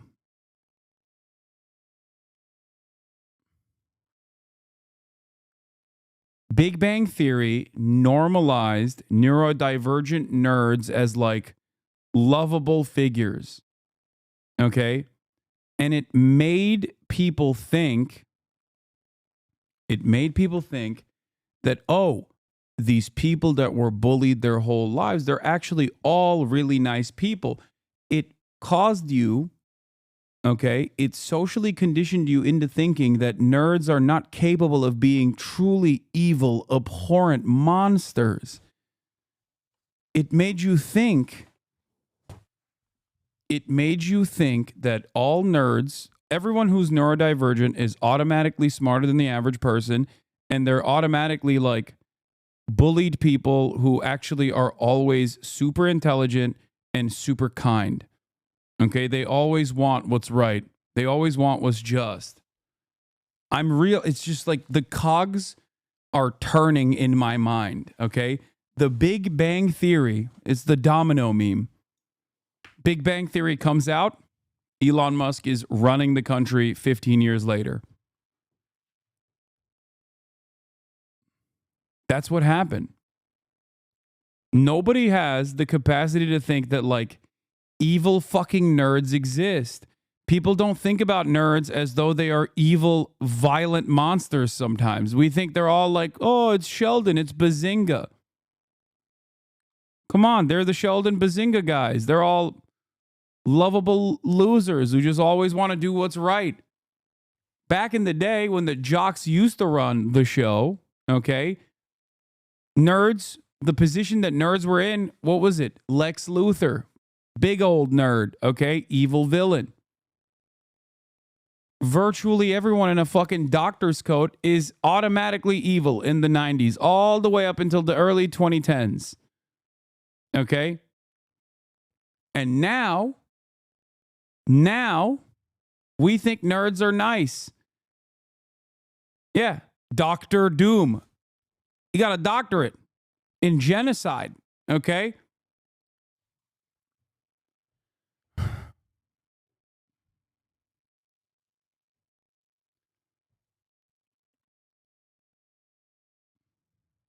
Nerds have historically been on both sides of every conflict. Okay? Think about that. You know who else was a doctor? Mengele. I rest my case. It's done. It's over.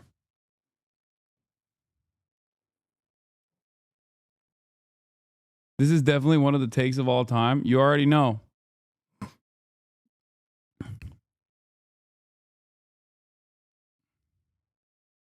Dr. Doom doesn't have a doctorate in foreign policy. He's just that good. Yeah.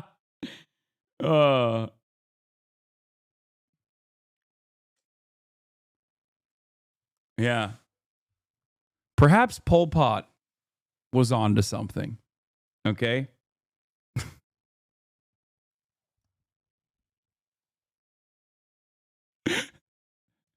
He said, no more glasses. You can't see? Well, guess what? To the wall. Piece of pumpkin pie from a homeless shelter with Elon Musk? You bet I do! I feel like Bradley Martin would agree to this take. Guys, I wear glasses, okay? Fucking calm down. Also, I'm a nerd. That's legit a joke in the Big Bang Theory. They named all the villains with a PhD and said doctoral committee needed to be more selective. You're a Big Bang liberal?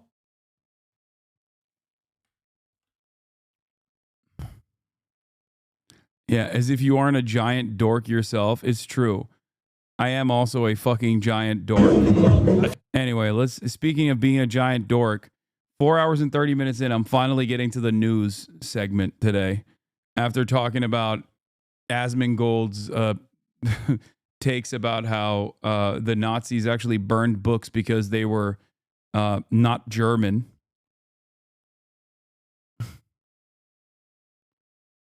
Sam Sulek won his first bodybuilding show? Oh my God, really?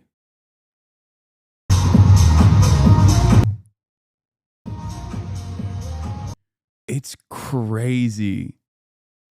Like,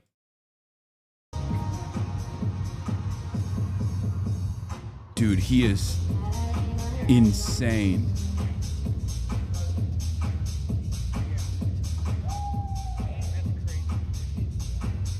Am I wild or are his legs a little lacking?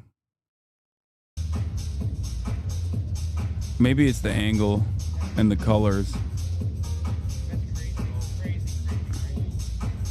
I mean, not like, I'm not comparing him to myself, obviously. I'm nothing. I'm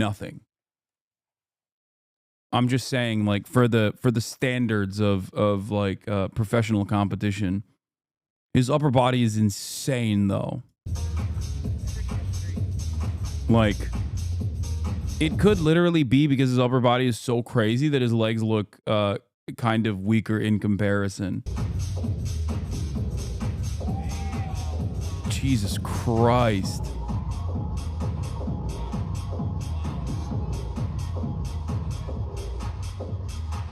He just didn't activate his glutes well with his poses. I think that could also be a part of the process. Your standards are genuinely fucked up? No. I'm talking about... No, you're misunderstanding. This is about, like, who he will face in terms of competition and, like, classic physique on the professional level. This is his, like, first ever competition, for the record.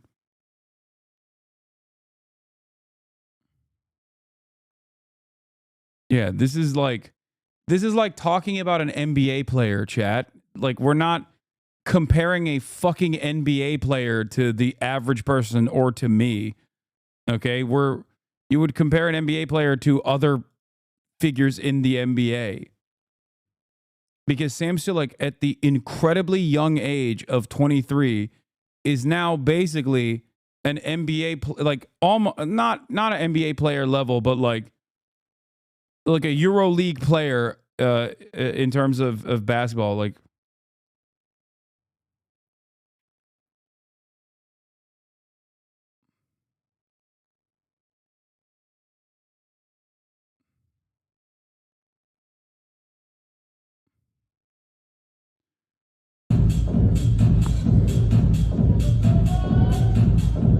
his legs do look better from this angle. Has Sam always been on gear? Yes.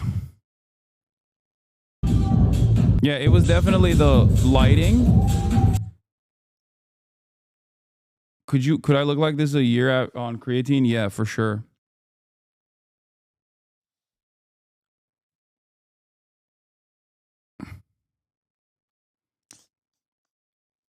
If you kept up with Sam's stories, he did like 3 cardio sessions a day in order to get this lean. Yeah.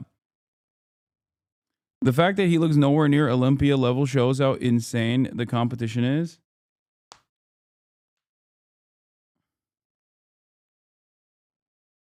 Yeah, the number 1 in the world. Well, okay, this is Nick Walker, okay? You're talking about the mutant, all right? That's different. You're talking about the mutant Nick Walker. He is a mutant, okay? But you're like the number 1 body. Someone said 2x Pimpy is true. He is literally 2x Pimpy, the human. But the number 1 bodybuilder on the planet for the Arnold is Chris Bumstead. He is now officially retired. Okay.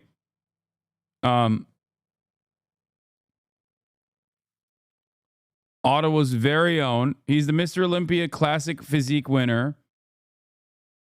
2019 to 2024. And the years that he was active was 2014 to 2024. And you need to know, like, you need to understand what he looked like when he won. When he won the Mr. Olympia Classics. Okay. Wait, C-Bum retired from Classic to go to Open? No. No way. Really? He is?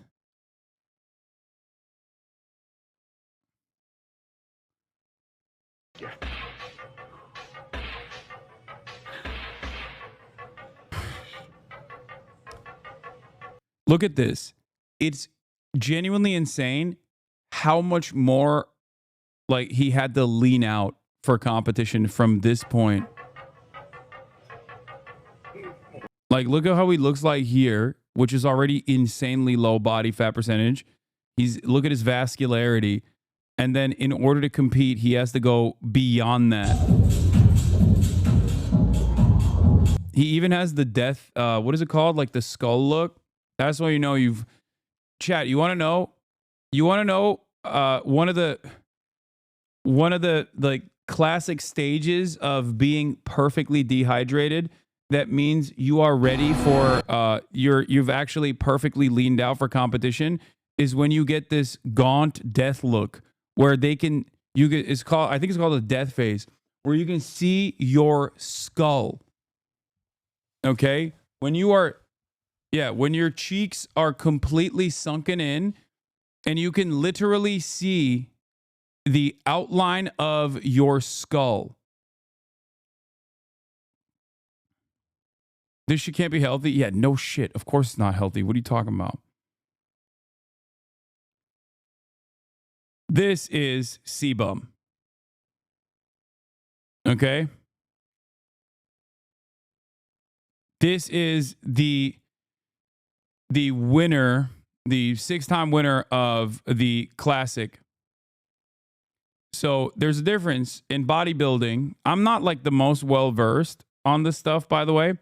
But in the professional bodybuilding competitions, there's multiple different competitions. Mr. Olympia Classic Physique is, weirdly enough, the closest that you can achieve an Arnold-like physique.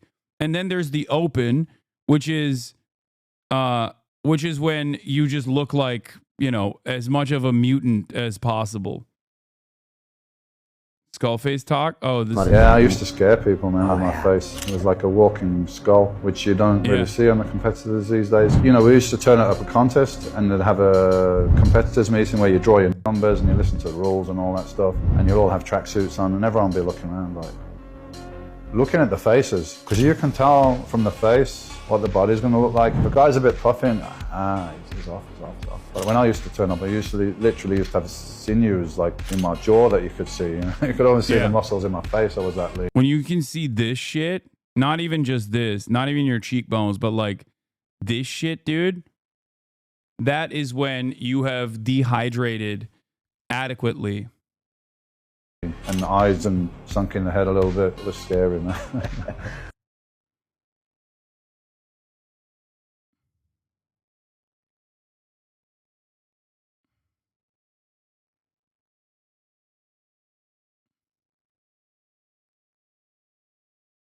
Yeah. Anyway, it's not healthy. But yeah, as I was saying, so this is like the number one for the classic, right? Like this is what the peak physique for Mr. Olympia Classic looks like in comparison to where Sam Sulek is, just so you have a better understanding. So that's what you're comparing him to. Like look at Sam's legs versus Seaboom's legs and ass.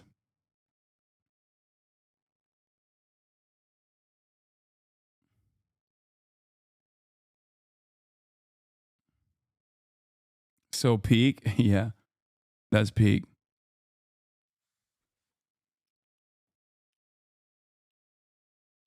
Dr. Mike compares bodybuilding to obesity is the same level of unhealthiness. I would go so far as to say bodybuilding is more unhealthy than obesity, I think.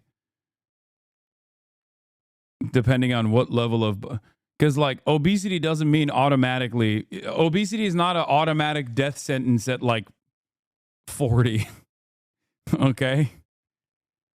I think steroids are probably... Depending on the severity of your obesity... Obviously, if you're like 600 pounds, then yeah, you're more unhealthy than a fucking bodybuilder. But 3/4 of America. Exercise scientist critiques RFK's controversial health claims. Oh yeah, Dr. Mike came after RFK.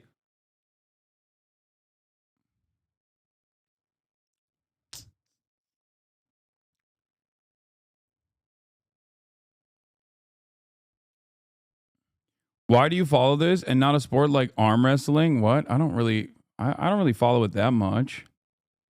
I just know a little bit about it because it's fascinating and because I work out. That's it.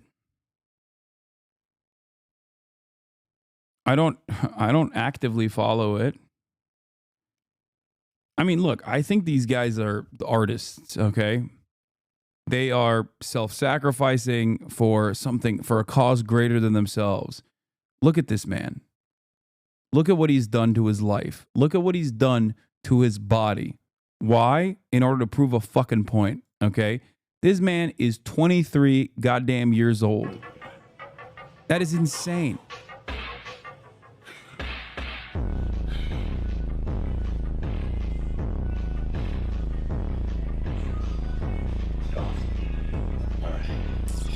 One more most muscular. What's the point? Are you kidding me? To die for a cause bigger than yourself. There we go. That's the point.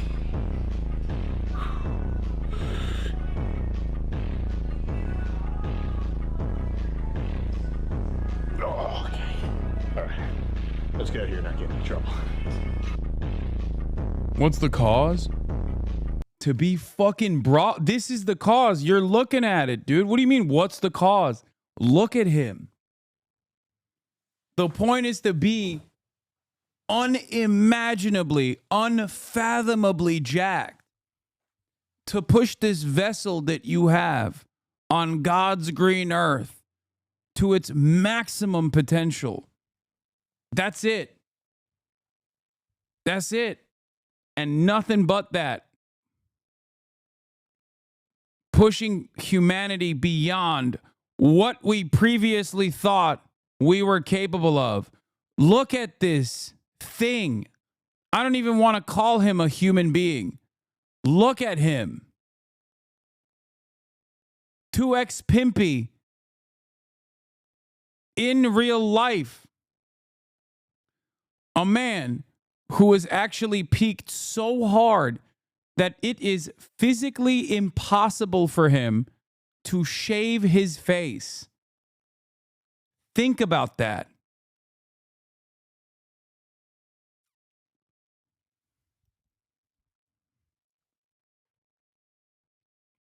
This is peak body dysmorphia. This shit is like thinspo for dudes. First of all, thinspo can be for dudes too.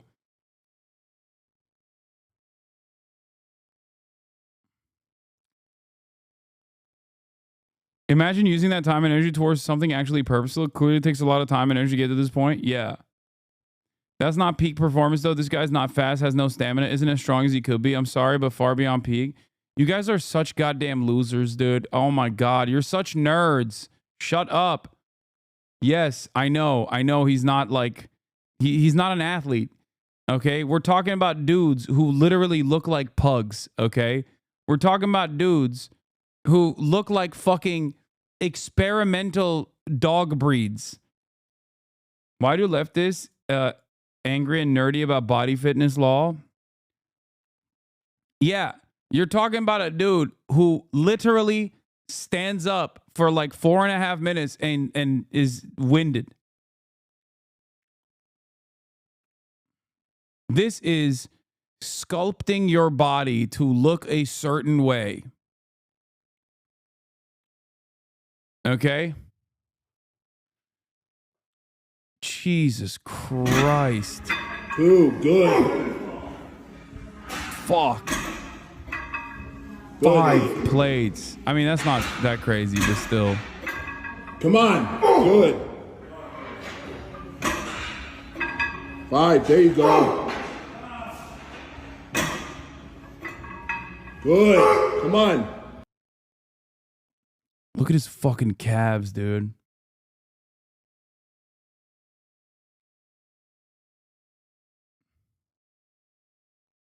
We're creating a brand new human shapes out here, and nerds are talking about your mobility will be severely limited like that. I know.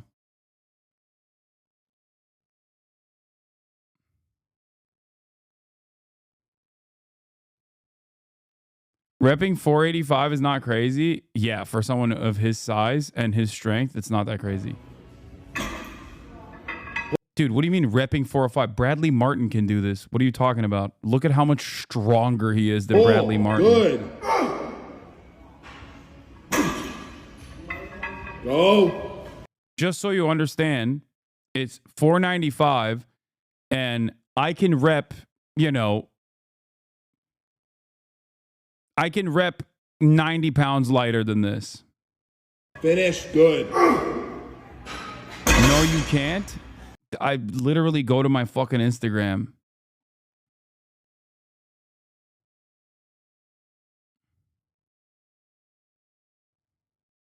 Oh, wait, was he doing oh, I thought he was doing regular deadlifts. Oh my God, I'm so sorry. Was he doing RDLs? Oh, that's why he was doing 485. Oh my God, I was not paying attention. Oh my God. Oh my God. Okay, I didn't understand. Oh my God. Oh my God. Oh my God. Oh my God. That is insane. Oh my God. Oh my God. Bro, I fucking thought he was deadlifting. I was like, that's not that impressive. What the fuck? For a guy his size? Oh my Lord. I wasn't even paying attention. Too good. Oh. He's doing full motion stiff leg RDLs with 495. No fucking belt. Jesus Christ. Bro said it's spine day. Okay. This is an insane lift. I was so wrong. I apologize. When you deadlift, your knees are supposed to buckle, okay? A stiff-legged Romanian deadlift means that your legs basically stay straight the entire time. As in, he's doing a much more restricted hamstring activation. And I didn't even notice. Bro, Hasan is turned on right now? Yeah, I am.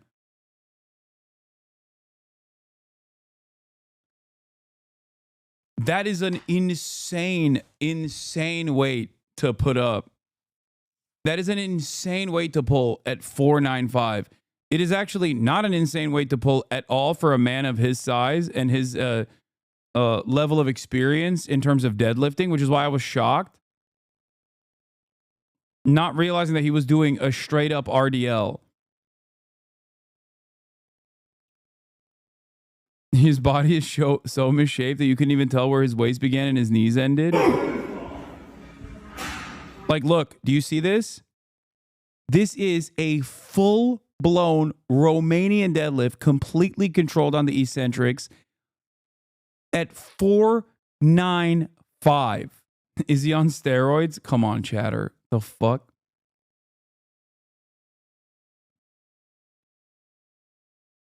There is...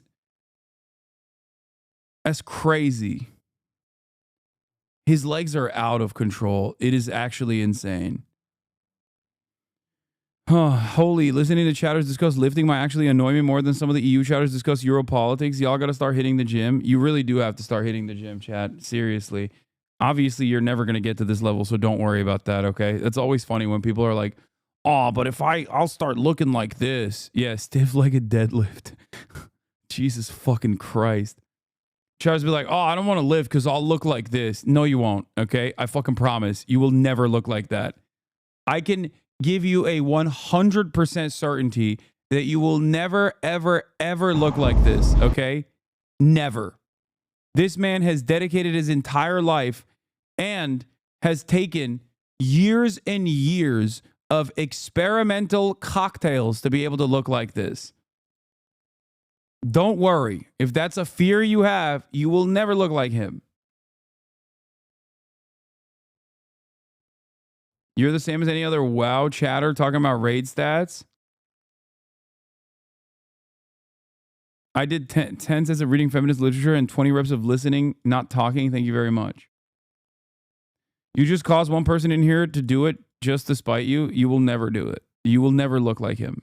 It's okay. It's probably not. It's probably for the best. It's so funny to think, like, dude, looking at this guy and thinking like, oh, I could be just like that if I worked hard enough is like thinking you will play basketball like LeBron, okay? You watched a basketball game and you were like, yeah. Yeah, I can shoot like Steph Curry.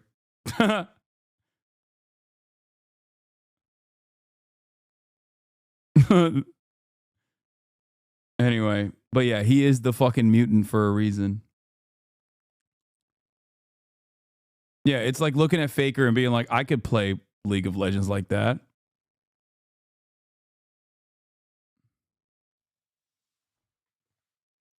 I will just commit elaborate fraud to achieve this goal. No amount of...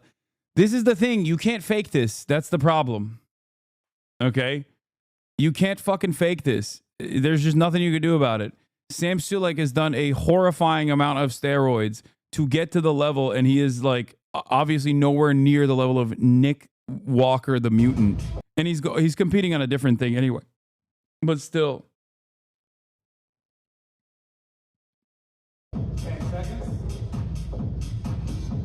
What do you mean he faked it too? He ain't natty? Absolutely zero people think that this person was ever natty. What are you talking about? This is one of the funniest things. Like, You have to be existing on a different plane of existence if you were to ever even suggest that Nick Walker is natty. What are you talking about? Guys, like 90% of Hollywood celebrities to achieve the physiques that they achieve, all the way from fucking, what's his face, Hugh Jackman playing Wolverine to Thor, like they are not natty, okay? Wake up. Most of the physiques that you see on television, most of the physiques that you see on on Men's Health magazines and shit like that, and especially also on TikTok, none of them are natty. There are varying degrees. Stop making fun of me for saying Wolverine, okay? Yes. Fuck, it's the one thing. It's the one thing that I sometimes fuck up. You know this. W's and V's, okay? Shut up. Shut up. ESL. It's my one ESL thing. Come on.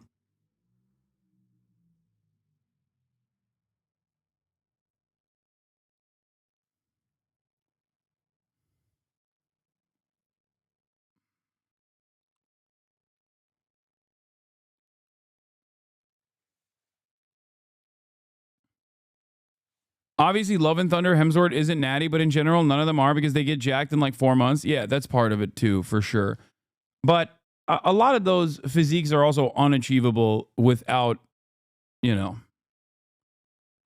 medicine. The good vaccine. Okay? The good vaccine. Not the bad one that RFK hates, but the good one that RFK loves. Speaking of RFK and also natty or not conversations, let's listen to friend of the show, Dr. Mike Israetel. American adults are obese or overweight, and the solution is always a shot or a pill that somebody is going to cash in on. RFK. This is amazing. I'm really excited for this because so many of the fitness people that I'm around fucking love RFK. Okay? But they also love Dr. Mike Israetel. So him going after RFK will, I think, truly cause a fissure in the fitness world because a lot of people love Dr. Mike Israetel and see his word as basically religious doctrine, okay? I'm not even kidding. And they love RFK because RFK is jacked. Has a Googleable net worth of roughly $15 billion. They will not be taking accusatory notions of someone cashing in being a bad thing from a multimillionaire and not a Kennedy. I'm sorry. I'm sorry.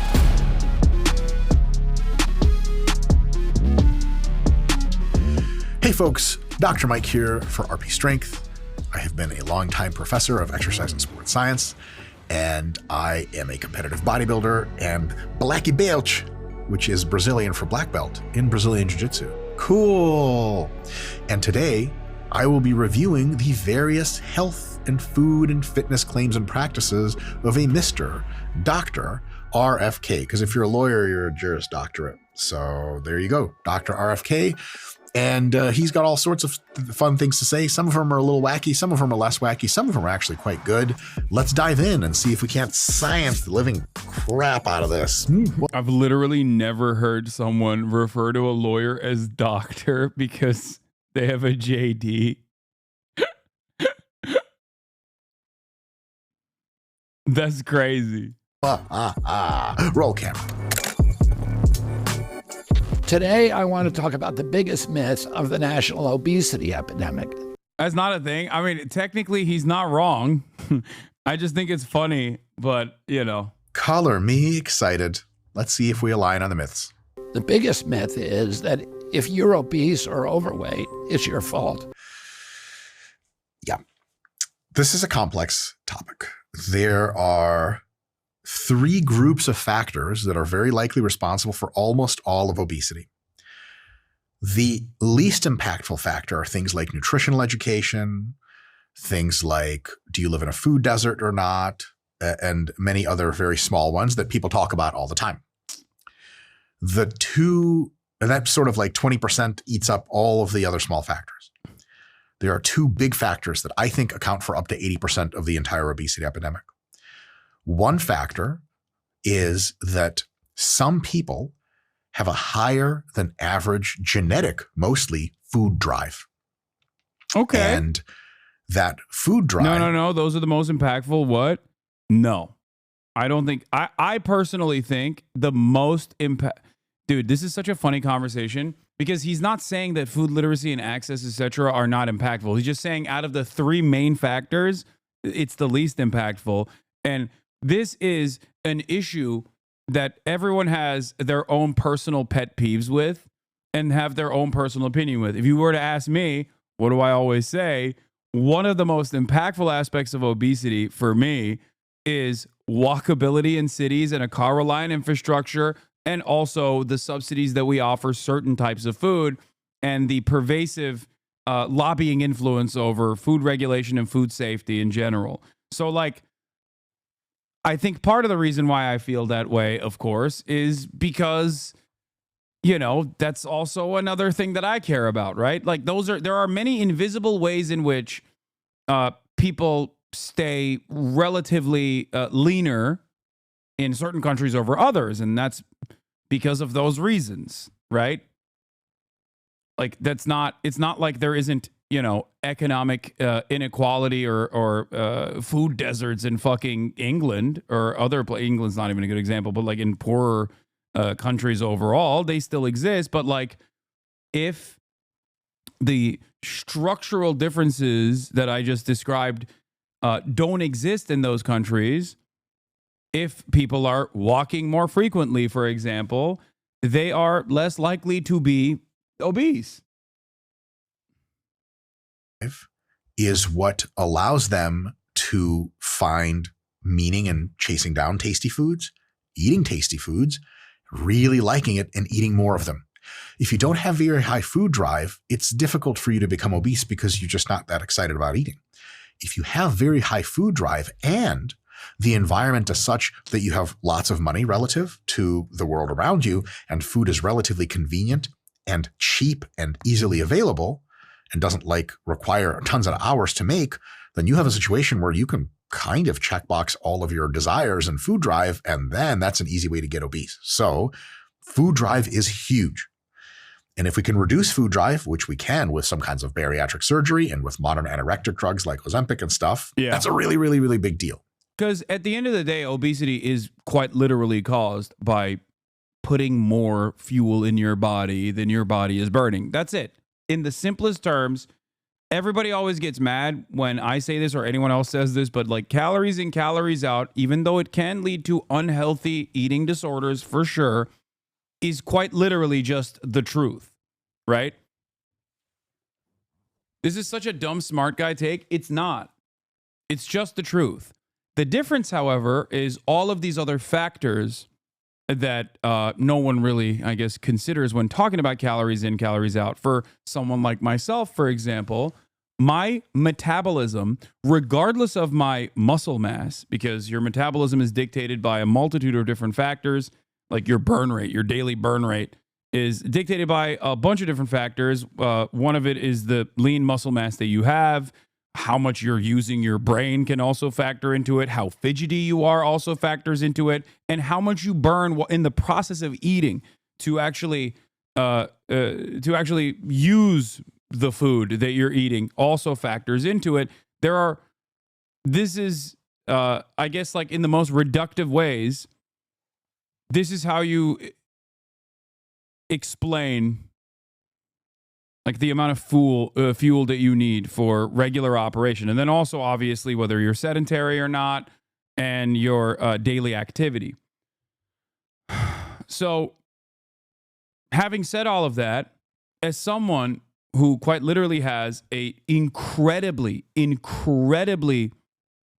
slower metabolism than someone of my size and especially of my muscle mass, I can tell you that it's still calories in, calories out, but that factor still remains.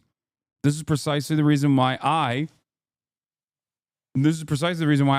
eat at a deficit, and my deficit is insanely low in comparison to someone else that would be a 33-year-old man who happens to have my level of my level of daily exercise and is basically doing the same shit. For me to be at a deficit, I need to eat less than 2,000 calories a day on 2 days of the week, and then under 2,400 calories a day for the rest of the week. Okay? That is insane. And I have to do that while maintaining at least 220 grams plus of protein every single day. This is why my diet is the way that it is. This is why I eat a shit ton of grilled chicken breasts. Okay?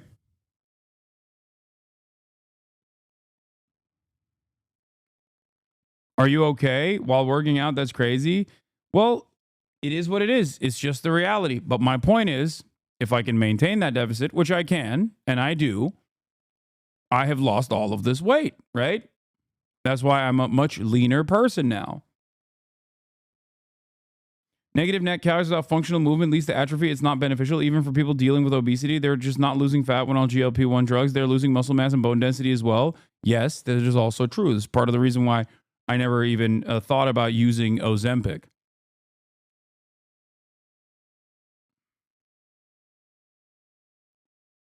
How do you get that much protein? Because I'm struggling. It's super easy for me. I love chicken.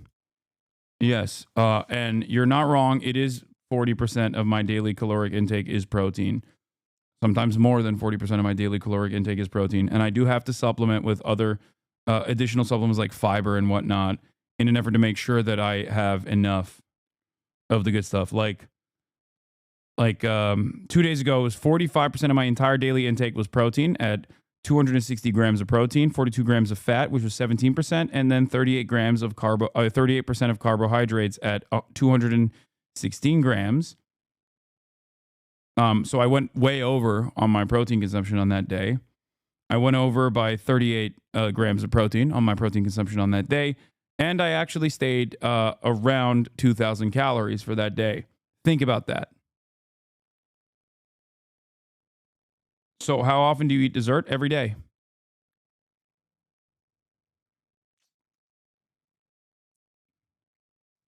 I eat dessert every day. I love dessert. You can do all of this within a incredibly low deficit. I do. Didn't Jeff Nippert say you can't go over your protein? Like there's no limit. Am I wrong? Well, I mean, there's no hard limit. Like there's a bottom. You can't go under a certain level of protein. Everyone's different, but you certainly should not go under a certain level of protein. But if you go way above and beyond, it is what it is. Some days I eat less protein, some days I eat more. So that's why I try to, manage it that way. You can also modulate food drive with food choices, a little bit more difficult to do, but definitely possible. So it's all the rest, food drive, and then conscientiousness is a trait. It's one of the Ocean Big Five personality traits. Everyone has a little bit, a decent amount, or a lot of conscientiousness on average. And conscientiousness is kind of like, how do you think of you and the world around you? Are you more meticulous and careful and organized? Do you plan ahead? Do you care about your health? Are you willing to delay gratification to do that? Okay, I wouldn't say this is the most significant factor contributing to obesity as an epidemic, because it would imply that over the years that like America has become less conscientious, or that their elevated genetic food drive has just increased for some reason, because it's not like America was always as obese as it is now. And I would say that the factors are structural way more than it is like down to the person's individual takes. Not so fun things now, like eat with really good healthy foods you might not want. You want pizza rolls, but you're like, I know that's bad for me, so I'm going to put that off and eat that only occasionally. I'm going to make good choices. I'm going to follow a diet. I'm going to stick to a training plan, et cetera, et cetera. Trait conscientiousness has such a huge effect on that for whatever amount of food drive you have, if you have moderate even food drive, high degree of conscientiousness can keep you free from obesity, because you just stick to the stuff that doesn't make you obese. If your food drive is insanely high, even high degree of conscientiousness can't keep up with that, and it just takes so much energy and so much stress, you might not be able to. You'll still be overweight. if you have low food drive, you're probably not going to be obese in any case because you just don't eat enough. You guys all have that friend that like has a chip and then was like, I'm good. And you're like, what? Yes, I do. I hate them. People who are like, dude, you don't understand. I can't gain weight. I had like 5,000 calories yesterday. And then you look at what they're eating and it's like, dog, you literally just had one fucking hamburger for lunch. No fries on the side. You literally took off half the shit that was in the hamburger. No bacon on the burger. No avocado slice. No egg on the burger. And you're over here like talking about how many calories you're consuming. No fucking milkshake either. Get the fuck out of here, okay? No, you're not eating enough. That's it. You're just not eating enough. You're not eating enough. And I'm jealous, okay? You're not eating enough and I'm jealous. I wish I could fucking stop myself. I wish I could have one chip and be done. I wish I could have... The worst is pizza. The worst is pizza. Motherfuckers who can eat 2 slices of pizza and be done with it, I think you are the devil. I think there is something wrong with you, okay? I'm going to be honest with you. If you can eat 2 slices of pizza and stop eating pizza at that fucking point, I think we are not the same type of organism. We are not living on the same planet. We are not the same type of organism. It's literally fucking cheese and bread, okay? It is the easiest thing to consume. It demands you to eat the entire thing, okay? It's just sitting there. It's going to get cold. Actually, fuck it. It's even good when it's cold, okay? How have they made such an invention? If you are the type of person who's like, no, I'm good. 2 slices and I'm good.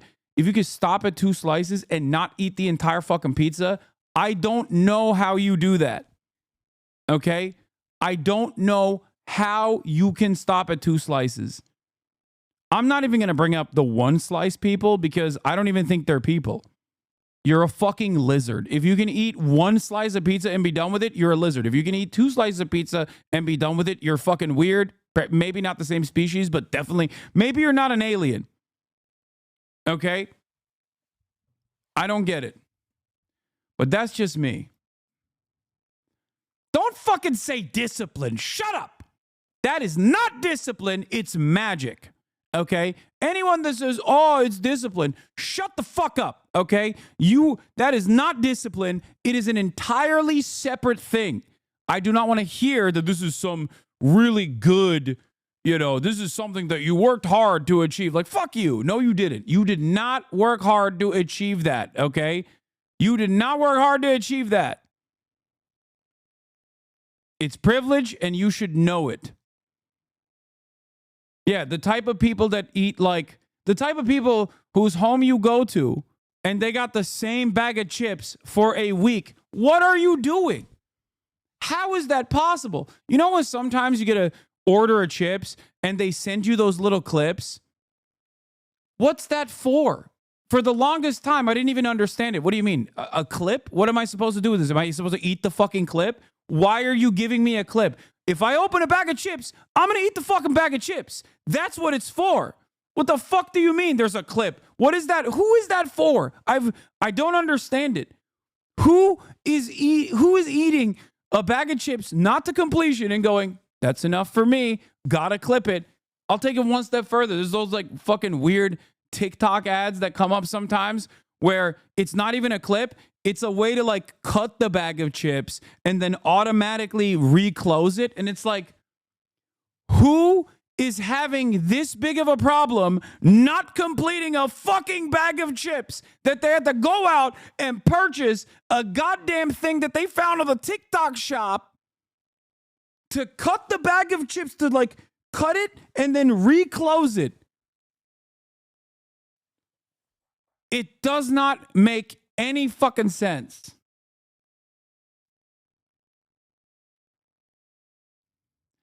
Anyway, let's get back to Dr. Mike Israetel. How do you have just one?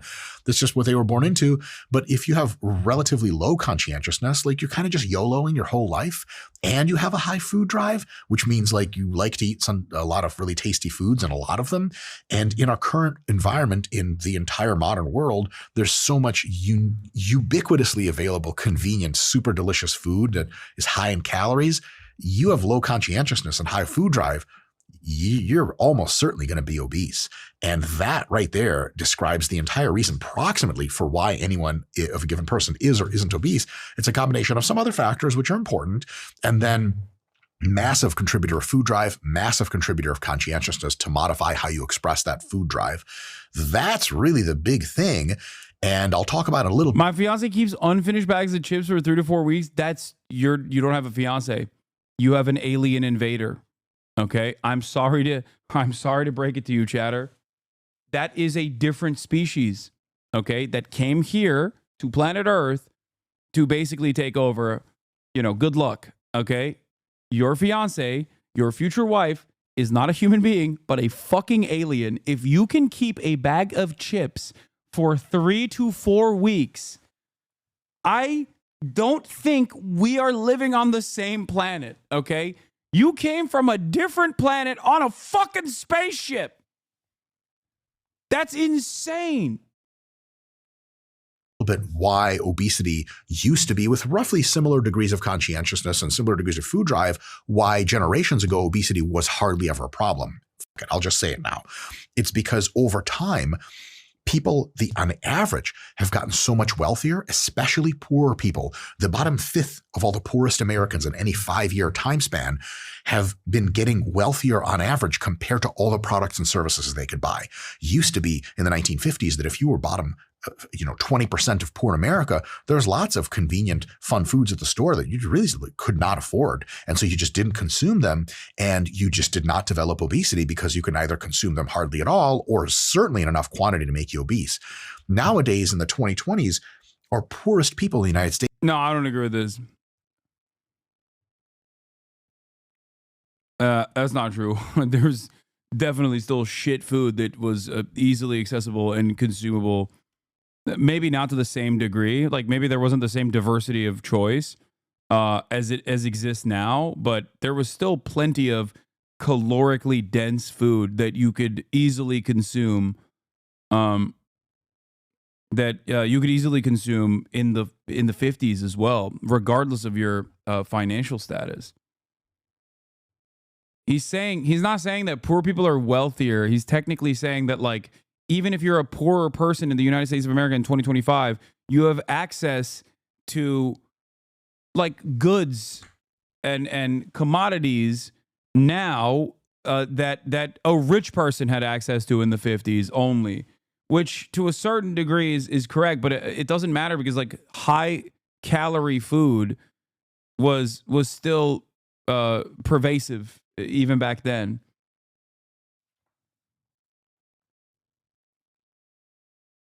Like,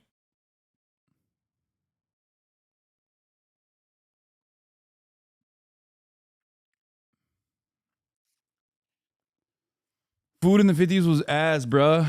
I mean, you're not wrong, but that's not what we're talking about. We're not talking about fucking food taste. We're talking about chatters. Do you think that healthy food tastes bad and bad food, like, unhealthy food tastes good, and that's why people get fat? Are you stupid? It has everything to do with caloric density. Okay? It's just calories. Okay? That's it. It's calories.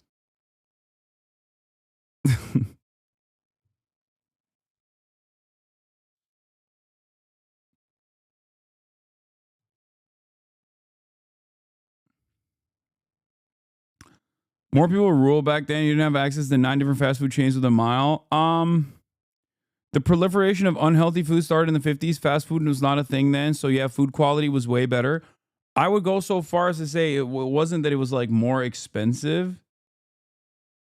I think that it was, I don't know if it was like access to higher calorically dense food was like it really opened up the floodgates. I'm sure that played a role in it, obviously, because food processing and the production of food has significantly improved since then.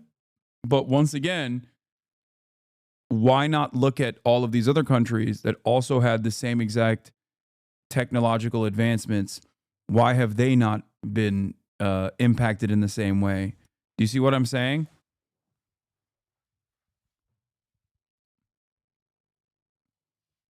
Other countries fat too? Yes, everyone has gotten fatter. This is true. Having said that, however, there are obviously countries that are spectacularly fat versus countries that are nowhere near as fat. And I don't think it's because of control. I don't think it's because of self-control at all.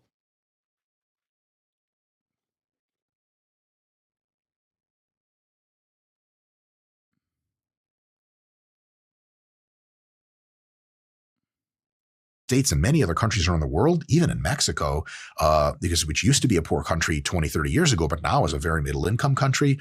In those kinds of situations, people now, even the poorest people, have so much money and food costs relatively so little that they can afford to buy, for the first time ever, increasing numbers. I mean, food costs relatively little. I mean, that's like, if that's the case, like literally every Japanese person would be obese.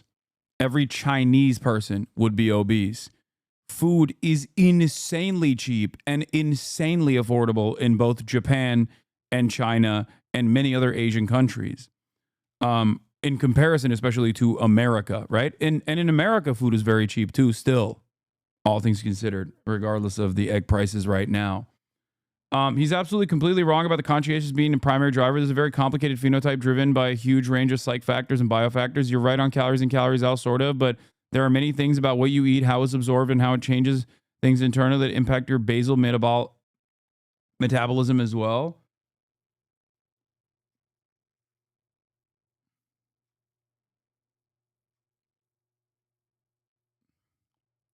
Bad food is cheap. Fresh food is not inexpensive. No, man, bad food got infinitely more available and less expensive in the past 50 years. Didn't you buy $1 million melon? No, it was $100, and it wasn't that good.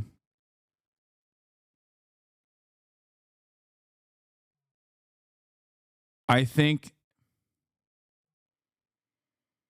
The problem in Mexico is also walkability. Food is affordable, but kids don't walk just because it's not safe. My parents drove me everywhere, and I wasn't allowed on the street until I was 15.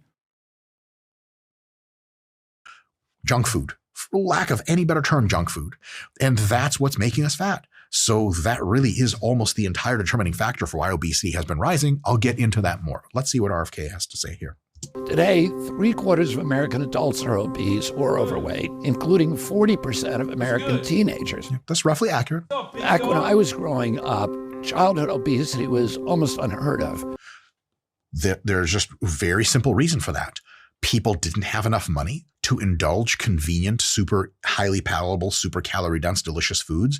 And those foods were neither as cheap relatively, even for how much money people had, nor were they as ubiquitously available. There just wasn't a place to go in the 1940s where you could reliably get all the junk food you wanted right away in 50 different varieties. Like the modern grocery store is goated. It's undefeated. You just didn't used to have that kind of thing. And it was more expensive and people had less money. Those three factors, people had less money, shit was more expensive, and way less available ubiquitously, is really the reason fundamentally why obesity was lower back then and more now. And I want to say this now because it sets the tone for the rest of the video. The reason lots of people are obese is from overeating junk food.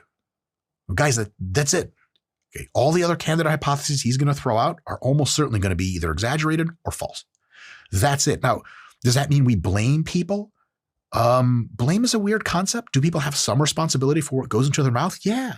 Does that mean they're infinitely powerful against the really high food drive or the availability of tasty foods everywhere? No. People are flawed, but it's okay to say, look, part of this is on you, part of this is on other stuff, but this is really what it is. And the real core variable is you just eating too much BS and super tasty foods that have tons of calories in them, and you just aren't doing enough about restricting yourself from that. That really is why obesity happens. I'm not coming at this from a right-wing or a left-wing perspective. This is just base reality. And we have to work with base reality if we're going to have some good solutions. He does propose some stuff. Some of it's not great stuff because it's not. My mom also has been making this new thing where I think she saw it on like Instagram Reels or something. I don't know where she fucking found this, but it's a cottage cheese and like 2-egg muffin style situation that she makes. It's like super high in protein. And I put some peanut butter and some jelly on it.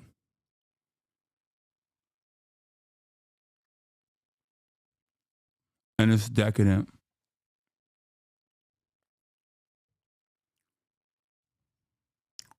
Or it's like she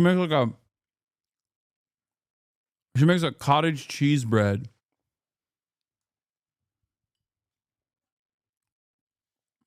And it's really good.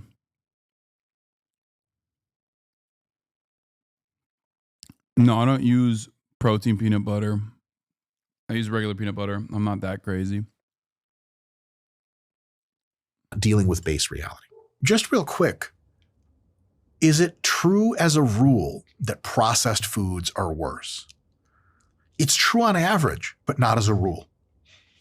Why? There are different ways to process foods, and the eventual food is really the arbiter of, is it good for you, bad for you, or somewhere in between. The processing itself matters. So for example, if you're processing foods by getting way more sugars into them, way more fats into them, way more preservatives into them, and making them ultra, ultra, super, super tasty, so tons of calories and tons of taste enhancement, then that kind of processing will lead people to eat more of the food and get fatter and get into poor health. So that kind of processing, which is like most food processing, is not great. There are other kinds of food processing. He's right about that. Actually enhance the qualities of foods and get us the foods to be more what we like. For example, if you take milk and you remove the carbohydrates, you remove the fats, and you keep in one of the two proteins, either whey or casein, what you get is a whey or casein protein supplement. And that's very highly processed, but very, very good for your health. And if you're trying to control calories, it's better for your health than whole fat, whole carb milk. So there, it increases the actual value. And you have processing down to a very fine-grained level to accomplish very specific things. For example, one of the supplements that I use pretty consistently is called Element. And we got a code and link in the bio and all that stuff. But what it does is it just jams a crap load of really correct ratios of electrolytes into a little packet. You pour it in to your workout shake, and having more electrolytes lets your workout shake get into your bloodstream faster. It keeps you hydrated and rehydrated better so that you can have better repeat performances during and after the session. And so it's all good all around. Like Element is insanely processed. It's only processed. If you eat right, you shouldn't eat supplements. Yeah, that's silly. Yeah, okay. Yeah, let me eat so much fucking red meat that I die early so that I can get a sustainable amount of creatine.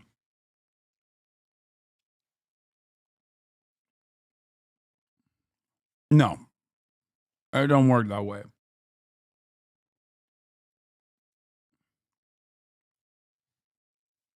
What are your subs? I don't take a lot of supplements. I don't even use pre-workout. My pre-workout is a double shot of espresso that I make on the Nespresso machine. Red meat is not inherently unhealthy. It's part of the big picture. What are you talking about? I'm talking about a level of creatine that I take from isolated creatine that would be impossible to consume without actually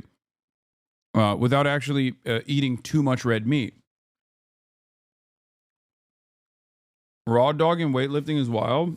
I've been doing it for years, and I do it fasted too for years now.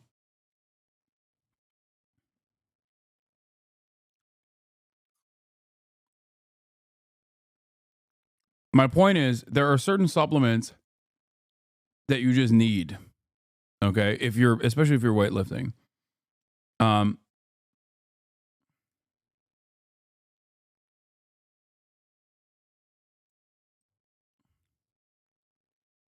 Other supplements I take are fish oil because I don't eat any seafood. And I need it. And then what else? What else? Like I take like ashwagandha, magnesium. I don't know if they're fucking good or not, but I just take it. Don't really care.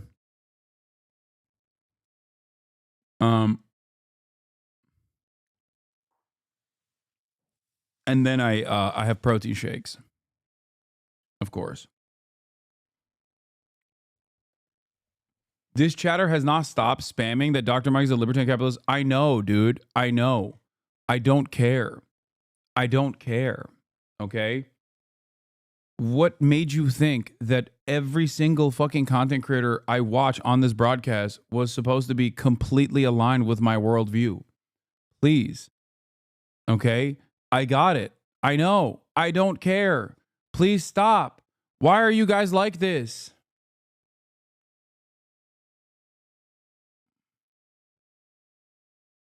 It's so strange. Your desired body type isn't just healthy, though. No, I think my desired body type is pretty healthy. What? What are you talking about? I might look to the likes of Sam Silek with admiration. That doesn't mean I'm trying to get there. Very clearly, I'm not. It's not like I could achieve that anyway, but I'm, I would need definitely some medical enhancement. Yeah, my desired body type is just healthy, athletic, have a lot of functional muscle, which I do. I have it. And lower body fat percentage.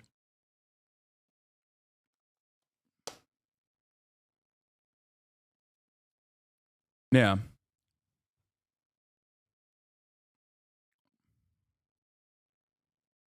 I think they meant that you want more than just pure health. You want a particular aesthetic. Yes. But to be fair, I like that particular aesthetic that I want is healthy, not like an unhealthy aesthetic. Processed. But because it's all the right salts in combination with a few flavorings, it's super at least neutral for your health. And in the context of enhancing sport performance and promoting hydration, it's actually really great. As long as you're not salt sensitive and you don't have a blood pressure issue, you're good to go. So check out Element. That's a really dope thing to check out. But just as an illustration, not all processed foods are bad, but the processing that's not great is if it's making the food super high in calories, super tasty, and you're not controlling yourself. That's how processed food is bad, and that's a totally valid thing. Today, they tell you that you have obesity, like it was some kind of contagious disease. They treat it as if your body malfunctioned, and they give you a shot to control it. Yeah, he's mad about Ozempic, dude. Like, if RFK Jr. makes Ozempic illegal, I am going to lose my fucking mind. Okay? I am perhaps the greatest advocate of Ozempic, Wegovy, and the like outside of people that actually use it. Okay? You cannot be a dude who takes fucking TRT and weird ass fucking peptides and simultaneously act like Ozempic is bad, you fucking animal.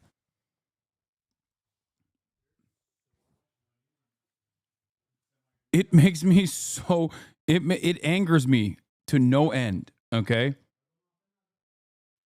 Burada. Dur. Bir dakika veriyorum. Al. Evet. Aferin. RFK just said, they'll give you a shot to control it. The thing is that a ton of high palatability, very delicious foods for very cheap, very conveniently, you apply that to people with any given food drive genetically. And the people with a high food drive, they get real fat. People with average food drive, they gain weight, but they don't get super fat, just a little overweight. The people with low food drive, it basically hardly affects them at all or makes them, actually brings them up to a healthier weight because otherwise they would be like morbidly thin. What are we supposed to do about that? Almost everybody knows you're not supposed to be eating junk food. They do it anyway. They don't care.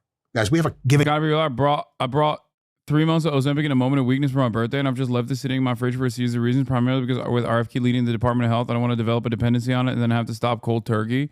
What do you mean a moment of weakness? Why is it a moment of weakness? What the fuck are we doing? Why are we demonizing healthcare? Why are we demonizing medicine? It is not a moment of weakness, okay? A problem in America. We do not have a knowledge problem in America. And you don't get addicted to Ozempic chatter? No, I understand what the chatter is afraid of. If if your access to Ozempic is cut after you've been using it, you're fucking cooked. That is not a lie. You will not only bounce back on your weight, but you will gain more weight after stopping it. This is true. Yeah. My parents told me Ozempic paralyzes your stomach or some shit. Is that fake? No, it's not. Stomach paralysis can happen to some people. What if Denmark stops selling it to the US over Greenland? Okay, don't even joke about that shit, bro. That's, oh my God. This country is so fucking cooked. We literally have the capacity to combat one of the most major health epidemics in the United States of America, which is obesity, which is tied to so many other health complications as well. And right at the precipice of this medical discovery, okay, this marvel of modern medicine is right there in the periphery. And it's like entering the American marketplace right now. And then Donald Trump's going to come in and fuck it, dude. Oh my God. Fuck you, motherfucker. Why you talk shit about my country, Georgia? We not state, we proud country. We fuck Turkey up. Georgia, F-U-X Russia.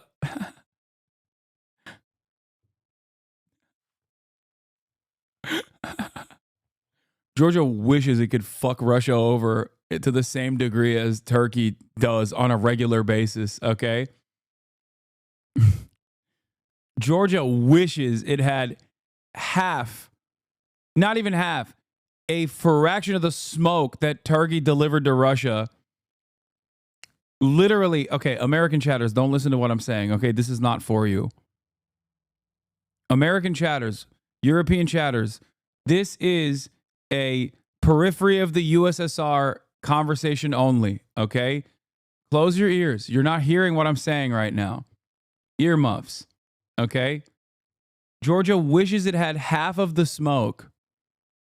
New favorite chatter. Hope he's as funny as Moldovan Mama Liga. Yeah. Moldova is another country that wishes it had. I own home. I live more better than fat Ameripigs. Okay, that part is true. Facts. Say thank you, Stalin.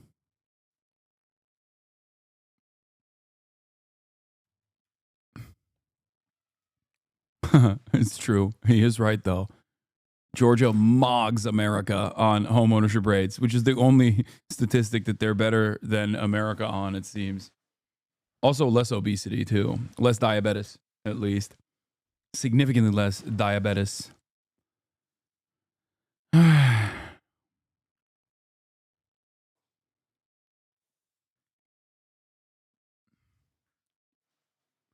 Ozempic and TRT are morally the same if you want to judge changing the physique, but in regards to the harm they inflict, you can compare. TRT can be much better. Ozempic helps obesity, but at what price? What the fuck are you talking about?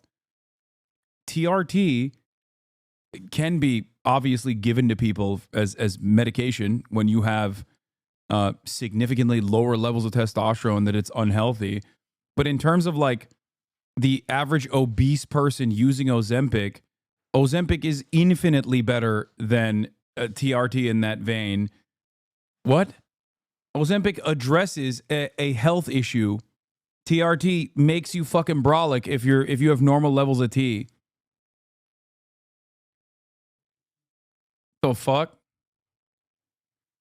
I say this as someone who wants to take testosterone, wants to do testosterone replacement therapy eventually if I get to a degree. What? TRT, if done right, is a life changer. Ozempic in regards to harms is worse. No, it's not. You're absolutely wrong about this. Every drug that you take has side effects. TRT is definitely not rid of any side effects. What the fuck?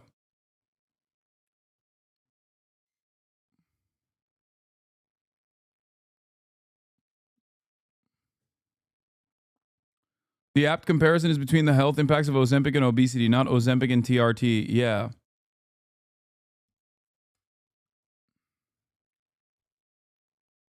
Having a pro steroids anti-Ozempic chatter is crazy. It's not. You're just describing the fucking RFK Jr. constituency. some of these folks, they just kind of want to eat the normal foods that are around, which a lot of them are super delicious, but not have to super rigidly like spend all of the focus controlling them and dealing with hunger pangs. So for those folks, especially ones that have gotten used to a diet of high palatability foods, you give them the shot, Ozempic, tirzepatide, whatever it is you want to do, and they lose weight because now all of a sudden their food drive, their food noise comes down. Yeah, this part, I don't agree with the initial thing that he was talking about with respect to like people's personal choices are the major reason why, you know, obesity is a real problem in America or whatever. But because it is ultimately about food drive, right, which can be impacted by multiple different factors, it is ultimately your capacity to consume food, whether you're an emotional eater or whatever the fuck, right? Like your food drive definitely plays a role in you gaining weight. And if GLP-1 agonists are stopping that food drive for one reason or another, yes, it is going to cause you to eat less food, regardless of your financial situation. And yeah, you're gonna lose weight as a part of that process.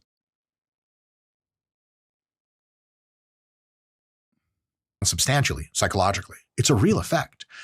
And the shot works better than anything we've ever tried outside of surgery. In a statistical application level, it works better than diet and exercise. Now, ideally, the shot is combined with diet and exercise, and then it's a killer. Yeah. But even by itself, it works better than just diet and exercise because people can sustain it longer, they don't quit as often, and it has really, really big effects. So until we can get a handle on obesity, and we also know that the average side effect profile of semaglutide, tirzepatide, et cetera, versus the risk profile of continuing to be obese is probably like a 99-to-1 trade-off of risk-reward, reward to risk, rather. So if someone's like, well, I don't know, the shot has side effects. Do you know what the side effects of obesity are? Let me list every single disease we know that is caused or potentiated excessively or has morbid outcomes with obesity. It's not a controversy. So until and unless we get this major problem of obesity under control, take the shot. You don't have to take the shot, but if it's an option, we as politicians and people of public note and people trying to teach each other science should not be poo-pooing the shot in most cases, because you got a solution for me that's going to work. It is not endocrine disrupting chemicals. It's not most of the other stuff he's going to say in the video. The shot is a straight killer. It works. And it works, guys, because it doesn't touch your conscientiousness. It absolutely touches your food drive. And if it reduces your food drive, it makes you lose weight. That's it.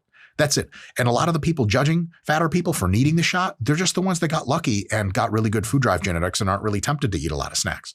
So the shot works. And until we have something that works better, let's not kibosh the shot. On a trade-off, it works exceptionally, exceptionally well. What they're ignoring is a food supply that's loaded with high fructose corn syrup. High fructose corn syrup is not any more obesogenic than any other kind of sugar that's been studied. Definitely cane sugar and all that other stuff. It has a slightly higher fraction of fructose. You guys just don't understand there are people who can't easily lose weight through just diet and exercise alone. There are other factors, yes, but at the end of the day, okay, here's the reality, okay? If I lock you in a room and I control everything that you eat, even if you don't fucking move, and I give you less calories during that day in this torture experiment, okay, you are going to lose weight. That is the reality. That's it. That's the reality. You don't have to exercise, not even a little bit, okay? This is true. Having said that, those other factors are obviously incredibly important. And I say this as someone who has lost all of this weight and has gained it back in the past as well during COVID and then lost it again, okay? Yeah, if I, it's not an exact science, but if I give you less food than your body needs to, sustain itself, you're going to fucking lose weight. You're going to lose a lot of muscle mass. You're going to lose bone density. Your everything's going to atrophy. It's probably going to fuck up your psyche, okay? But you're going to lose weight because that's what it is at the end of the day. But this is a major problem because that is the truth, and yet so many people that recognize that truth will consistently just say, oh, you just stop eating food, fatty. Like, that's an idiotic way to address the problem, okay? This is why I get so sensitive, I guess, about Ozempic in general or Wegovy or whatever, GLP-1 agonists, because it is right now the most effective way of curbing your appetite, then stop suggesting it. There is never even once in my life that I have suggested that. Okay? You are insane. I have talked about weight loss, eating disorders, weight gain, healthy diets a million times over on this broadcast. Okay? Calories in, calories out is not my suggestion. I'm just addressing the fucking truth. Okay? I hate that people stop legitimizing calories in, calories out. I'm not legitimizing it. It is just the truth. Okay? It is just the truth. Whether you want to recognize it or not, it is the fucking truth of the world. Okay? It is the truth of your body. Having said that, however, no, it's not. Oh my God. Oh my God. I can't do this. It's funny because we're having a literal conversation about like a quack, like RFK Jr. And what you're doing right now is literally RFK Jr. shit. Okay? Either you are doing vaccine denialism at this point. Okay? You are denying thermodynamics. Stop saying it's oversimplified. It's counterproductive. It's because it's not that simple. And I'm literally addressing why people that say, oh, it's calories in, calories out, stop eating the food, are wrong. As from my own personal experience as well. Okay? So shut the fuck up.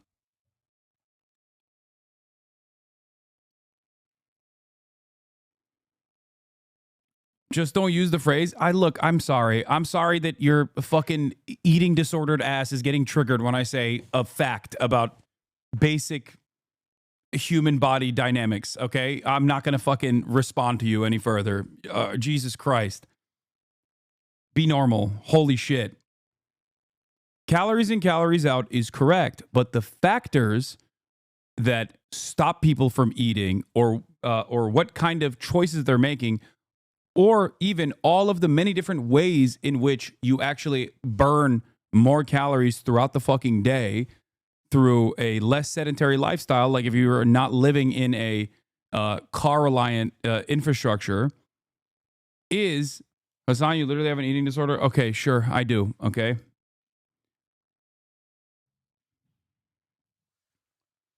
All of these other factors are so consequential, which is precisely the reason why America has a unique problem with obesity in comparison to other countries.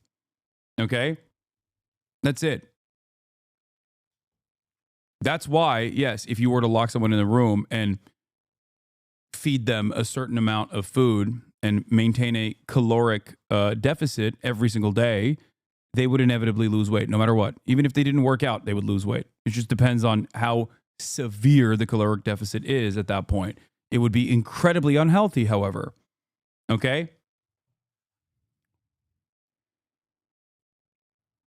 This is why Ozempic is good, and by my estimation. It's good because it basically forces your brain somehow to not eat as much. Ignore these shadows. I kept a weight loss journal and set my caloric deficit to 1,500 calories. I'm 6 foot, 216. And in the span of 2 months, I got down to 207. I'm lazy as hell, so I lost all this weight just chilling and doing normal shit, no exercise. Your diet is extremely crucial to your weight loss. Yes, you cannot outwork your diet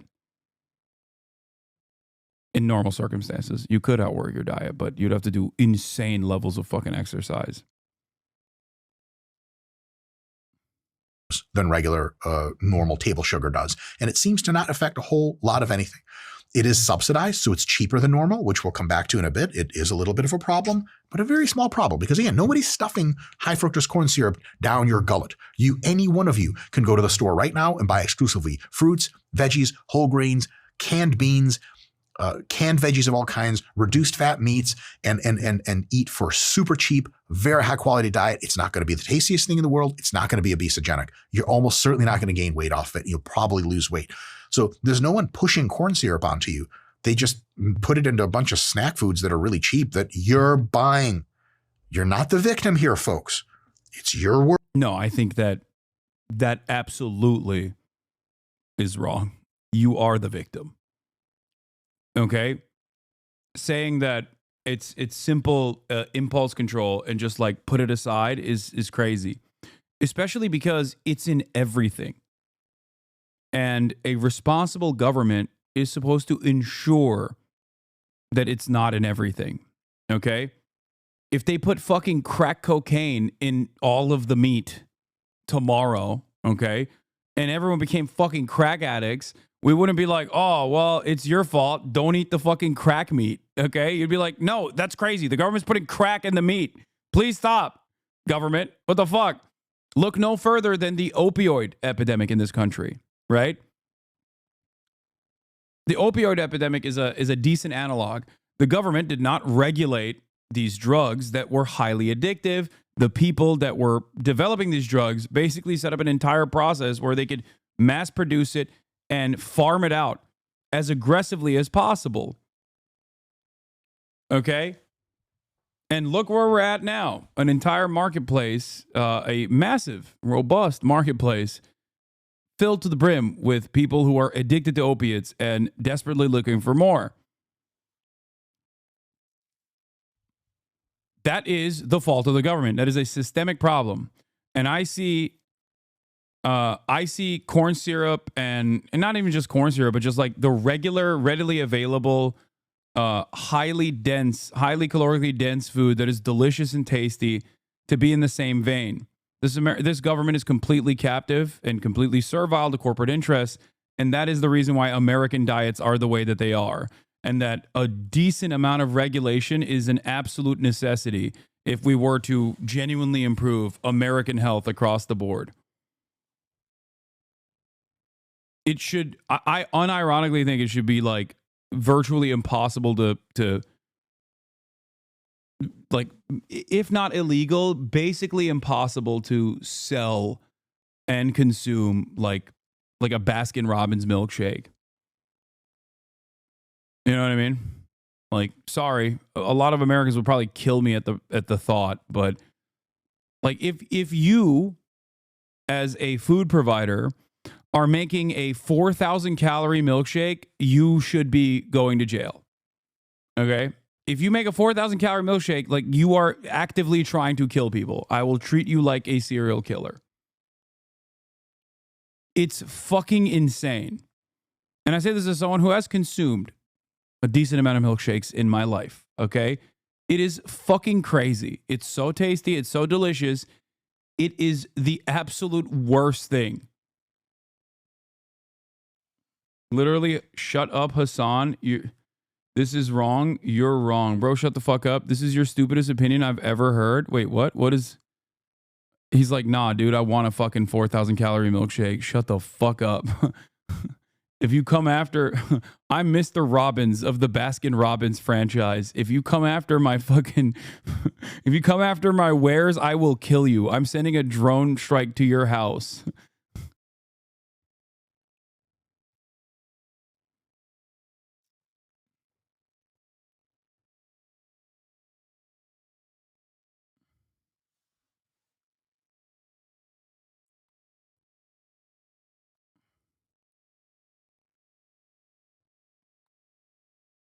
Anyway, milkshake defenders, Americans, dude. It's like, don't touch the burger. Americans, when you come after Burger Shake.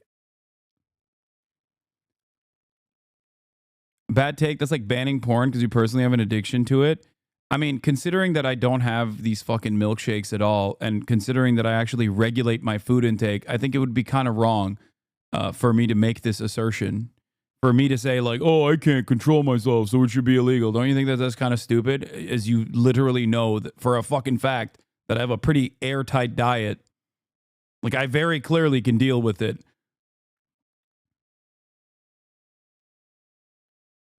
Since it's something that I can, readily consume at this very moment and choose not to. How do you counteract this take with your broader take that America is good for his trees? Wasn't the 40 flavors of Oreos when you saw when visiting your grandma the impetus that made you realize, holy shit, I want to be an American? Yes. Diversity diversity of treats is entirely different than, you know, going a little too far.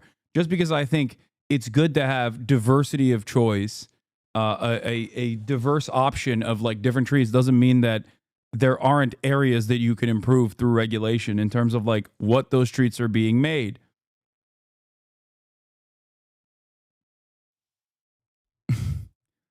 It's like saying, oh, you like shooting guns and you say that they should be, you like shooting guns. So that must mean you want every American to have a nuclear weapon or something.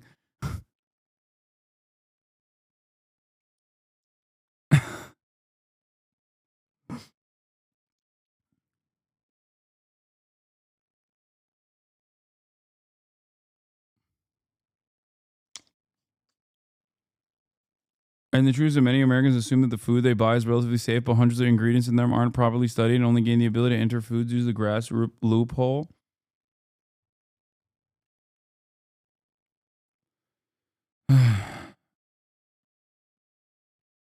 Fam, pull up the nutritional facts for a Baskin Robbins Oreo shake so everyone can see. It's like it has like 3 days worth of saturated fat, 263 grams of sugar. Yeah, it is a literal bioweapon. I didn't realize weight was such a political issue. Every issue is political.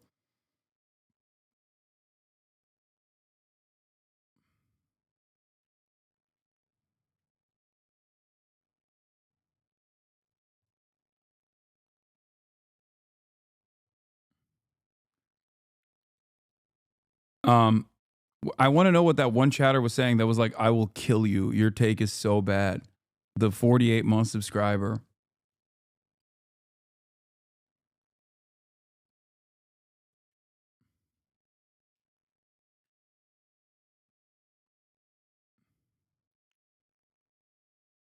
Anyway, world to live in. You can have assistance from pharmacology. You can have assistance from nutritional education. But a lot of your assistance is going to come up from up here and be like, I need to make better choices. Sorry, I'm not a politician, so I get to say shit like that. And seed oils. Scott, hurt me. There it is. I got to feel. It's not actually a big deal. I just like milkshake, Lamau. Every American, dude. Every American. This is the same idea as drug prohibition. It's just going to make people want these milkshakes more. I didn't say no milkshake, man. Calm the fuck down. I am a major advocate of affordable, healthier, affordable, healthier alternatives. That is how I've been able to also basically maintain my diet. Okay. I promise you, if there was a limit to, you know, some of the things that you can consume on a daily basis, and they were substituted with like healthier alternatives, like higher protein alternatives, for example, like a protein shake that still tastes pretty fucking good. I promise you, maybe the first month people would be very upset, but they'd get the fuck over it.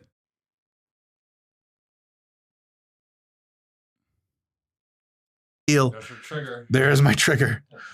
Guys, seed oils have caused reliably in the scientific literature no detectable health maladies, accounting for their extra calories that they put into your food. I also use milkshakes as an example because it's the greatest example of just like the shittiest thing you can consume. If you want to gain weight, or if you want like the maximum amount of calories with like minimal satiation of hunger, drink a fucking milkshake. Okay? It's just pure sugar and fat. There's a little bit of protein in it too, but it's just mostly sugar and fat. Okay? It is so easy to put down. It's so unimaginably easy to put down. Okay? And I say this is someone with a massive fucking sweet tooth. You're literally drinking a fucking drink, and that drink has like 1,000 calories in it. It's crazy. Seed oil hypothesis is dead in the water. It's dead in the water. Seed oils cannot be reliably linked to any bad outcome. They just can't. And if you have a group of rigorous studies to send me, dope. If you say, yeah, but all these guys are bought and sold, sweet. Do you have your own independent agency that's going to do very, very objectively transparent research, I would love to see it. So far, all attempts of that have still found absolutely nothing at all to blame it on. And here's the thing, guys, just real talk, like let's clear all the knowledge out of our heads super quick. We'll bring it back in a second. Just go like, just on vibes. I want you to do a little experiment with me. If we replaced all of the junk food and mac and cheese and fried eggs and everything people are eating, donuts, ice cream, etc. We took out all the seed oils and we replaced all that with butter and cheese. Do you guys think that like all of a sudden the obesity epidemic is gone? I mean, are you kidding me? You're going to see someone like at a restaurant taking. It's different when you're underweight and trying to gain weight. Milkshakes are popular for ED treatment. Yeah, I totally get that. If you're underweight, it's the greatest fucking invention of all time. I'm just so far removed from that side of the planet because I've never had a problem eating too little. Huge chunk, big cut fries, the delicious ones, and dipping them into like cheese sauce and then mayo and then ketchup, why not? And putting them down the gullet by the pounds. And you're like, hey, sir, I'm just concerned. Are there seed oils in there? Like, this is all seed oil free, man, regular animal fat. And they're like, oh, carry on. My God. Yeah, you must tallow fat. That's going to fix it. Really care about your health. Stop looking for little tiny nuances that can excuse you out of eating junk food. You want to eat nasty shit. I get it. I do too. I love it. Mac and cheese with all that crap on top, French fries, burgers. It tastes amazing. But it's because it tastes amazing. It's because it's loaded with calories, because you overeat it. That's why you get fat and unhealthy. It's not the seed oils, folks. We didn't lost that football on the way to the you know what I'm saying, on the way to go and get the touchdown with it. We just fumbled somewhere. It's not around. It just doesn't make any sense. So the more we keep focusing on seed oils, the more we miss out on the fact that like, it's just a bunch of the junk you're eating. Joe Rogan makes his idea of seed oil is, I think, in my opinion, quite wrong. But he also makes a great point. He's like, it's all that pasta you're eating. He's not talking about bodybuilding pasta. He's not talking about a little bit of olive oil and some dill and then a bunch of spaghetti with like some clean chicken on the. No, hell no. We're talking about Alfredo, fettuccine, Parmesan, carbonara, that stuff. That's just a ton of really awesome food you're going to cram down and gain weight. That's how that works. It's the tons of food that's super tasty, that's junky, that we're eating all the time. That's what it is, fellas. I wish it was different. Ignore a skewed system of subsidies and make these unnatural, ultra-processed foods cheap. The subsidies thing is the real thing. Yes. Subsidies absolutely do occur. I agree. They're a money pit. And almost all economists agree that food subsidies are a gigantic waste of time. Wait, I wouldn't say they're a gigantic waste of time. Okay, hold on now. I don't know about that, but I do think that what we are subsidizing has played a major role in what goes into the food. I have to say, politically, because RFK does work in a Republican administration, the vast majority of the states that have food subsidies signed into law are Republican voting red states in the farming areas of the United States. You guys want to cancel farming subsidies, you're going to have to go up against that. I think it's a good idea to go up against it because farming subsidies are absolutely absurd on every economic analysis. But that's a Republican problem in many cases. Now, look, I'm not a Republican. I'm not a Democrat. I'm very independent. No, I know he's not talking about SNAP, dude. I'm saying that like food subsidies in general are a part of are a very important part of central planning. Okay, it's the American way of doing it, which is not putting the public interest in mind. Or even necessarily the actual industry in mind. It usually goes in the opposite direction where the industry leads the central planning. But you know, he's talking about ag subsidies. Yes, there's no issue with agricultural subsidies, guys. What are we talking about?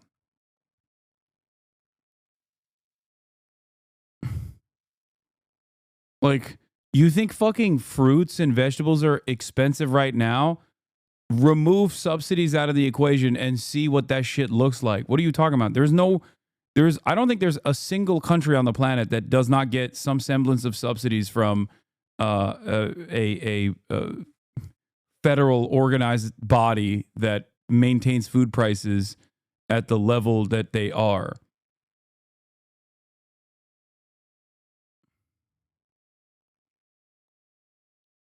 I work in ag subsidies. They're laying us off anyways. Well, yeah, there's also that too.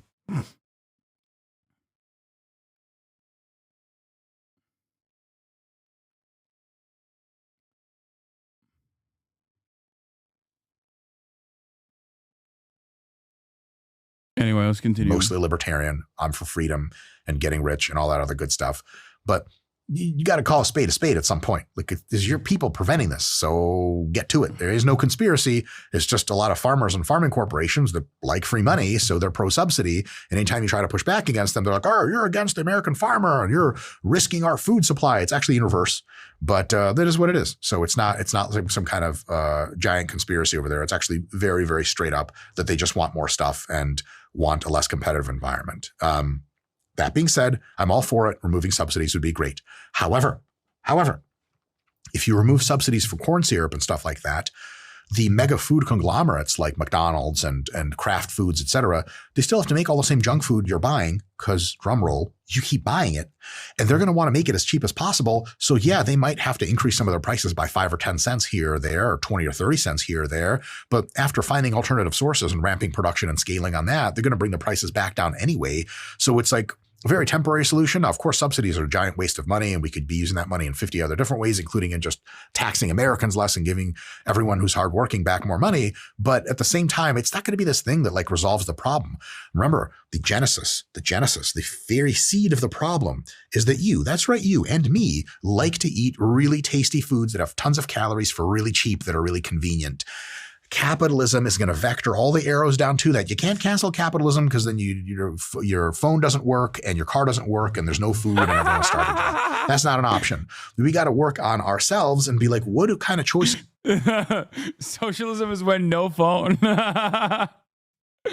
Oh, God. Yeah, well, again, in terms of political economy, Dr. Mike and I are on the exact opposite. We are diametrical opposites. Do we want to make? Can we take some pharmacology? Maybe that's good. Maybe that's not. Can we exercise a bit more? Maybe that's good. Maybe that's not. Can we pick the right kinds of foods at the store and tell ourselves we're mostly going to be eating healthy foods and we're going to care about our weight? Yeah, probably. He's right. No matter how bad it sounds, no matter where you are, you have to make better choices in America. It's impossible. Okay, yeah, again, it doesn't come down to personal choice. Okay? Like, it's just not that simple. That's just not how human beings operate. That's it. Okay? This is why I get mad when people yell at me for saying calories in, calories out and misunderstand the point that I'm making. Because at the end of the day, it's not just like, oh, well, I chose not to eat. Like, that's not how it works. Okay? That's not how this works at all. If that was the case, then there would be no need for government. There would be no need for regulation. There would be no need for rules. Oh, it's just my personal choice. Just make the personal choice to fucking not eat, okay? Or make the personal choice to eat healthier alternatives or, consume less calories every single day. That's ridiculous, okay? That's not how society works. That's not how human beings work. And that's not how the government works. There would be no reason for the government to exist if that was the case. I think that is a more idealistic worldview than the way that right-wingers consider socialists to be, okay?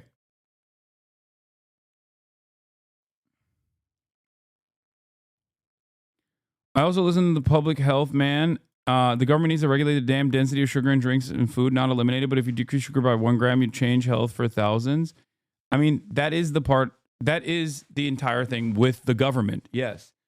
If the government regulated certain aspects of the way food is made, okay, if there were better restrictions, for example, even if it was marginal, it would dramatically improve people's lives, okay? Straight up.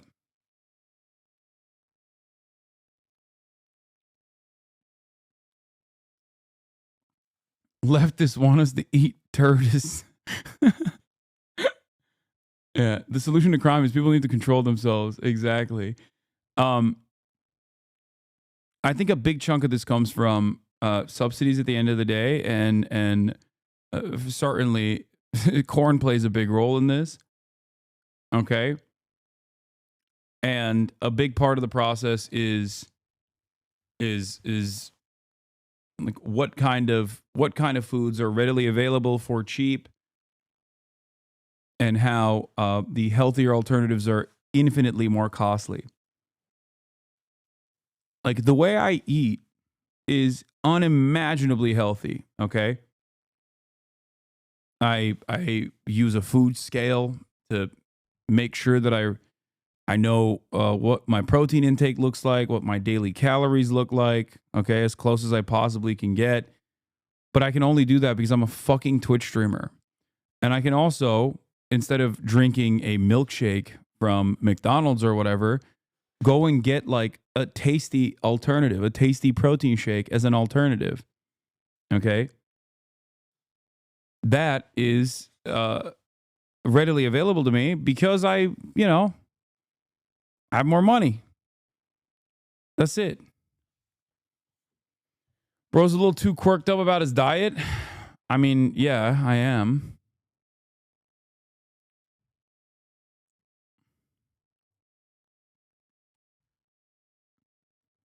Having said that, however, I was also able to do this when I was broke too.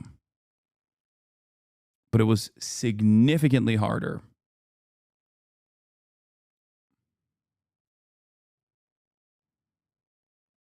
Probably, but that whole idea of like, well, as soon as you get rid of subsidies, millions of Americans will get leaner. Like, yeah, they would if they trained right to gain muscle. But there's so much complexity to it. What exercises to choose, what sets and reps to do, how much weight to lift, and how to structure your weekly plan. So much uncertainty that it's easy to get overwhelmed. The RP Hypertrophy app removes all uncertainty and makes the training process precisely defined. Choose your pre-made workout plan from dozens available in the app, plug in your weights, and the app takes care of the rest for months of productive training. Ready? Click on the link in the description. Fat people, HasanAbi, act like you can't die from starvation. What? Of this video to get started. Overeating hyper tasty foods that have tons of calories is the reason we have an obesity epidemic. That's that node, the central core governor of what's going on. And unless you got something for that, I don't know what's going to happen. They ignore chemical contamination from pesticides that is wreaking havoc on our body. Pesticides have been studied into the ground by professional toxicologists. And I would Google or ask ChatGPT or ask Grok, what do professional toxicologists think about pesticides and their effect on health? We've studied this in the ground. Mass pesticide exposure explains almost no variance in almost anything. Can we reduce our pesticide exposure a little bit for a little bit more gain? Yeah, probably, just by a tiny bit. But the idea that pesticides are causing mass health maladies and are somehow related to obesity is just a non-starter. We've already looked into it in insane amounts. And if you want to look into yourself, the empirical I think a big part of the pesticides problem is not even immediately in the food that we consume, which I don't think RFK gives a shit about, even though there are, I think, some pesticides that are very dangerous and we just don't necessarily give a shit. But it's more so the ecological disaster that it causes. Like it's just destroying the ecosystem.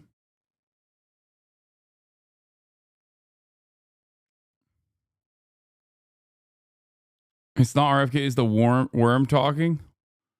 Pesticides. The worm demands less pesticides. Empirical data is crystal clear. I would love it, guys. I would love it. I have no specific... I didn't think that I would be on RFK Jr. and the worms. I wouldn't think that I would take the worms side on this one over Dr. Mike Israetel, but I think, yeah. I mean, I'm not like anti-pesticides across the board, but I think that there is a lot of damage that is doing to the delicate ecosystems and most likely to our bodies as well. I'm pro-worm now. Holy fuck. Specific attachment to agro businesses. I have no specific attachment to pesticide manufacturing corporations. I don't like the idea of eating pesticides any more than anybody else. So I don't know if the pesticides are related to obesity, though. It's not. I'm not here to try to say pesticides are great. You should have as many of them as possible. No. Is just the reality that while, like many of you watching, I would want to blame one single factor or some simple ones. Like if we just notice RFK's thing is removing things, we remove the seed oils, We remove the artificial ingredients. We remove the pesticides, and we remove food subsidies. And all of a sudden, we're going to really make a huge dent on the obesity epidemic. Bullshit. Bullshit. That's just not going to happen because it hasn't stood up to the evidence, and we've collected a ton. What is going to reduce obesity is drugs that help people control their food drive, and then working with people on expressing their conscientiousness more to make better choices, and maybe some other regulatory stuff on a little bit of that 20% side. This is really going to be what's going to do obesity in. Is sure not going to be any of those things. If it was going to be those things, I would be in the first saying to be like, get rid of, trans fats were pretty bad for you. We got rid of them. I think that was a great decision. Trans fats. Seed oils are not trans fats, and neither are artificial flavoring. This just ain't it. I wish it was. It's not. Folks, there is still more video to come. However, we do have a members section where you get a much more expanded version of this video with tons of my BS politically incorrect points inserted and more science and knowledge and tons of other informative videos that come up basically weekly to get you guys going. We got training vlogs from myself and Jared. We got the whole thing. So give the members area a shot. Link up to buy. Otherwise, let's get back to the video. I do.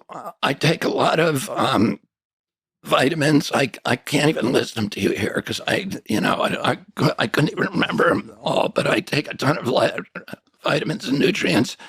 Mm-hmm.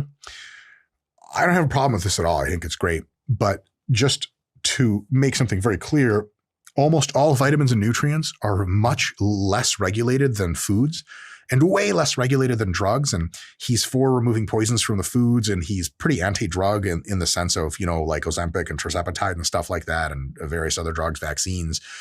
And at the same time, he's taking supplements he doesn't even remember what they're called, and they're not regulated nearly as extremely. And I'm not saying regulation is a good thing, as all the other things he thinks aren't as regulated enough. So it's kind of curious, like, why supplements are just chemicals. Guys, they're all just drugs all the way down the line. Your body does not discriminate. It treats everything as a chemical because it's a chemical. So this whole idea of, but I take tons of supplements, but their drugs are bad, is nonsense. It's straight up nonsense. Forgive me.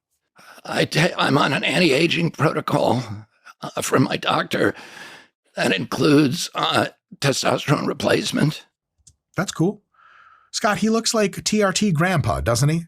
Yeah. A little redder than average, but more jacked and kind of more alive looking. Yeah. And but I don't take any steroids. I don't take any anabolic steroids or anything. Okay, so testosterone is an anabolic steroid, but that's just being pedantic. TRT I use is bioidentical to what my body produced. False. The TRT you use is almost certainly either pegged with an enanthate ester or a cypionate ester so that it can be really slow to release and give you a similar kind of release that your testicles would. If you're shooting bioidentical testosterone, it's testoester, TNE, and then it peaks in your blood after like 30 minutes or an hour and then falls back down. So you would have like kind of effect, which is stupid. So it's actually not bioidentical. Just to be clear, it's just like, it's and testosterone in general is bioidentical to every other kind of testosterone, even artificial stuff, because testosterone is a very simple molecule to describe, and you can make it exactly the same way in a lab as you can inside of the testes of a rat. I still get Scott, you get your TRT from rat testicles, right? Absolutely. They're where God intended. Someone's like, is that a thing of macadamia nuts? You're like, rat balls, actually. Oop, you want one? They're like, I'm actually quite good and missing out on test. All right, workout stuff. Finally. Who else? The Joe's Rocky Way. Let's go. Anybody try. Seriously. Seriously. Yeah. Get it, Bobby. Let's go. Oh, yeah, his name is Robert, so they call him Bobby. What do I think about this? I think that at RFK's age, being able to do pull-ups like this is absolutely ultra impressive and amazing. And I think very many Americans of his age, younger and older, should consider resistance training with as much diligence and focus as he does. I think this is awesome, awesome stuff.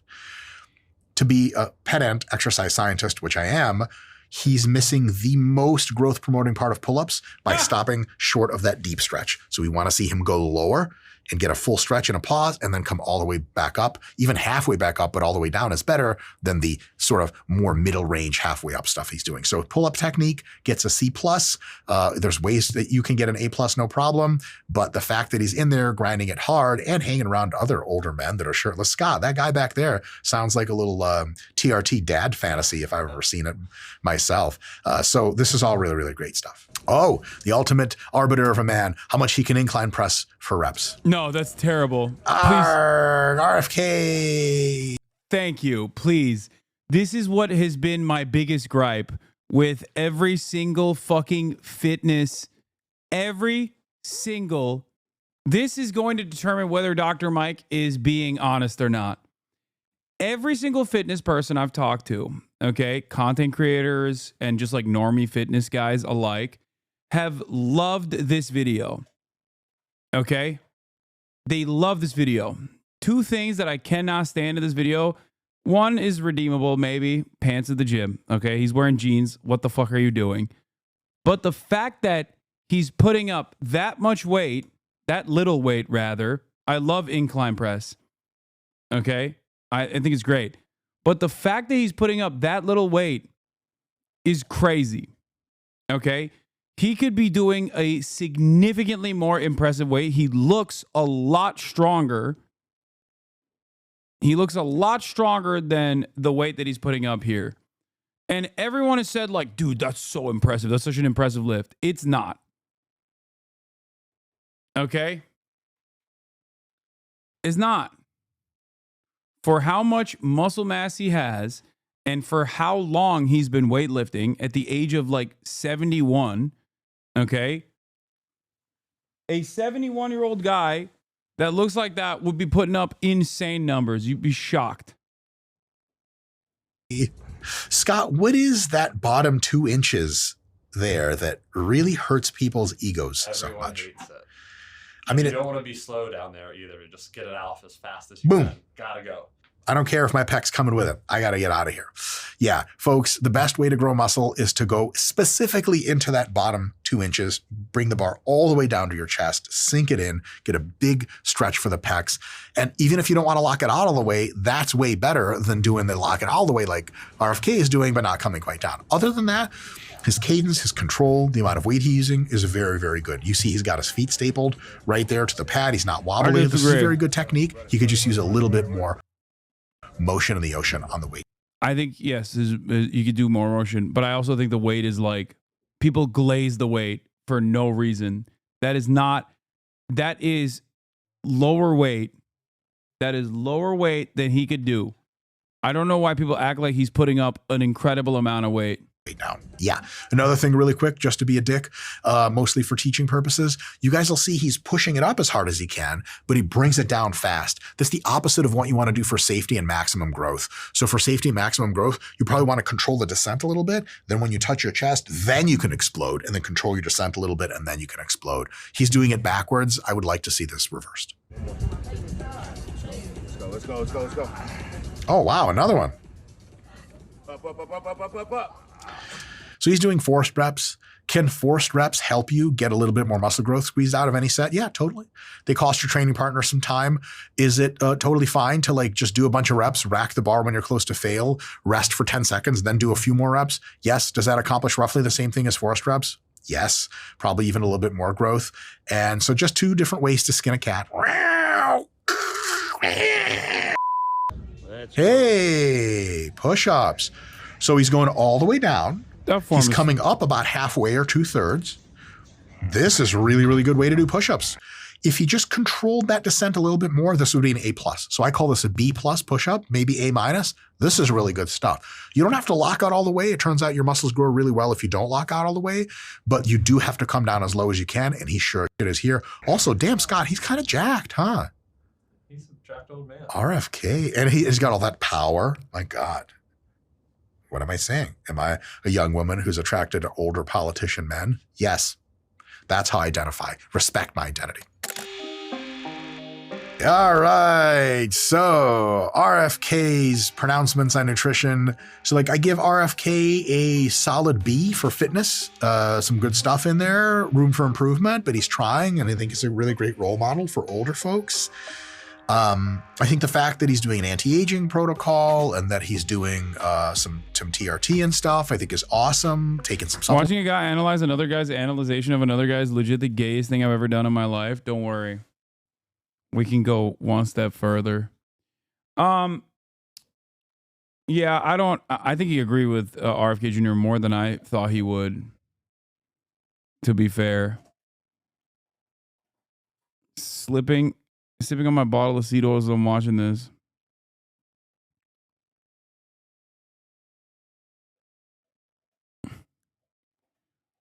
Walkable cities do a lot to improve fitness. Oh my God.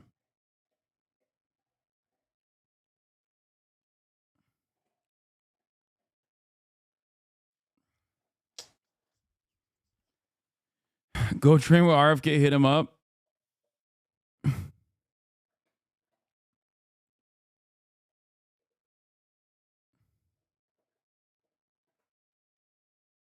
Very disappointing video from Mike. Expected better, but I guess he can't go hard considering the backlash some chuzz would have. I don't think he's holding back. I think this is just what he believes. So it might be more disappointing for you, I think. Influence, I think that's great. On his ideas about the food system and all that stuff, you know, I have to rate him kind of like a C-, D+.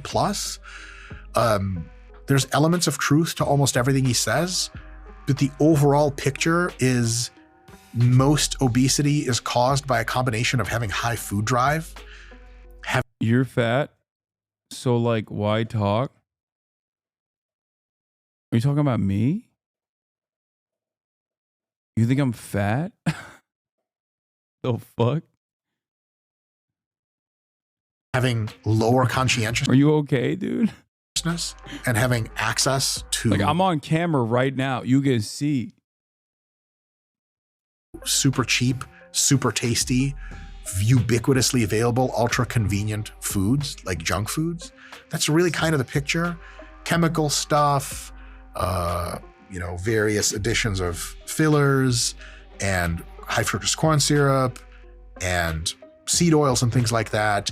They've been studied into the ground. They're just not explaining the obesity epidemic, and they're not explaining our big problem with chronic health. That has other explanations that I listed in this video. So I just wouldn't get overall general health advice from. Do you like RFK? No, I don't. He's anti-medicine and he has a lot of kooky ideas. RFK Jr. does all of the worst things that conservative conspiracy theorists do, which is like actively identify real problems, okay, and get very close to identifying real solutions to it, and then miss the mark so hard that you're literally worse than the average person that just refuses to examine the issues at all. Okay? Like, I don't know how the fuck they do this so goddamn consistently. It almost feels like there's a brainworm controlling him or something. I don't know what it is. Like I said, I think his anti-medicine takes are insane, and the fact that he's now in charge of the HHS is terrifying. I think he is probably going to be one of the most damaging in the Trump administration in terms of overall public health and safety. Can you give us an example? Yeah, he wants to fucking limit SSRIs, and he doesn't like Ozempic or most medication, really. He's also a fucking anti-vaxxer. What are we talking about? Literally anything he has said, virtually everything he has said about medicine is like borderline insanely dangerous. Like, we are fucking doomed territory. And then some are like, you know, I guess granola mom holistic. Yeah, he thinks autism is caused by vaccines, dude. What are we talking about? Yeah, here, you want to see? Let's get started. The pediatrician, when he's 2 years old, he sees all the milestones, and they get the shot. That night, they have a fever 103, then they go into seizures, and 3 months later, their brain's gone. And yet they try to say they are Holocaust deniers. This is a Holocaust. What this is going on. Yeah. Yeah, this is the Holocaust is happening is caused by our children getting fucking vaccinated, dude.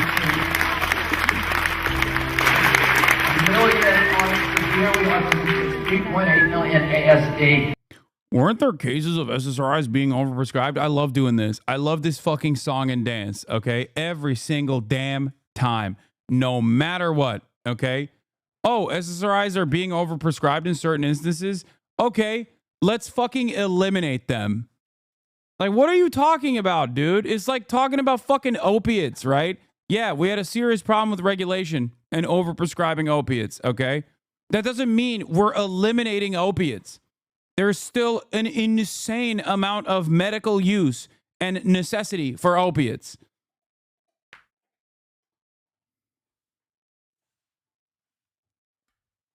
Like, that's what's so frustrating about this conversation. And tens of millions around the world where we're selling it and poisoning people all over Africa and Asia and these countries all over the world. And it is a holocaust. Yeah, why are they not autistic, bro? What's happening? We're vaccinating all over Africa, but they're just weirdly not getting the autism vaccine, I guess. Are we giving the good vax to the African continent? Is that what's happening?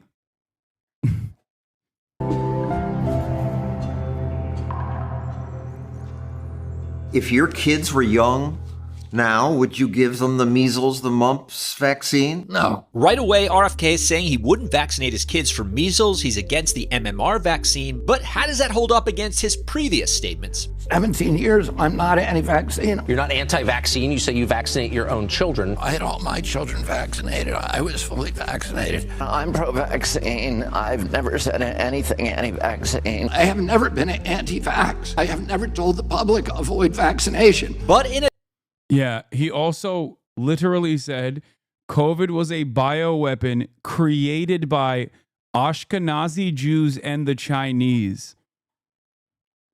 That man is now in charge of all medicine in this country.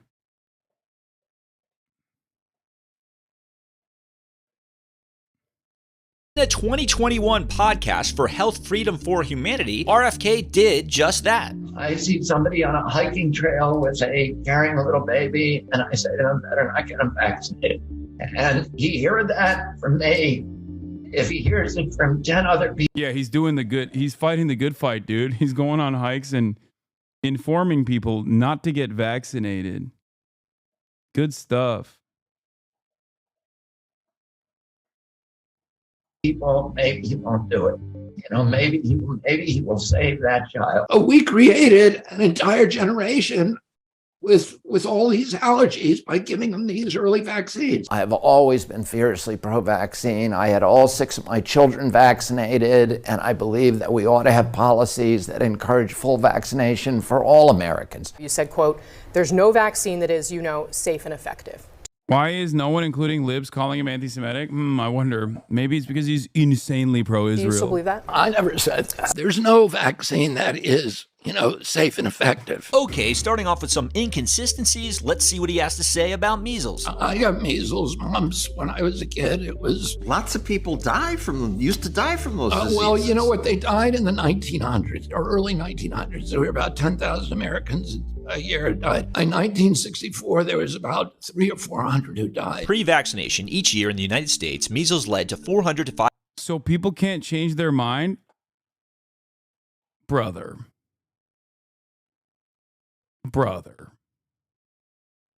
That's crazy. You think that bitch changed his mind? What are you talking about? He spent his entire life, the better part of his life, advocating against vaccines. And then in front of Congress, all of a sudden, when he's about to be fucking appointed to a position where he has control, regulatory oversight over vaccines, like, I've never said I'm anti-vaccine. That's just called lying, you dumb fuck. Why are you guys like this? Why did I even take that seriously? God, that person is like very obviously in... That person is either A, trolling because they're so fucking brilliant, okay? And this is the most intelligent way that you can troll. Or B, agrees with RFK Jr. and is doing the same thing he was doing. 500 deaths, 48,000 hospitalizations, and 1,000 cases of encephalitis, which is swelling of the brain. 25% of the people who survive measles-related encephalitis will suffer permanent neurological damage. And this is before talking about other complications like ear infections, which occur in about 1 of every 10 children with measles and can result in permanent hearing loss. Prior to vaccination, the measles virus accounted for 5 to 10% of cases of profound hearing loss in the United States. As many as 1 out of every 20 children with measles get pneumonia pneumonia, the most common cause of death from measles in young children, there's SSPE, which is a devastating measles complication that affects 1 in 609 infants who acquire measles. And it happens years after infection and is almost always fatal. In 1964, there was about 300 or 400 who died, and they were almost all malnourished kids, mainly from the Mississippi Delta. This was before the poverty program, so there was a lot of starving children in our country. Most of the measles deaths in 1964 were not children from the Mississippi Delta. It's very, very hard to kill a healthy child with any infectious disease, but particularly with measles. The 1991 measles outbreak in Philadelphia killed 9 children. They were not unhealthy or malnourished, they were unvaccinated. In 1962, 1 year before the first measles vaccine, author Roald Dahl's healthy 7-year-old daughter died from encephalitis from a measles infection. The measles death rate has always been about 1 in 1,000. In the last big U.S. outbreaks between 89 and 92, there were 57,859 cases of measles during this time and 127 deaths, working out to almost exactly 2 deaths per 1,000 cases of measles. If we look at Europe in 2017, around 1 death per 1,200 cases in Italy and 1 death per 400 cases throughout the European Union. Europe in 2018-19, over 100,000 cases and 90 deaths in 47 of 53 countries. From 2000 to 2017, we saw an 80% decrease in global measles deaths thanks to vaccination. In the years following the licensure of the vaccine in 1963, the incidence of measles decreased by more than 95% in the United States. As for the risks of the disease versus the vaccine, there really is no contest. The World Health Organization now says vitamin A is an absolute cure for measles, which we didn't know about back then. The WHO has never said that vitamin A is a cure for measles. In fact, they say there is no treatment or specific antiviral therapy for measles. But vitamin A supplements should be given to children with measles as it can help prevent eye damage, blindness, and/or death. Every single kid got it, and I had 11 brothers and sisters, and we all got it, and we were all fine. Survivorship bias is the logical error of concentrating on entities that passed the selection process while overlooking those that did not. And there are lots and lots of studies out there now that show that kids who get measles as a child are much healthier when they grow up. While there's no evidence to this claim, we do know that measles can cause immune amnesia, where measles can weaken immunity. He's like, it's actually good. Bro, he's, Bilmiyorum. Oh, Murat sipariş ediyor. Bro, he said it's good for you. Dude, I swear to God, he's on the side of the virus, dude. These people are literally like, oh, we're going to war with COVID, on the side of COVID. Like, that was a meme. I think these people are quite literally on the side of the virus. The worm feeds on the virus.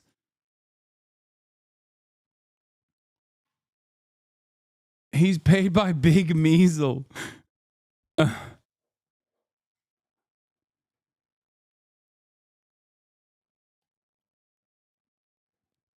Yo, this is crazy.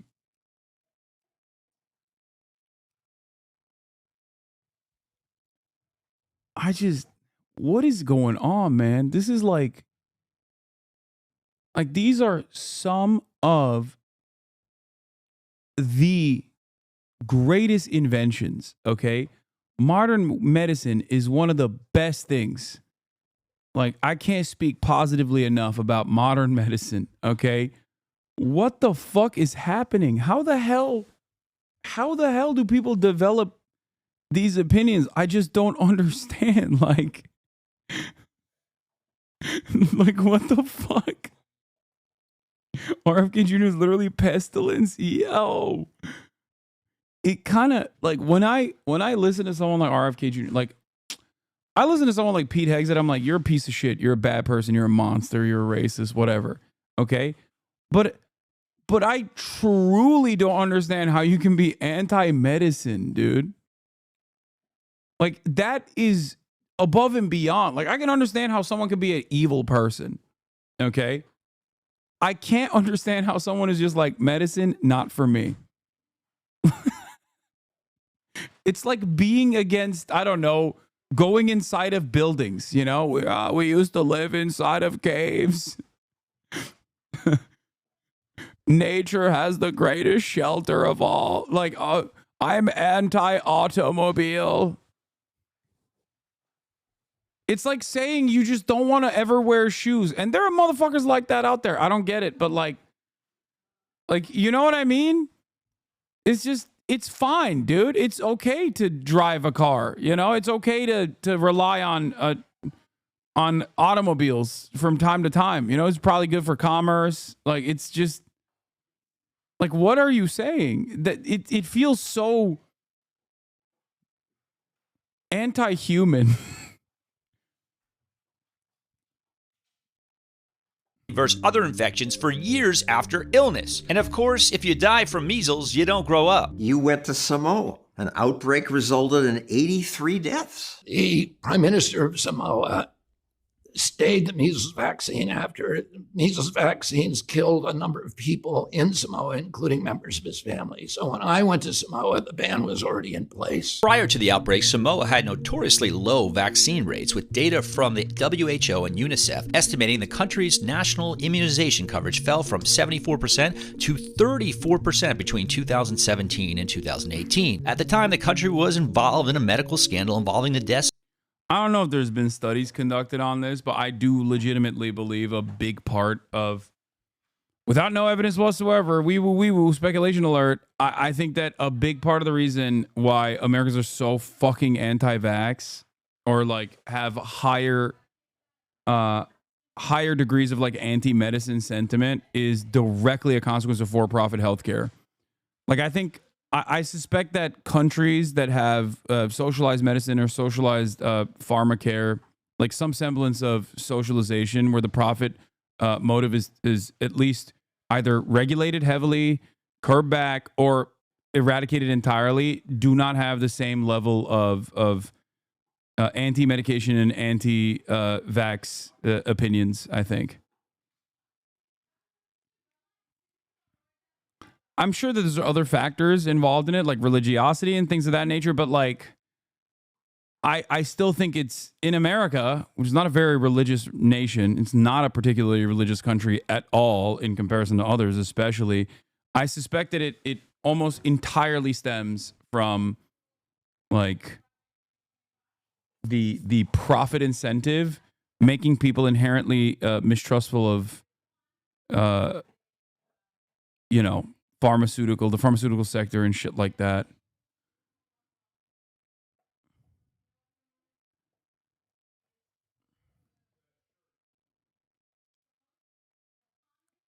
In Britain, the only reason it dipped was Wakefield, but it's back to his high uptake. So yeah, you might be onto something. France is a bit anti-vax though. Yeah, maybe it's not explicitly religious, but it does have puritanical traits.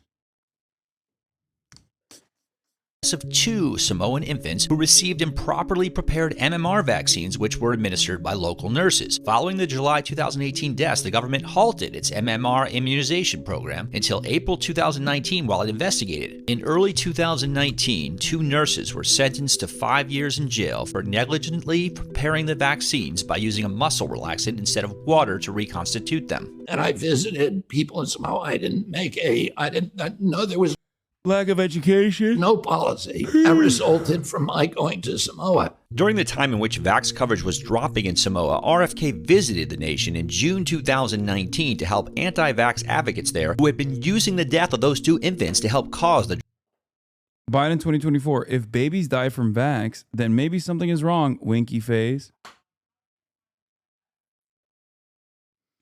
Yeah, we're cooked. We're cooked. We're fucking cooked, dog. That's it. We're cooked. Yeah.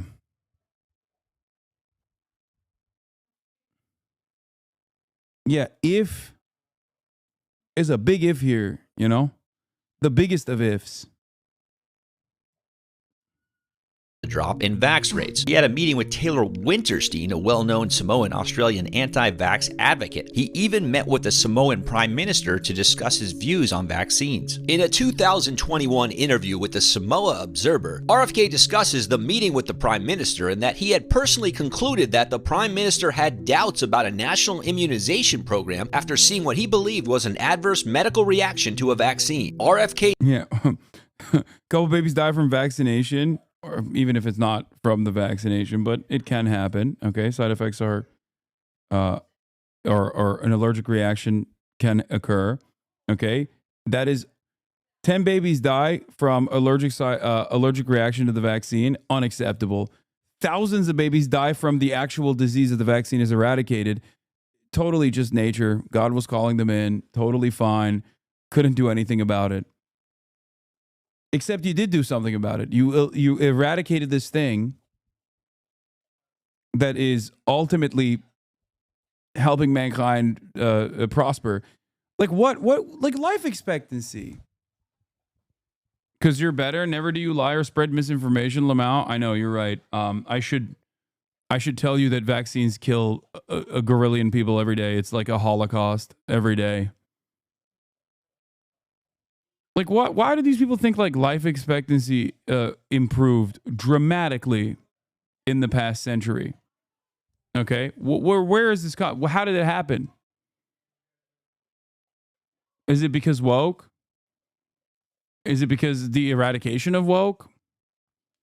Like what? Or is it just God decided, no, you guys can live. You guys don't have to die when you're like 3 years old any longer? The answer is modern medicine, for the record. It just is.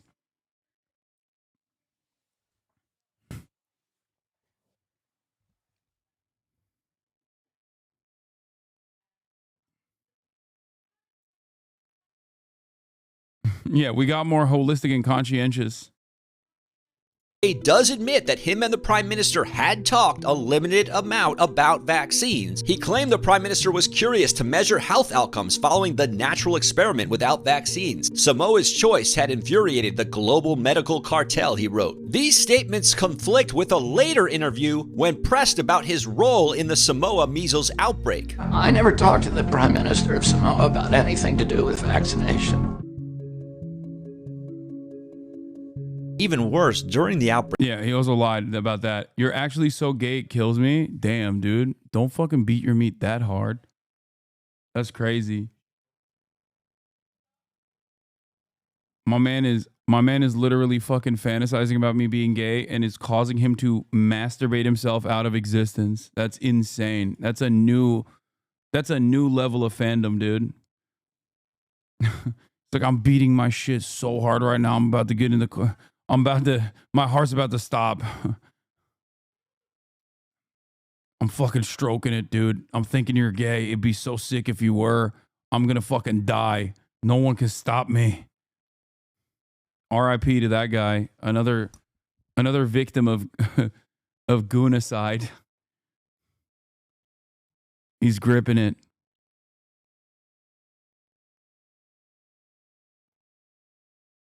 Anyway, I actually have to go. Unfortunately, I really want to watch this rest of this video, and I think I will tomorrow.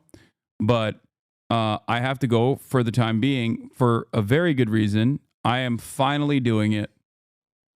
I'm going on Bad Hasbara. That's right, ladies and gentlemen. You guys have fucking yelled at me so much, so consistently, nonstop. And I'm finally doing the damn thing. I'm going on Bad Hasbara right now. But for that reason, I have to end at 6 hours and 46 minutes. Another half day in the books, baby. Quiet quitting. The king of quiet quitting is here. Love you all. And I will see you tomorrow, as always. All right. Peace. Sunny Los Angeles, California, says Hasan. The starlight to the starlight to the topic just begun. There he is again, Hasan is streaming. Hasan is streaming. There he is again. Hasan is streaming. Hasan is streaming. Reviewing the P.O. box, Uncle Uger's face. Sudden discord at your prop. Great names take on breath.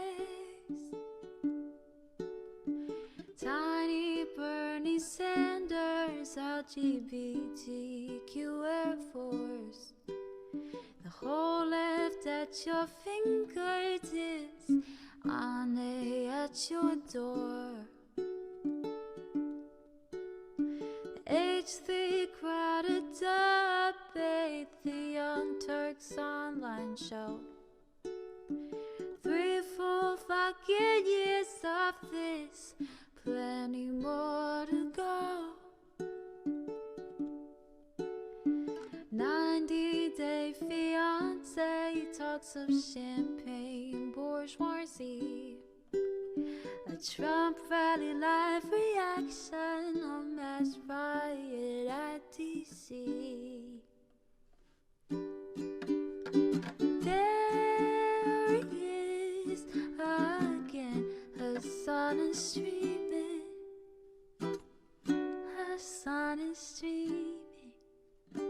There he is again, Hasan is streaming. Hasan is streaming. Reading a live stream, fair comments, Austin show chat advice. And all the ways the right-wing pipeline can suck you in online. JCS react, Lord frame gets broken, cover blown. A full-blown mass pandemic, monster streaming at your home. Total radicalization coming out to find. The system you were taught to trust in was broken the whole time. All these daily streams, whether big or whether small, have helped me and so many find the meaning through it all. There he is again, Hasan is streaming. Hasan is streaming. There he is again, Hasan is streaming. Hasan is streaming.